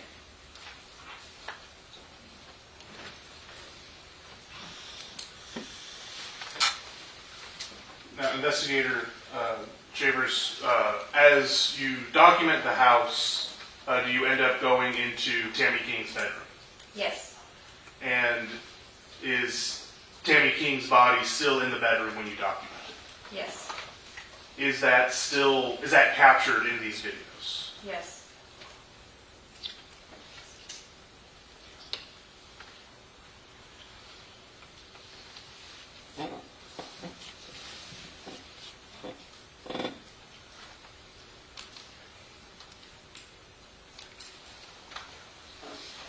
Skipping ahead to the 3-minute and 16-second mark.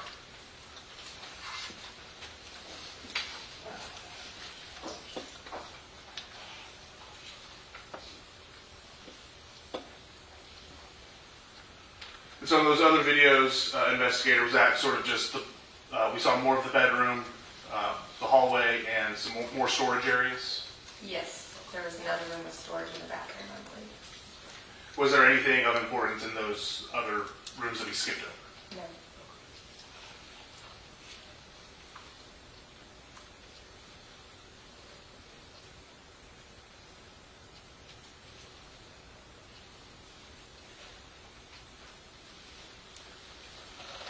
And before we go into the bedroom, we look into one more closet. Was there anything of note in this closet? No.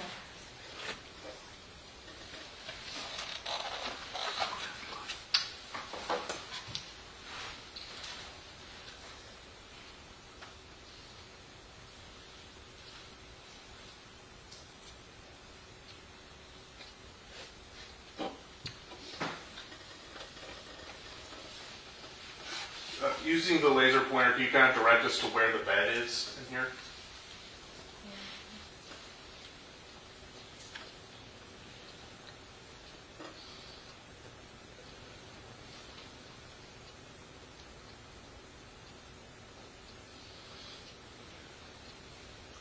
And so we see sort of this pile of clothing. Where is Miss King in this room? The decedent is under the sheets located on the bed.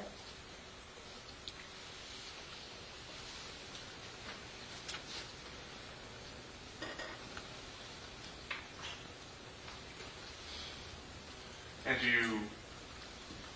you all ultimately remove those sheets as part of this? Yes. What happens with those sheets? Can you explain that to the jury? They are submitted as evidence. And when collecting the sheets, is there a special way in which you do so to try to retain any evidence that's different than how someone else would fold up a sheet? Yes, so we fold it into itself inward.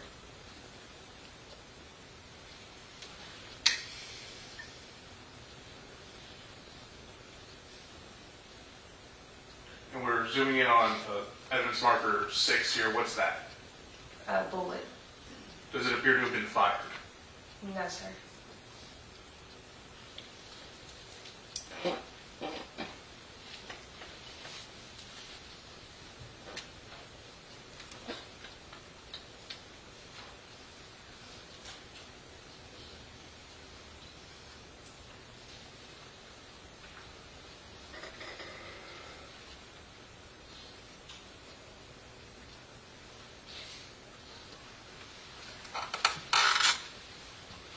And by evidence marker 10, do we see Miss King's hand?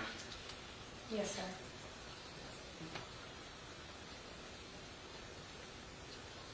And as we sort of pan back behind this pile of clothing, do we see the rear side of her body? Yes.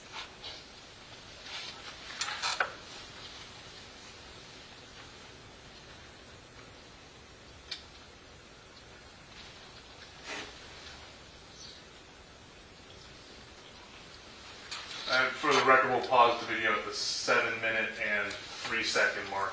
Investigator Chaviers, do the rest of these videos depict you removing the sheets from the body and therefore exposing the deceased? Yes.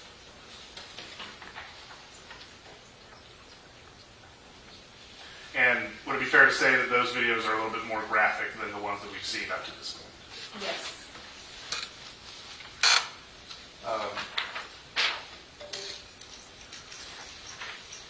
In regards to the fingerprint processing and the videoing of the scene, did you do anything else in this case? I did, yes. What was that? I collected buckle swabs From who? from Uriah Urick and Tammy King. And do you recognize Uriah Urick today? Yes. Court. Can you please identify him by pointing to him and stating an article of clothing that he's wearing? He's wearing a blue and white striped shirt. May the record reflect that the witness has identified the defendant. The record will so reflect. And do you recall what date you obtained the buccal swab from Mr. Urick? May I reference my notes? Absolutely.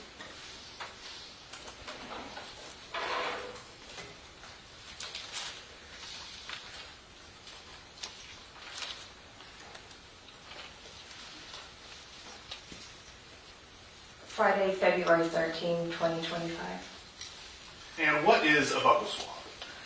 A buccal swab is going to be a sample of epithelial cells or skin and saliva located inside of the mouth and the cheek, the interior of the cheek.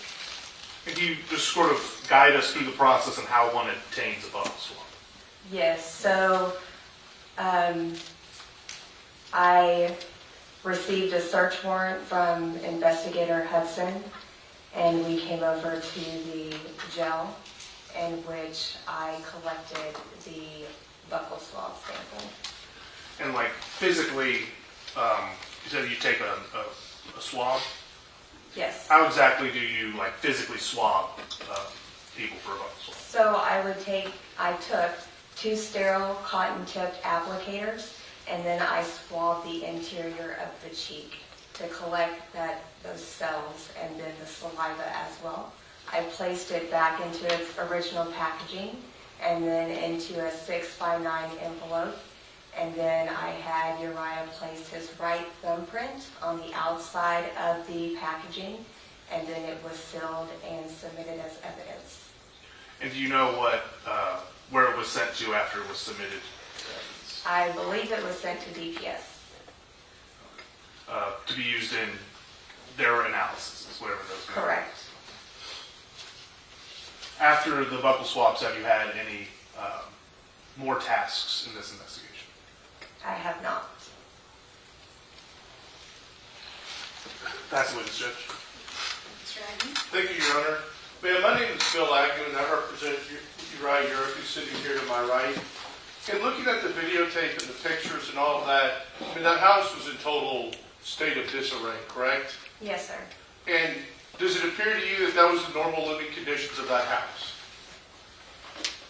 I'm uncertain what the normal living condition was of the house. And I guess where I'm coming with this is, I mean, is it your contention, or do you think that as part of everything that happened, the house got to be cluttered and strewn everywhere? Or do you think that that was more of a normal way that that house was kept? I believe it probably depends on the room, but the house did seem in disarray to me. Okay. And that's my impression as well, is that the house was in complete disarray on a normal basis. That's how it appears to me. Would you agree with that or not? I believe some rooms, maybe possibly others, Okay. but I can't say for certain. For instance, you know, there was that rifle that was behind one of the couches with the bag of marijuana on the ground, right? Yes, sir. Do you think that those got there because of what happened, or those were already there? Call for speculation, Your Honor. Suspend. But would you agree with me or not that a rifle behind a couch is not where most people would want to keep their rifles? I don't know where people keep their rifles. As far as gun safety goes, is it advisable to have a rifle behind a couch?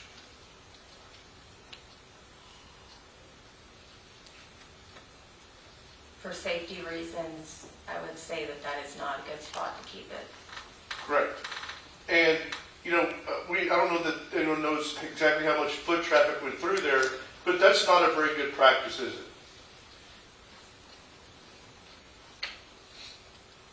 It's not a practice that I would use. And there's been some testimony that there was a gun safe and the guns were always in the safe. It doesn't really appear that that would be true based on the way everything appeared to me.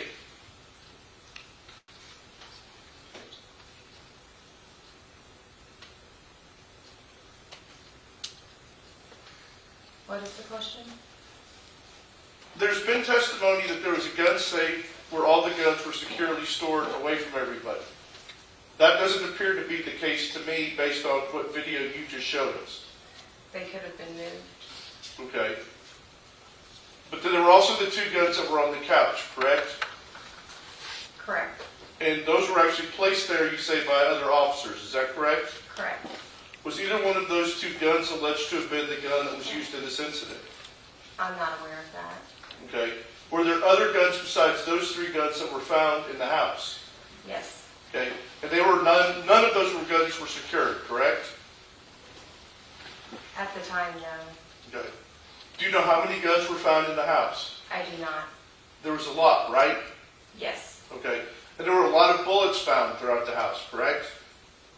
Yes. And a lot of magazines were found throughout the house, correct? Correct. And there were a lot of pills that were found in the house, correct? There were some pills, yes. And there was a lot of marijuana found in the house, correct? There was marijuana found in the house. There were credit cards found in the house, right? Correct. There was cash found in the house, correct? Correct. Okay. There were a lot of things that seemed to be sort of haphazardly placed inside that house, correct? Correct. So, you know, why would someone leave credit cards on the ground? I object to speculation, Judge. Suspend. Do you find that to be normal course of action, that there would be credit cards just staying on the ground? No. Okay. Cash be on the ground. Does that make sense? No. Okay.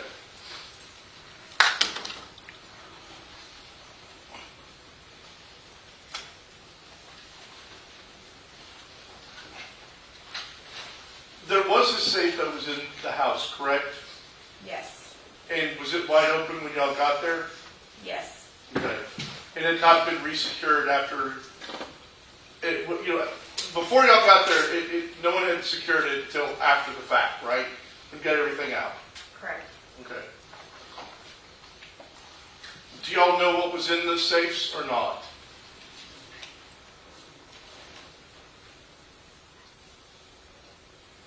I don't believe there were any items collected from the safe. As far as what was in the safe, I don't recall. So there's no way of knowing what was in the safe before anything happened, correct? Yes, Okay. So they may have all been, the safe could have been empty for all we know, before whatever happened happened. it could have. Good. And the house was probably not in the best condition before whatever happened happened. Object to speculation. Judge. Sustained.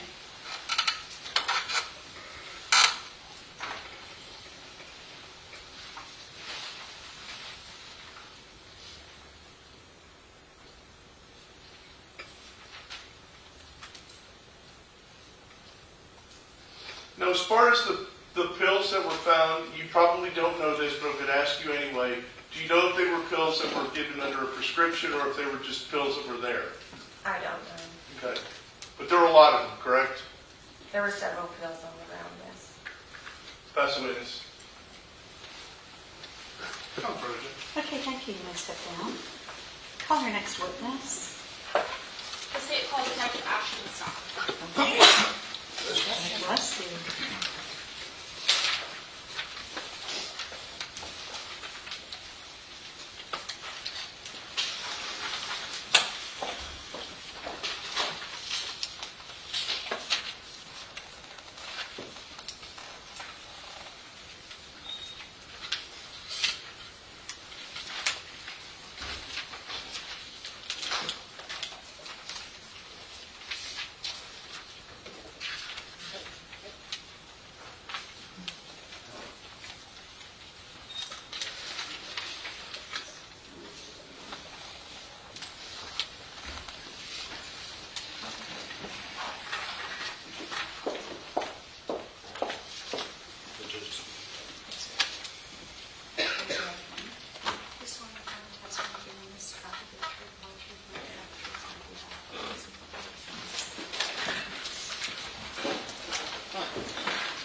Okay, you may proceed.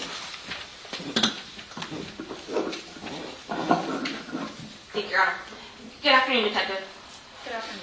Will you please state and spell your name for the record? My name is Ashton Scott.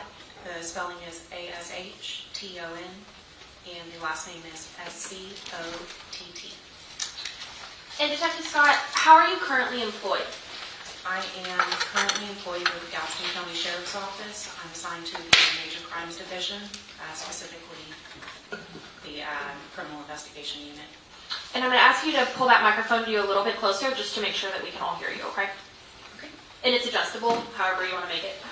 Don't want to breathe at all. So in order to become a detective in the Criminal Investigation Division, do you have to be a peace officer? Yes, ma'am. How is it you become a peace officer? I completed a basic peace officer academy in 2012 through College of the Mainland, which certified me through the state through TCOL. And when you say through TCOL, is that a licensure you must obtain? Yes, ma'am. It's the Texas Commission of Law Enforcement. And so you said in 2012, correct? Yes, ma'am. So is that fair to say you've been in peace officer for about 13 years? Most of 13 years. I worked for the private side as a corporate fraud investigator for a couple of years. Okay, let's go through kind of your training experience a little bit. What was the first job you had after obtaining your basic peace officer license? I was hired on with the Galveston Police Department in 2013, and I worked for them from 2013 through 2023. And what roles did you have at the Galveston Police Department? I was a patrol officer, I was a field training officer, I was a detective with the crime scene unit, and then I was a sergeant. So I'm going to go through a couple of those. So when you say patrol, is that what we think of as the normal officers who are out and about on the street. Yes, ma'am.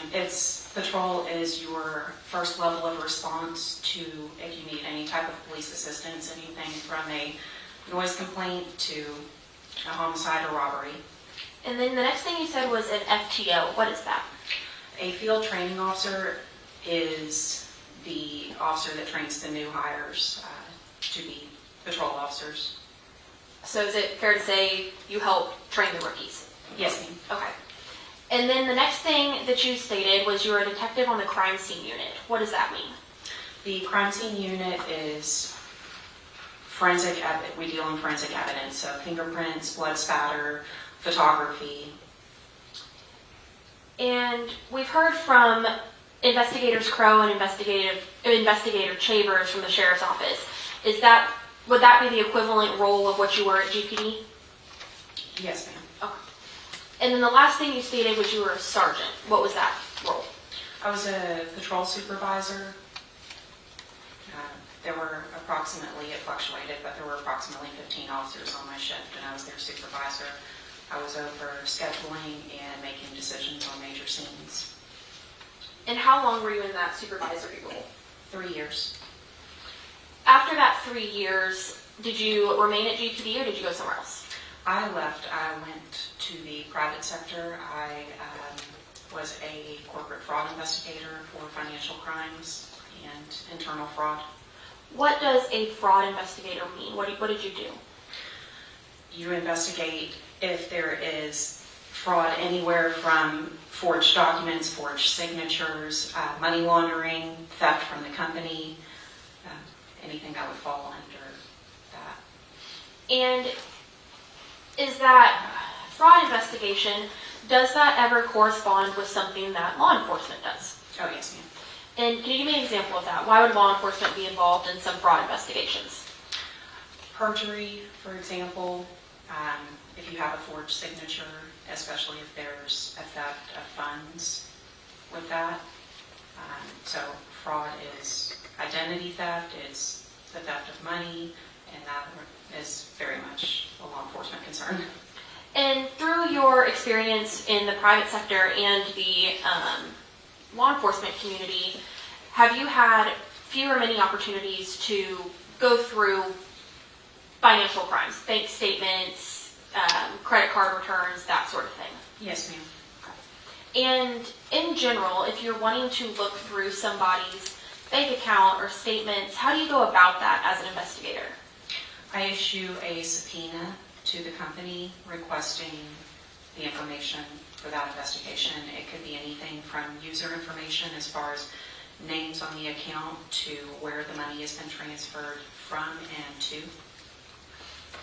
And are there any other sort of extra trainings or certifications that you've obtained in your time over the last 13 plus years of law enforcement?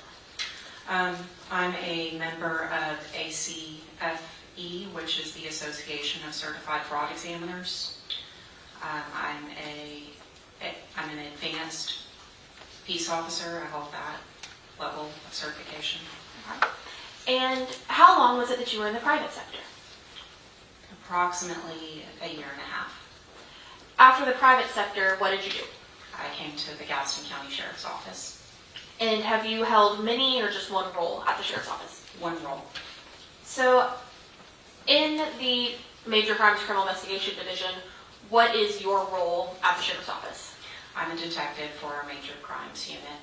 So I investigate anything from sexual assault of a child, homicide, robberies, and financial crimes. I do still investigate fraud. And does your background as a fraud examiner help you in investigating some of those fraud type crimes? Yes, ma'am. I think the more experience you have with anything, you know what to look for. I want to bring your attention to February 7th of 2025. Do you recall that date? Yes, ma'am. What were you doing on that date? It was a Friday, and I was working. At any point, did you get called to a scene? I learned of a major investigation where the victim's financial accounts had potentially been compromised. I was tasked with subpoenaing some of those financial institutions and companies for information as far as the transactions on those accounts. And what companies did you subpoena? The initial one that I was tasked with subpoenaing was Chase Bank. I issued a subpoena to them with the victim's information, and they came back and told me that they had no accounts for the victim. Her name was Tammy King. After I issued a subpoena to Chase, I issued another one to Block Inc., which is the corporate name for Cash App. And for those of us who may not know, what is Cash App? Cash App is a peer-to-peer money transfer service. So they facilitate the transfer of money from one person's bank account or credit card to another person's. They're the middleman. And can you also leave money in your Cash App, or do they have to do they maintain in bank accounts? You can leave money in it, yes ma'am. Okay. And so you reached out to Block Inc., and what accounts did you do a subpoena for? Ms. Tammy King. Okay. And did that come back with anything? Yes, ma'am. I issued a subpoena to Block Inc. They, on the same day, returned the information. The return had Ms. King's information, her identifiers, and it had accounts that had been linked to her Cash App account. And also it had a list of transfers of money coming into her account and money leaving her account. Okay. And before we kind of get into what that Cash App gave back to you, were there any other subpoenas that you sent out? Initially the Chase Bank, then the Cash App, and then a Wells Fargo account. And did you receive back any information from Wells Fargo? Yes, ma'am. Okay. And was that also in relation to Ms. King? Do you mind if I look at it? Absolutely. Feel free to refresh your memory, and then once you feel refreshed, look up at me.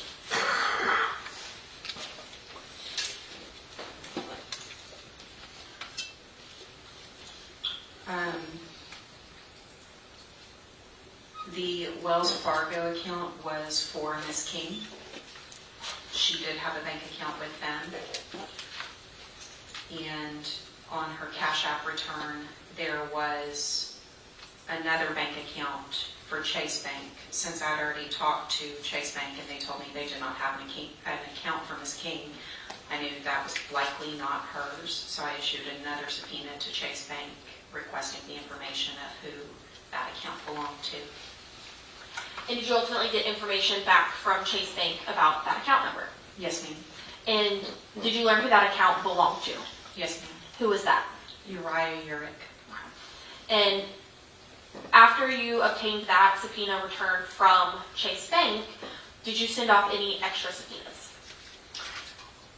After I received the one from Chase Bank, I sent an additional subpoena to Cash App for a username that Ms. King had transferred money to that wasn't in the rest of the history. I believe the username on that was Ratstar. Okay. And did you learn who that belonged to? Yes, ma'am. His name was Jaden. And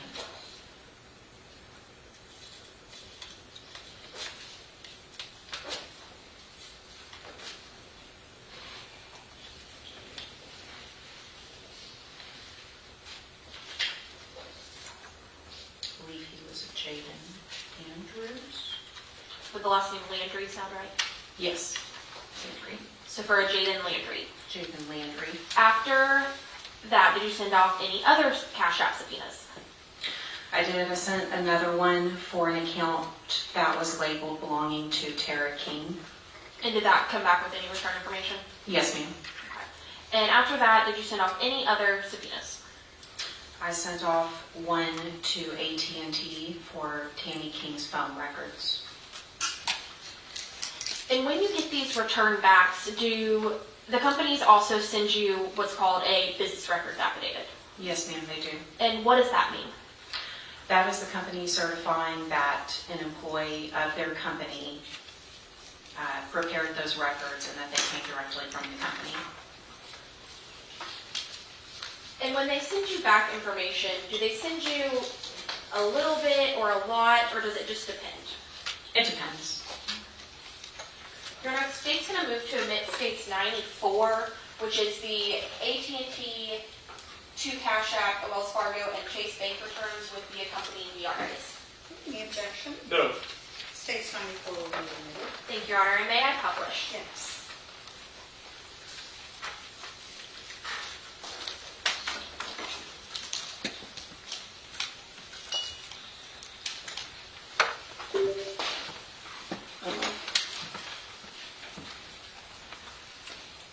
All right, Detective Scott, I want to start with the Cash App return for Tammy King.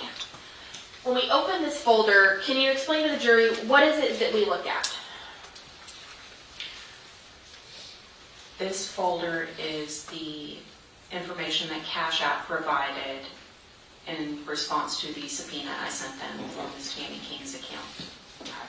And is this bottom part the Excel spreadsheet where the data actually is? Yes, ma'am. And what are the other documents? The other documents are the custodian of records, which is what we previously discussed, the business records affidavit, where the company is certifying that they did provide these documents. One of them, the Cash App guide, is how to read the information that they're sending back. Sometimes it can look kind of jumbled, and they provide a user guide for that. And then what's the very top one? The cover sheet is their opening, their letter to the department. So is it fair to say that the bottom document is the one that has the information you were seeking? Yes, ma'am.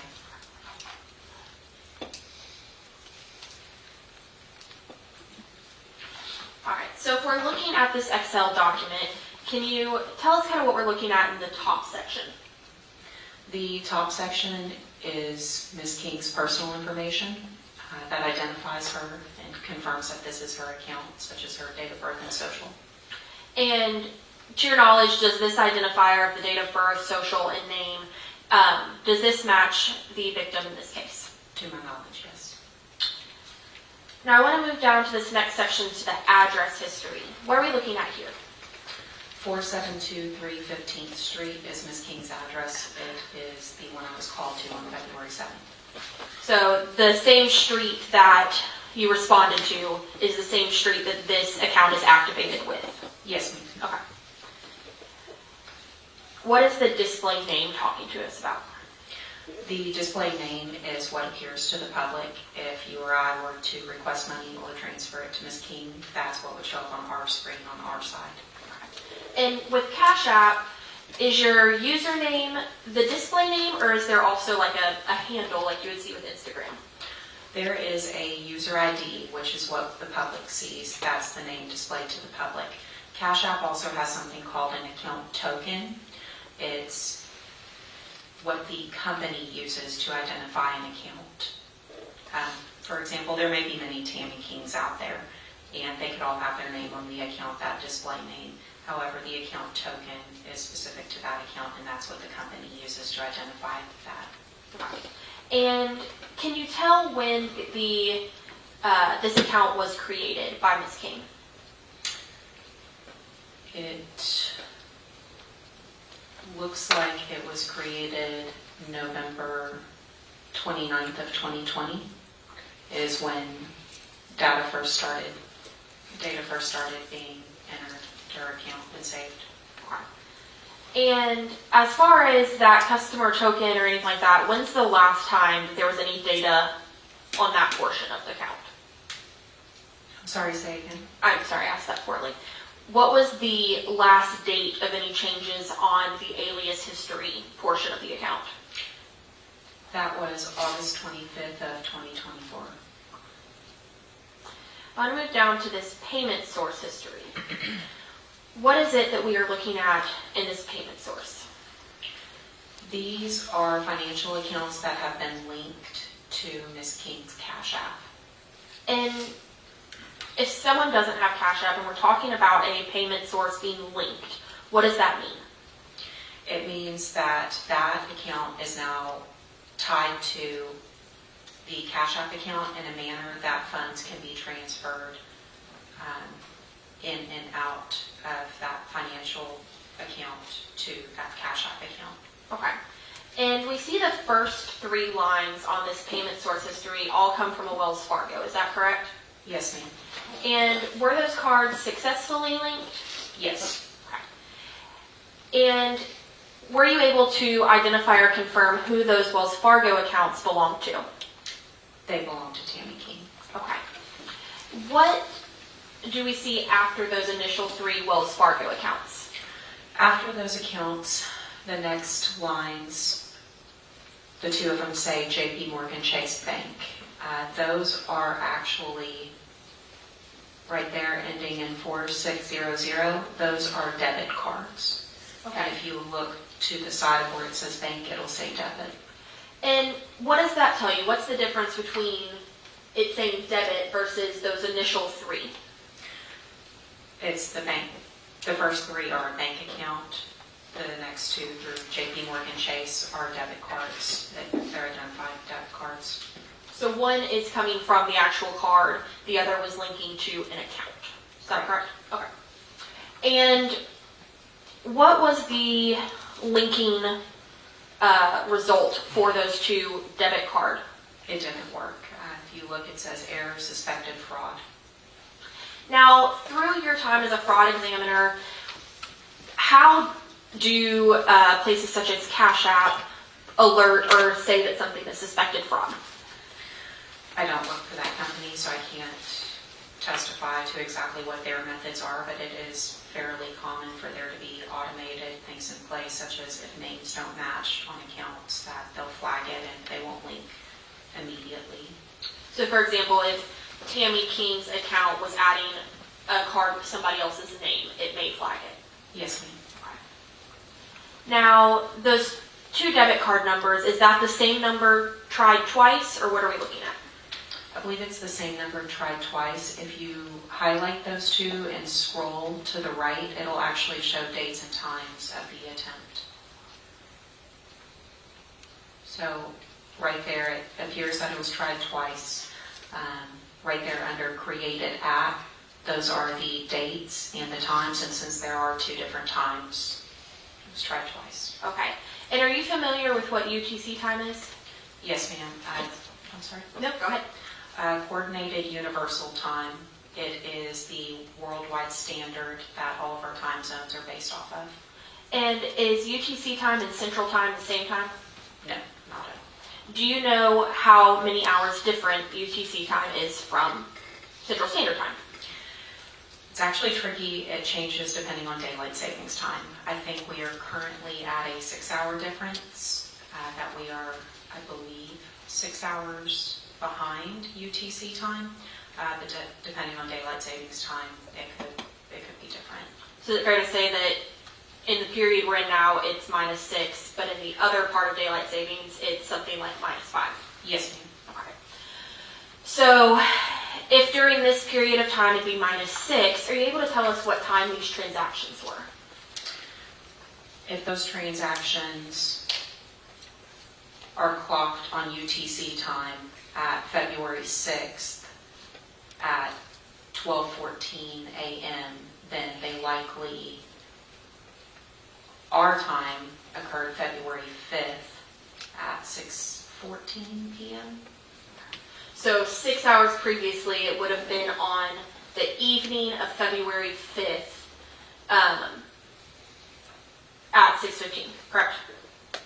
6:14. 6:14, I apologize. And so that's on both of those, or they tried it roughly at the same time? Yes, ma'am. Okay. And you said both of these ultimately were unsuccessful, correct? Correct.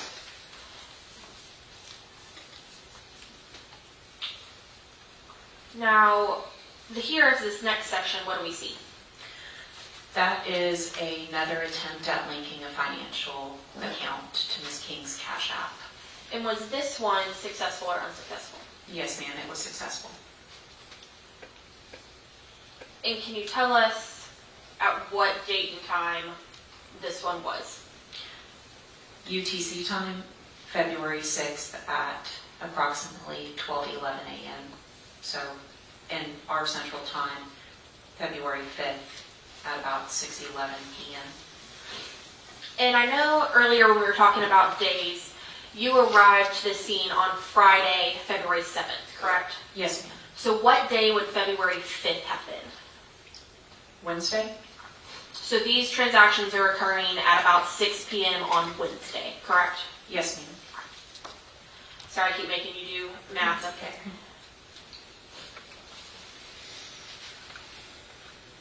All right. Now we get down here. What does this line 64 mean? Attempted peer-to-peer payments. And are these payments, do they go in most recent to oldest or oldest to most recent? It looks like they are going most recent to older. And now when you issue Cash App subpoenas, are you getting the entirety of somebody's Cash App history, or does sometimes you only get portions? I can't testify to that. Whenever I asked for February. So I believe the company gave me everything they had for February. Okay, so it's possible that there could have been other months of transactions, but we specifically subpoenaed February. Yes, ma'am. Okay.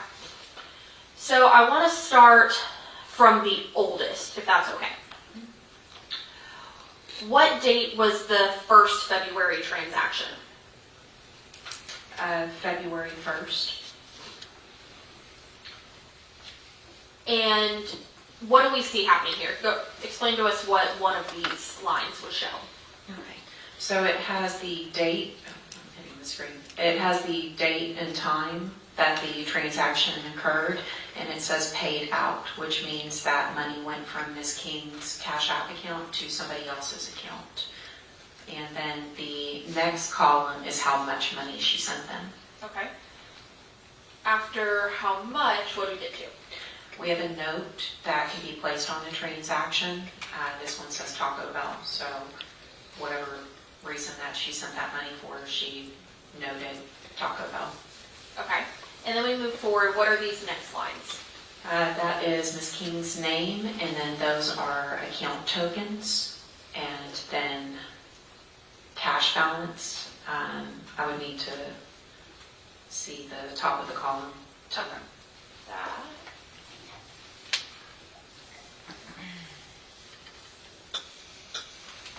So the sender subject, that means that that CFQ number is Ms. King.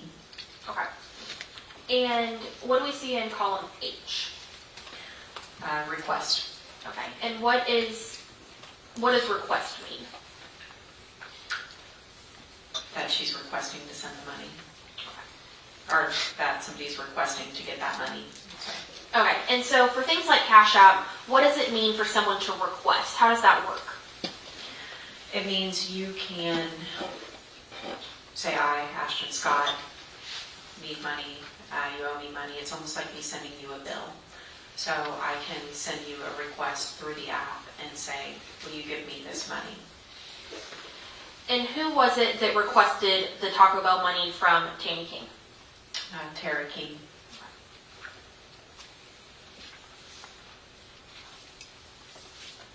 And is the rest of the columns just some further data that it gives? Yes, ma'am, the IP address. I want to move forward a little bit. Just to the next line. What are the next two transactions for and for what amount? The next two transactions, one is for $20 for phone case for new phone, please. I'm guessing that's a typo. Release. And then the one after that is for $29. 29 for case is the same one I have now, but right size. And were these also requests? Yes, ma'am. And who requested those two items? Tara King. And ultimately, were these requests made? Were they paid out? Yes, they were. If you stop right there under column B, it says paid out. So the 3 requests sent in early February from Tara to Tammy were all completed. Tammy sent her the money. Yes, ma'am. I want to skip ahead a little to line 75 where we see the date February 5th. And is there a transaction? What transaction is happening here? What do you know about it? On line 75, February 5th at approximately 12:32 a.m., which in our time would actually be February 4th at about 6:32 p.m., there is a payout from Tammy King's account in the amount of $55. And we see that this says paying versus request. Correct. What's the difference here? Tammy initiated that. Okay. And who did she send that $55 to? Tara King. Okay. And so are all of the transactions in February up to this point, which would really be February 4th, were they all to Tara King? Yes, ma'am. And was all the money sent? Yes, ma'am. Now I want to go directly above that. What time would this transaction on line 74 have been? February 5th at approximately 4:50 p.m. UTC time. Math. So February 5th minus, we said 6, so approximately 10:50 a.m.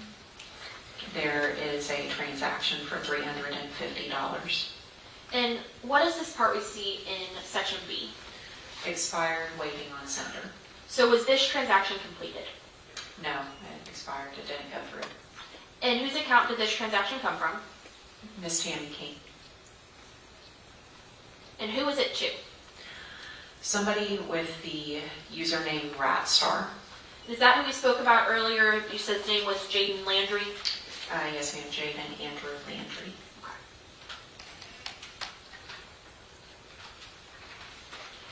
And then after that, what's this next transaction? The next transaction, February 5th, is for $1,000, and it says amount exceeded, recipient monthly receive limit. Okay, and who would the recipient be in this transaction? Would it be Tammy's phone or whoever she's sending it to? Whoever she's sending it to. Okay, so this says this amount exceeds the recipient's receive limits, correct? Correct. Okay. And who, was this a pay or a request? This was a request. Somebody requested that money from Tammy. And who was it that requested that money from Tammy? Tara King. And this would have been at about 2 p.m. on February 5th, is that correct? Minus 6, yes ma'am. Right after that, what's the next transaction that we see? Another one, also on February 5th at approximately 6:05 p.m. our time. There is a payout. Is it 6:05 our time or about 2 p.m. our time? I'm sorry, about 2 p.m. our time, you're right. Sorry, I keep making you do math, I apologize. That's okay. So this is a transaction that was successful. Yes, ma'am. And same questions, was this a pay or a request? This was a request from someone else to Ms. King. And who was that someone else? Tara King. And as we kind of keep going up, I'll stay here. Who are the next 6 transactions from? They're all to Tara King. And are they requests? Yes, ma'am. And are they all within the same kind of few minutes at around 2 o'clock on the 5th? Yes, 05, 06, 06, 07. Yes, ma'am. So does it seem like these are happening in pretty rapid succession? Yes. And what is happening with, what do you notice about kind of columns B and C? What's happening? Some of them are paid out, some of them are not. And they are for varying amounts, 300, 200, 200, 150, 10, 20. So, like I said, some of them, the money did leave Ms. King's account and was received by Tara King, and then some of them are showing amount exceeded. So at around 2 p.m. on February 5th, which is Wednesday, money is being taken from Tammy King's account and being put into Tara King's account. Is that fair? Yes, ma'am. And now, does Cash App tell you who exactly is sending or requesting, or does it just tell you what accounts are doing it? It tells you what accounts are doing it. Okay. So it doesn't tell you that, say it's mine, it doesn't say that Miss Willis is sitting here sending the money. It just says Miss Willis's account is sending the money. Is that correct? Yes.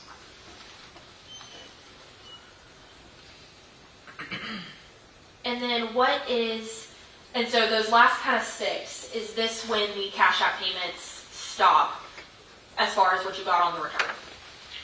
Yes, ma'am. Now, we go to this next section. What is different from what we saw earlier with these P2P payments versus transfers? The transfers are money coming into Tammy King's Cash App account, leaving her bank account and going into her Cash App account. Is it also the same as when you're transferring it from your Cash App account back to your bank account? Yes. Now, I'll skip this bottom line 103, but let's start with 102, okay? Okay. What are we looking at here? What date and time was this? This was February 5th, 2025, 12:32 a.m. So in our time, Would be about 6 p.m. on the 4th? yes, ma'am. Okay. And does this correspond with that same Tuesday night $50 transfer to Tara King that we saw? It's around the same time. Now we move to this next one in 101. What time would that be at? 2:49 p.m. So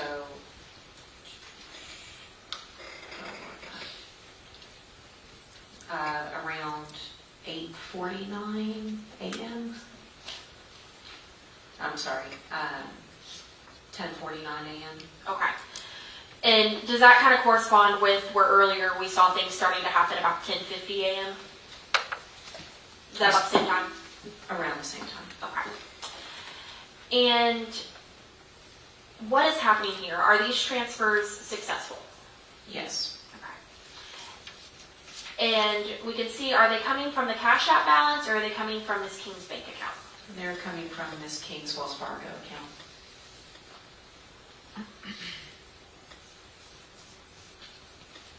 And then we can see they're going, where is it going? It is money coming from Miss King's bank account and going into her Cash App account. And Cash App can hold funds. It doesn't just transfer from one to the other. It can hold them as well. Okay, so at this point, money is coming from Tammy King's Wells Fargo account and being held inside the Cash App account. Is that Yes. correct? Okay. And what amounts are being transferred from Miss King's bank account into her Cash App account? Various amounts. There looks like a cluster, each of them for $200. It looks like there is a failed attempt at $20,000 and another failed attempt at $5,000. And then there are some more successful attempts. You're scrolling. Sorry. It's okay. So we have these 2 failed, correct? Correct. And then we move on, you said they become successful again. Yes. Okay. Lower amounts. And on these lower amounts, can you tell us about what date and time these are happening? Do you want UTC or do you want our time?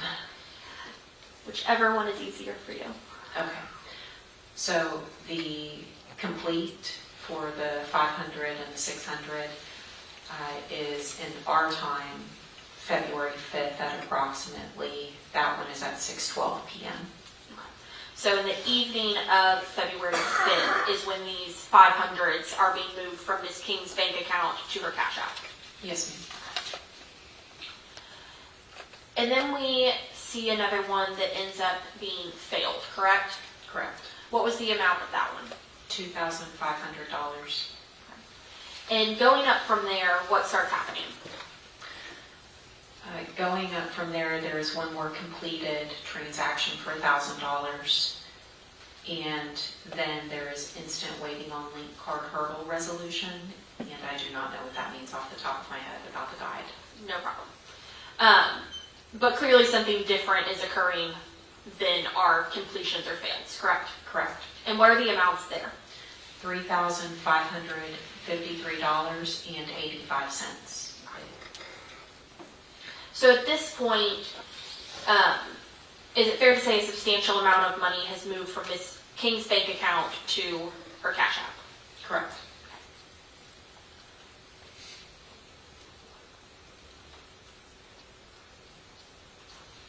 And as we go down, are these just kind of more information about where, what accounts and what phones are utilizing this account?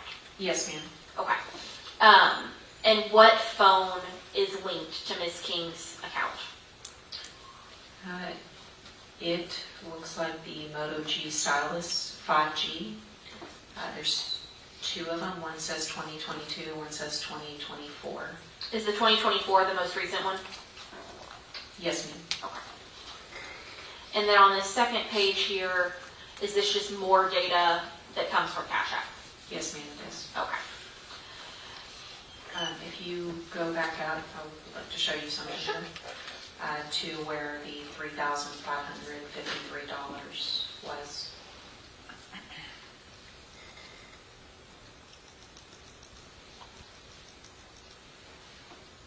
If you go over how those two are different, those top two, go over some more. And some more. Right there under column F, it says cash out. So cash in is money coming into Ms. King's Cash App account from her bank account. And cash out is someone attempting to transfer money out of her Cash App account. Okay, so this is the money that is in Ms. King's Cash App account is now being attempted to go elsewhere. Yes, ma'am. Okay. And those, it looks like something held them up. Is that correct? Correct. Okay.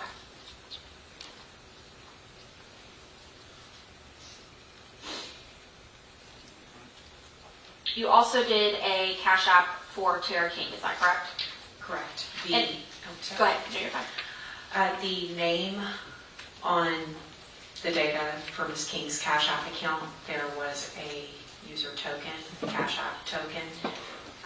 That's the jumble of letters that don't specify a specific name. So I did a subpoena to Cash App for that to see the user information, who that belonged to.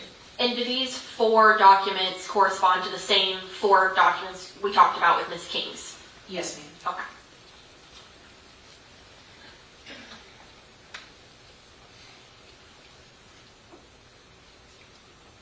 All right. So here, what address do we have on this account? 4723 15th Street. And what is this user's display name? Tara King. And when was Tara King's Cash App created? It looks like March 13th of 2024.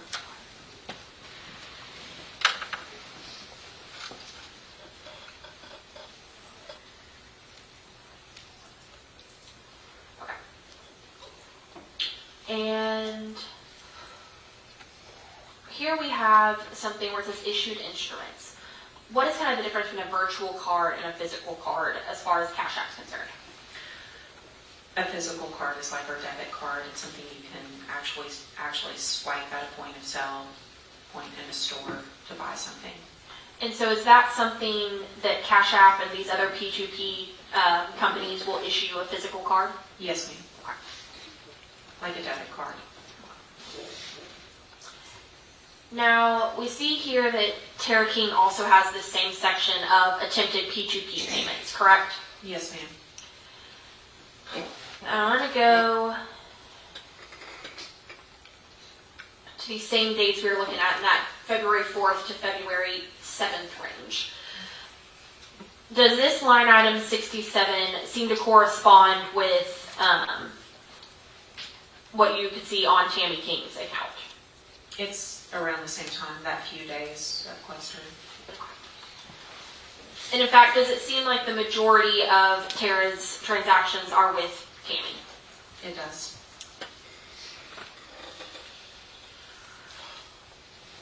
So moving forward, what is this next line 66 telling us? Bless you.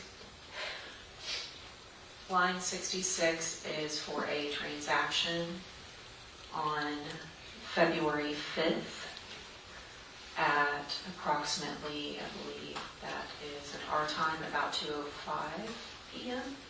And am I correct in saying that when we were looking at Miss King's, there was a lot happening around this same 2:05 mark? Yes, ma'am. And so does that correspond with what we see here on Tammy's? Yes. Or on Tara's, I apologize. Yeah, Tara's account, but Tammy's, their accounts are communicating with each other. So is it fair to say that the two accounts that you cash out are the ones that are sending and receiving money between each other? Yes, ma'am. Okay.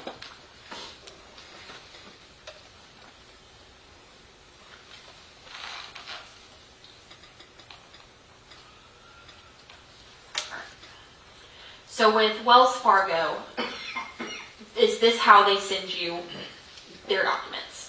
Yes, ma'am. Okay. And for the most part, are they the same style of documents that Cash App sends? Is that pretty common for financial institutions' returns? It's similar. They'll do a custodian of records or a business records affidavit certifying that the company is releasing those to us. And what sort of information does Wells Fargo give you? Wells Fargo gives me the name and address on accounts. It's whatever I ask for, but they give the name and address, and then they give the transactions. And when you subpoenaed Miss King's Wells Fargo account, you said that that account matches the one that's linked to Miss King's Cash App, correct? Yes, ma'am.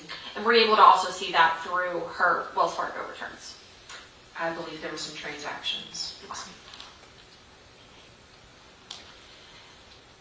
Now we also have this JP Morgan Chase, correct? Yes. And earlier you were explaining to us how you subpoenaed this information.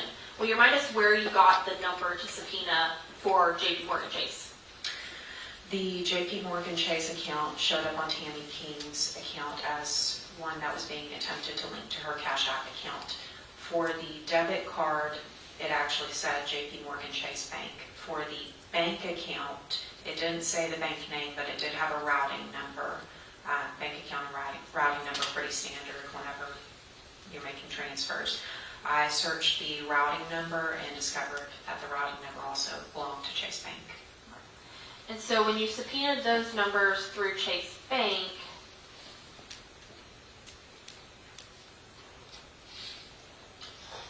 whose information did they give you as a return? Who did it belong to? Uriah Urick. And under Uriah's name, does it also give, I apologize, further information about him? Yes, ma'am. It gives the address on file, the email address on file, the social security number, and the date of birth for the account holder. And specifically, can you tell us what Uriah's email is? Percy, can you zoom in? I'm sorry. Oh, I have it here too. I'm sorry. And where's he at? PercyFrogPog@gmail.com.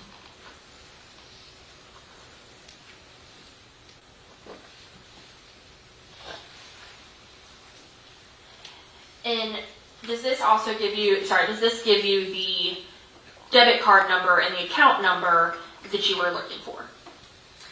It does. It gives me the debit card number ending in 4600, which was the one on Miss King's Cash App.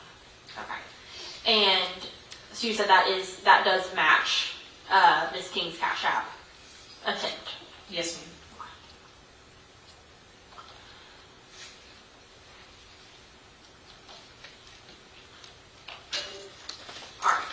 So once you obtained all of these records, do you go through them?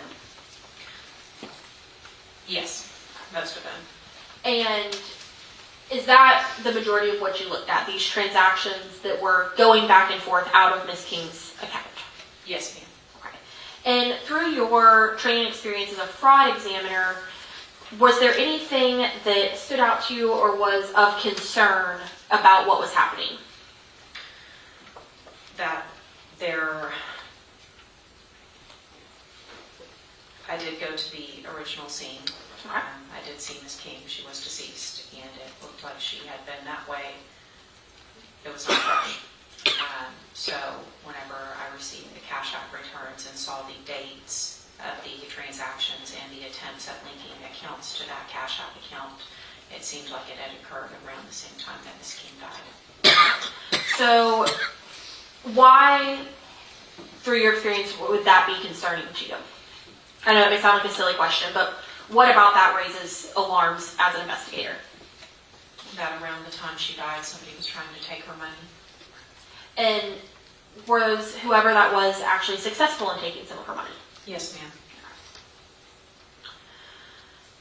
Other than going through all of these subpoenas and issuing them, was there anything further that you had involvement with in this case?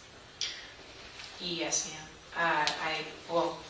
Other than the financial institutions, as I said, I also issued a subpoena to AT&T for Ms. King's phone records. It was requested that I do that. Okay. And was there anything of any large note in those phone records? I did not go through those phone records. Okay. But you did subpoena them, and they were as part of this exhibit, correct? Yes, ma'am. Okay. And did you do anything else other than that? I went to the scene. Anything else as far as something you were tasked with, or did that complete your part of the investigation? That completed my part. I'll pass this witness, Your Honor. Mr. Agnew? Thank you, Your Honor. Ma'am, my name is Bill Agnew, and I represent Uriah Urick, the city here on my right. The records you requested from all the financial institutions were just from February of 2025, is that correct? As far as my memory serves, yes. So you didn't have like any other history to know what kinds of transactions had happened, let's say January or December, or the months preceding February of 2025, correct? Correct. So there's no kind of reference point to know how much money would have gone to Tara from Tammy before that time? Correct. And presumably, I mean, that's essentially her mother, even though she's not biologically her mother. That was who was raising her. That's a pretty popular way for parents to send money to kids nowadays, correct? Yes, sir, it is. Happens a lot. Okay. And I mean, and I know that's different than what we all did when we were growing up, but I mean, that's a pretty common way to transfer money now. You know, it's Cash App, PayPal, things like that, right?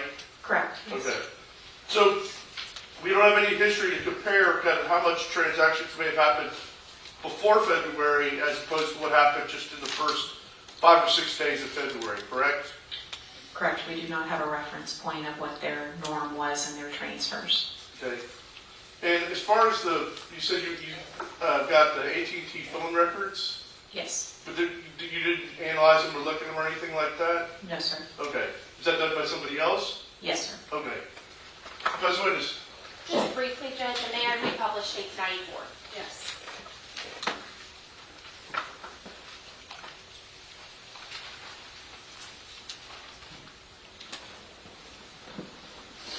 All right, Detective Scott, I've reopened the Cash App return for Tara King, okay? Now, what Mr. Agnew was just asking you was, on Tammy's account, we didn't have any reference points other than February, correct? Correct. Now, on Tara's account, do we in fact have attempted payments back into January? They did give me those. Okay. I requested in the subpoena the information for the Cash App to learn the user information, and they gave me a lot more. So, while we didn't have the information from Tammy's side, we do have some information from Tara's side, correct? Yes, ma'am. There are transactions. Okay. And these transactions that are occurring in January, do these look like they are, for the most part, successful? Yes, it says paid. And the amounts, are they smaller or larger amounts? They are under $100. And in comparison to those transfers we see at the later dates in February that we have, the 5th and 6th, how do these amounts compare to the amounts being transferred or attempted transferred on the 5th and 6th? Every one of the transfers on the screen currently is for under $100. And in the ones that you and I reviewed a few minutes ago, they were all for over $100, $200, $300, $500, $1,000. So is it fair to say that there is a difference in the transaction history from January to February? There appears to be, yes. And are we seeing that these are still between Tara and Tammy? Correct, they are.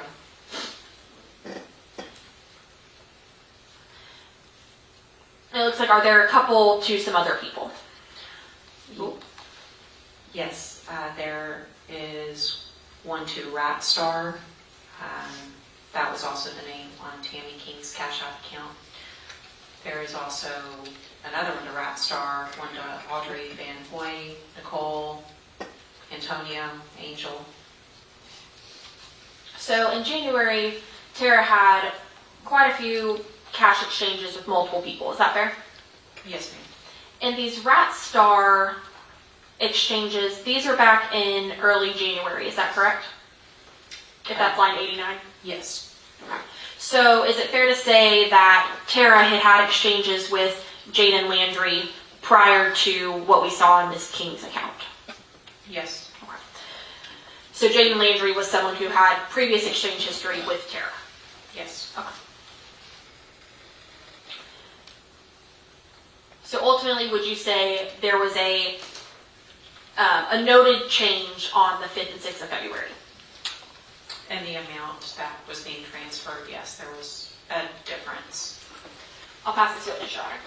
Jacob, no further questions? You may sit down. Thank you. Thank you. Come on, next witness. Oh, quick bathroom break. All right. We'll be right back. All rise for the jury.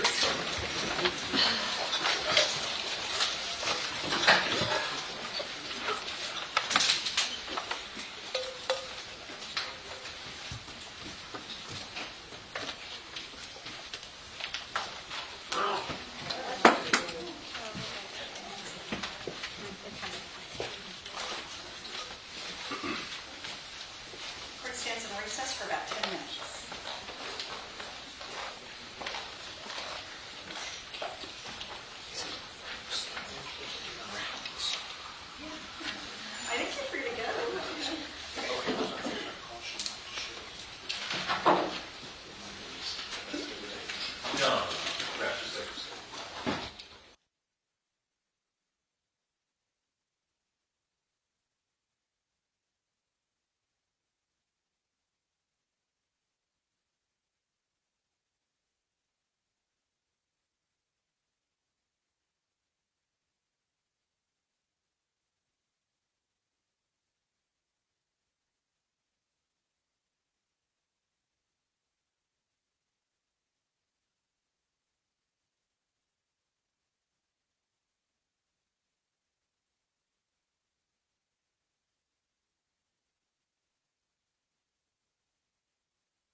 Detective Brian Bernard. Okay. Please raise your hand. Do you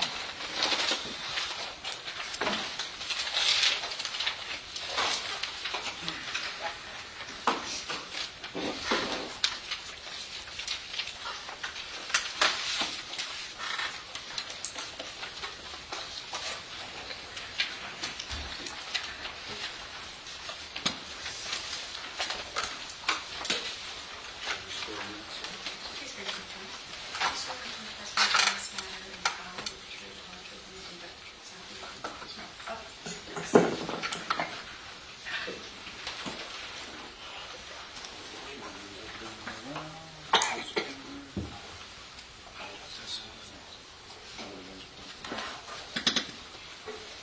You may proceed. Thank you, Your Honor. Good afternoon, Detective. How you doing? Will you please state and spell your name for the record? I'm Detective Brian Bernard. It's B-R-Y-A-N. Last name's Bernard, B-A-R-N-A-R-D.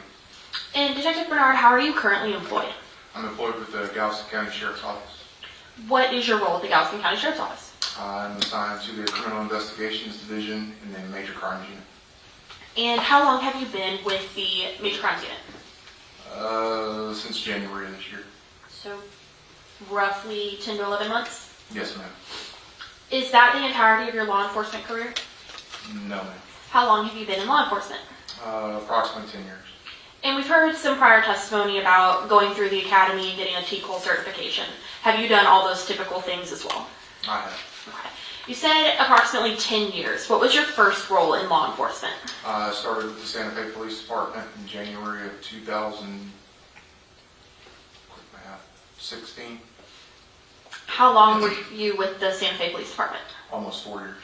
And what role did you have with them? I was a patrolman. And for those of us who may not know, just kind of briefly, what's a patrolman?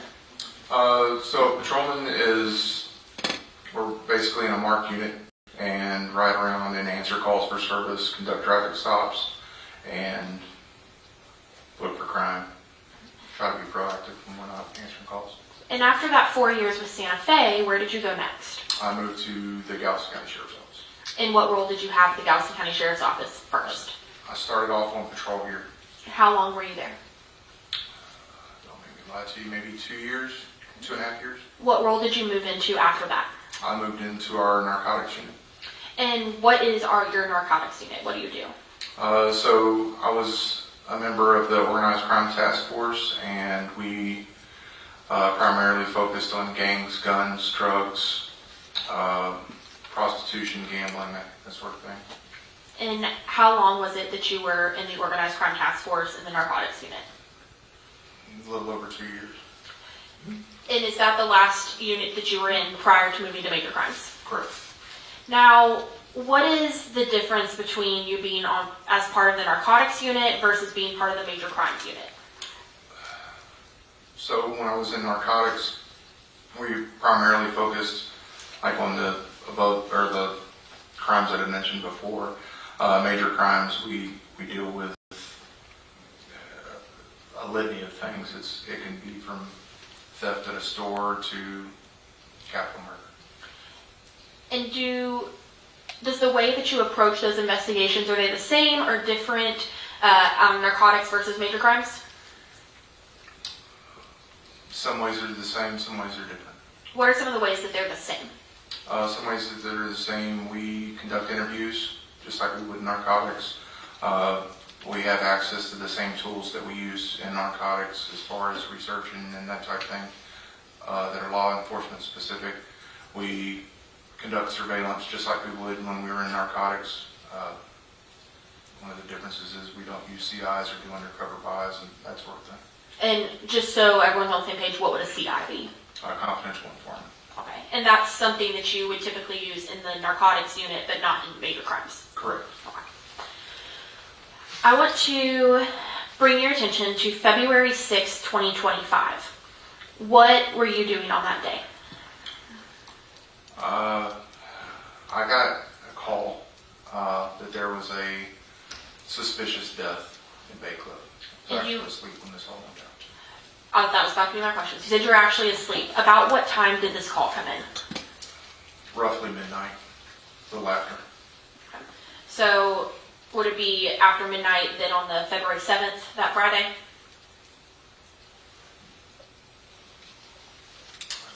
Exactly. Can I look at my report? Absolutely. If you want to refresh and then look back at me once you're refreshed. Yeah, stand by. I have a bunch of reports.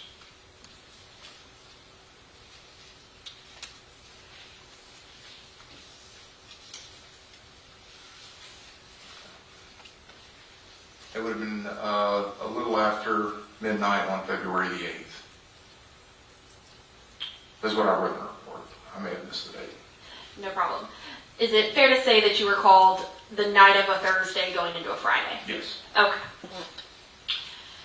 And if we have previous testimony that Thursday is the 6th and Friday is the 7th, does that sound right? I can't argue with the calendar. Okay. So you get this call around midnight, and you said there was a suspicious death, correct? Yes, ma'am. Now, where was it that you were sent to? 4723 15th Avenue, or 15th Street, Bacliff, Galveston County, Texas. And what kind of area was 15th Street in Bacliff? It's a residential neighborhood.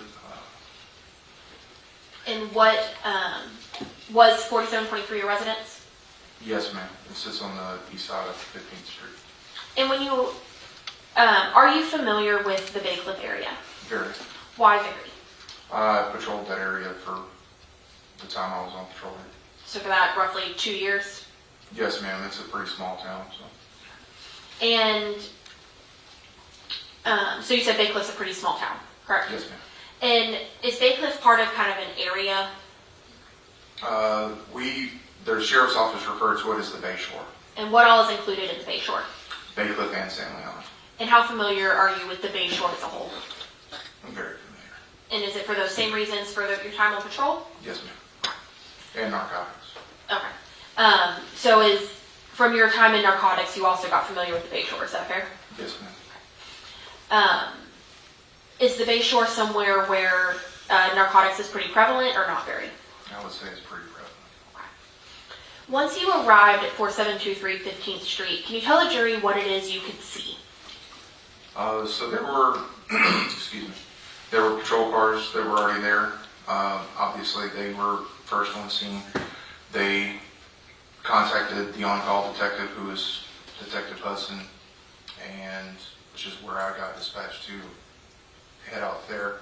When I got out there, I made contact with Deputy Tausch. Okay. And when you made contact with Deputy Tausch, what was the first thing that you did? I got briefed on what he had on the scene, and then I made contact with Detective Hudson, who got there a few minutes after I did. And what was it that you and Detective Hudson started doing? We made contact with Terry Utton and conducted an interview with him inside my unit. And without telling me anything that Mr. Utton said, did you learn his relationship to anyone within the home? Yes, ma'am. And what was that? That he was the former brother-in-law, now boyfriend of Tammy. Okay. And did you learn who all lived inside that residence? Yes, it was Tammy and Tara. After you made contact with Mr. Utton, what was the next thing that you did? I cut a search warrant for the residence. Okay. Why is it that you cut a search warrant?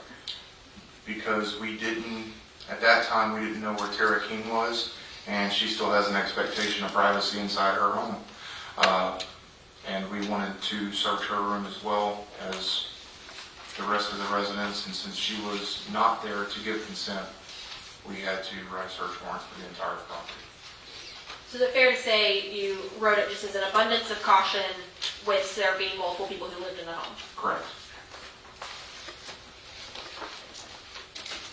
Your Honor, may I approach this witness? Yes.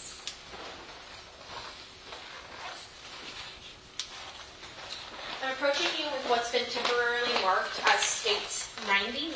Without telling me what it is, do you recognize this document? Yes, I do. How do you recognize it? I wrote it. You wrote it. Has it been changed or altered in any way other than the exhibit stickers added by the state? Not to my knowledge, no. Your Honor, may the state move to admit States 99? No objection. States 99 will be admitted. Bernard, what is States 99? That's the search warrant I wrote for the resident. And can you tell us that address real quick? 4723 15th Street, Bacliff, Galveston County, Texas. And is that a photo of the residence? It is. Now, once you obtained this search warrant, did you execute this search warrant? Yes. And for those of us who may not understand, what does executing a search warrant entail? So executing a search warrant is where it gives law enforcement permission to enter a residence and search the residence. Typically, there's a process to doing that. Our crime scene guys have to go in and photograph everything before we search the residence. That's typically after everybody's out of the house.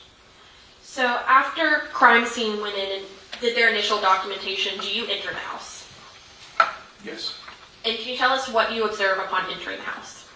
So when you walk into the house, you immediately walk into like the living room area. To me, it looked like the place had been burglarized. There were things thrown on the floor. There were guns kind of stacked up against the wall. There were a bunch of cards and papers on the floor. And then I walked into there's like a little dining room area and then a kitchen. I walked into there, and then off to the south of that dining room, there's a bedroom that looked like it belonged to Tara. It's pretty gross. Why do you think it looked like it belonged to Tara? It was full of a bunch of like young girl stuff, like dolls and. And when you say it was gross, what do you mean? There was old food. There was bottles full of urine. There was just stuff, and it was nasty. I've been in cleaner dope houses. Okay. And was Tara's room in a different condition than the rest of the house? To me, it was, yes. Okay. After going in Tara's room, where did you go next? Moved to the master bedroom where Tammy was at. And what did you observe inside the master bedroom? That room, there was a bunch of clutter. I would call it organized chaos inside there. Tammy was laying kind of across the bed with her head on the west side of the bed.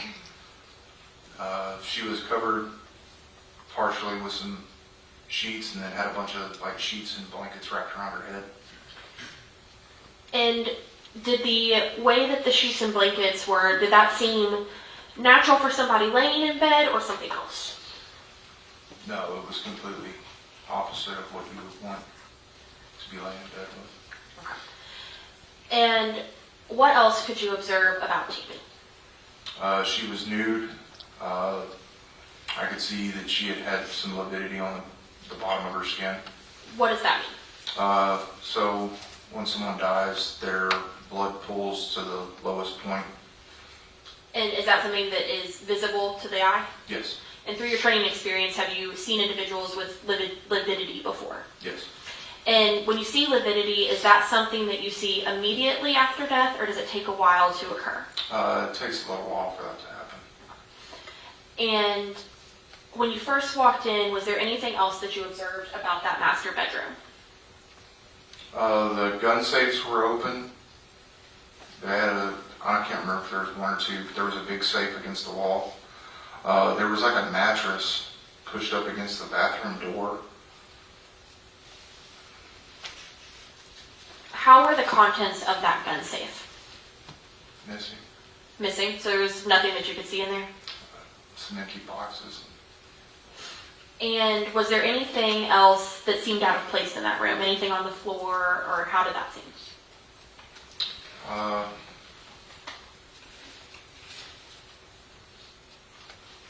Not that I can recall right offhand. Okay. But you do recall that the gun safe was open and appeared empty? Yes. After you made observations in that master bedroom, what was the next thing that you did? I went back outside and spoke with Sergeant Stevenson, I'm sorry. And we had received information that Tara and Uriah were possibly in the League City area, so we left there to go attempt to locate them. Okay. And when you were attempting to locate, how do you attempt to locate somebody? What were you doing? We followed an exigency ping on a phone. I didn't have the ping. So is that how you just learned to go to a certain area? Yes. And what area of League City were you in? 518 and Highway 3. Okay. And while you were there, were you sitting in one place or were you driving around, or both? We were driving around. Okay. While you were in Lake City, did you ultimately locate Tara or Uriah? I did not. Okay. After you drove around Lake City, what was the next thing that you did? Left there and went back to the house where photographs are still being taken of the house. We were executing the search warrant. At that time, we left there and went and spoke with Shauna Pridgeon. Okay. And who was Shauna Pridgeon in relation to anybody involved? Uriah's mother. Okay. And who went to speak to Shauna Pridgeon? Myself and Captain Miller. Was Shauna the only individual you made contact with? No, sir. Or no, ma'am, I'm sorry. It is all right. And who was the other person or people that you made contact with? His stepfather. Okay. Do you recall his name? Joshua, I believe. Okay. And without telling me what anybody said, what were Shauna and Joshua's demeanors? Joshua is a little easier to describe. He was kind of quiet. He just kind of stood back while we spoke with Miss Pridgeon. She was upset, obviously, as any mother would be. So she didn't really know what was going on at the time. So reasonably upset. Yes. While you were speaking to Mr. and Mrs. Pridgeon, did you receive anything from them? We got a picture of a Cash App where I guess somebody had been entered into his account or to Uriah's account, his Cash App account, and then immediate withdrawal. So some information about Uriah's financials, is that fair? Yes. Okay. After you left the Pridgeons, where did you go? I went back to the original house. And what happened once you arrived back at the home? That they were collecting evidence then. When you say they, who do you mean? Our crime scene. While they're collecting evidence, what are you doing? At that point, I'm helping them to see if there's any other evidence that we may see that our crime scene guys may not have seen. So we're going through and assisting with the search of the residence. And was there anything that stood out to you as you searched the residence? So when we went in there, there was a bag of dog food on the floor. I thought it was really weird. The dog food was cut open and just kind of left open, like somebody was leaving a dog there. There was like 2 or 3 water bowls, but there wasn't a dog. So that stood out to you, that there was dog food and no dog? Yes. Okay. Was there anything else that stood out to you as you searched the home? Detective Rodriguez found a letter. It was pretty weird. Okay. And is that a letter that was located where? In Tara's bedroom. Okay. And after that, what's the next thing that occurred or that you observed?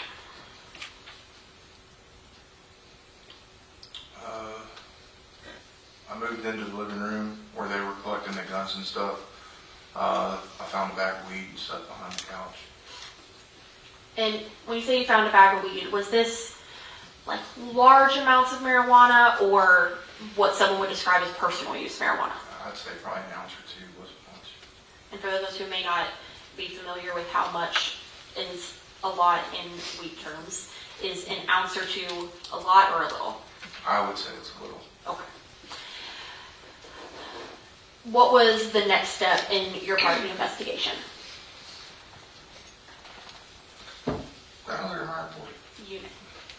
If you want to refresh your memory and then look up at me once you feel refreshed.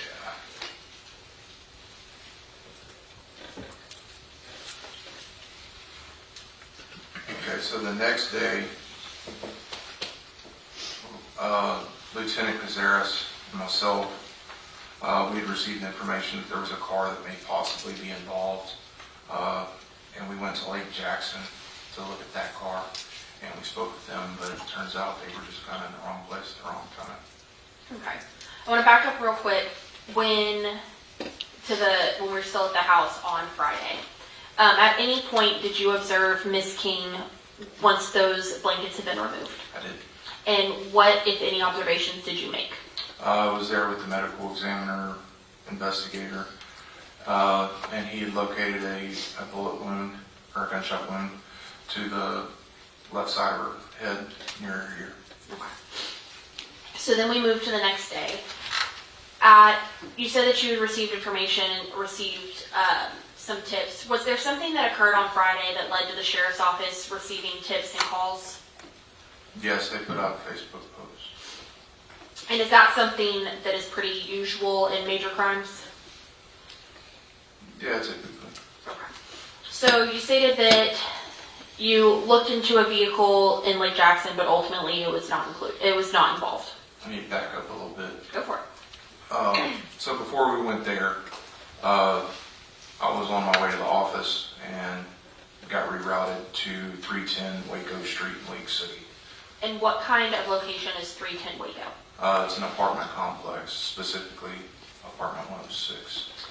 And when you arrived at apartment 106, who, if anybody, did you make contact with? That would have been Christian Atkins. And about how old was Christian Atkins? Early 20s, maybe. I have his birthday here. I can do some quick math if you'd like. You're good. Early 20s works. So when you met with Christian Atkins, what significance did 310 Waco apartment 106 have?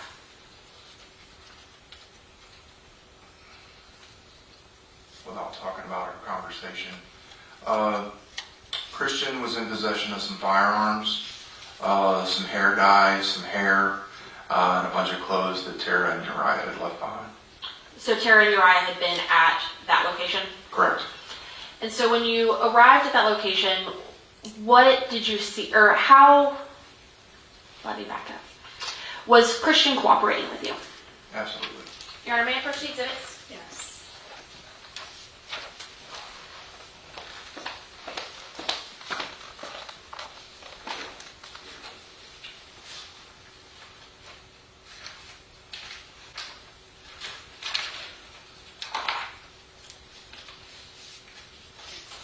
Your Honor, may I publish date 63? Yes, ma'am. All right, Detective Bernard, can you tell us what we're looking at here? That is a consent to search the residence at 310 Waco. And who gave consent to that location? That was Christian Atkins. He gave consent to search the entire apartment minus his bedroom. He had 3 pretty big aggressive dogs in there. And the individuals that he gave consent to were who? Myself or any deputy with the sheriff's office. Okay. And so you said he gave consent to go anywhere in his home except for his room due to having 3 large dogs. Is that fair? Yes, they were aggressive. Okay. When you went into Christian's home, what did you observe? So Christian had piled up a bunch of clothes that I guess Tara had left behind. He had some guns that were in like soft gun cases. He had piled up a bunch of hair dye and things like that that I guess they had gone to Walmart and bought, and a bunch of hair that I guess they were cutting their hair. And did crime scene come out to assist with the search? They did. And did they collect pertinent evidence and document it? Yes, ma'am. All right, before we go any further, it's already 5. So why don't I go ahead and release when we start up again tomorrow morning at 9:30. All rise for the jury.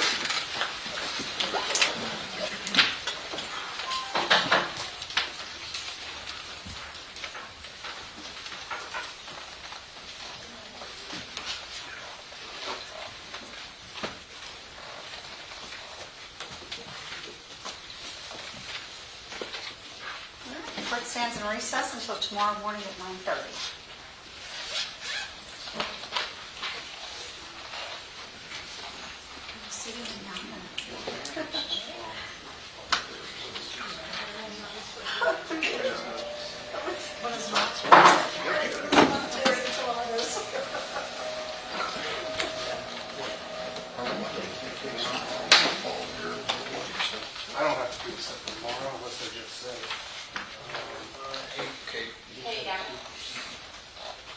I'm gonna double check.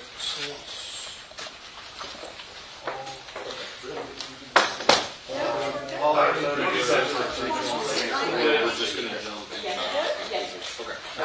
See you tomorrow. Thank you. I do. I'll be here. I think you're on. Hello, Sam. Sam, Okay. Still here. Fantastic. I should be here all day. Okay, well, hopefully, I don't know who's preparing the paperwork for all the She'll be here, tomorrow. I'm sure Quentin's Three on it. defendants. Yes, ma'am. Sam? I'm sure Quentin and Sam are on it. Sam has one, Quentin has the other three, they're all one person. Okay, all right, I think we have three defendants. So I guess Quentin's taken care of. I have safe. We still won't run into that problem again. You come in here. I don't know how this works. I've never been on overtime. Sure. Yeah. Go ahead and give me another. Yeah, that, I almost like audibly laughed at that. That was a fun one.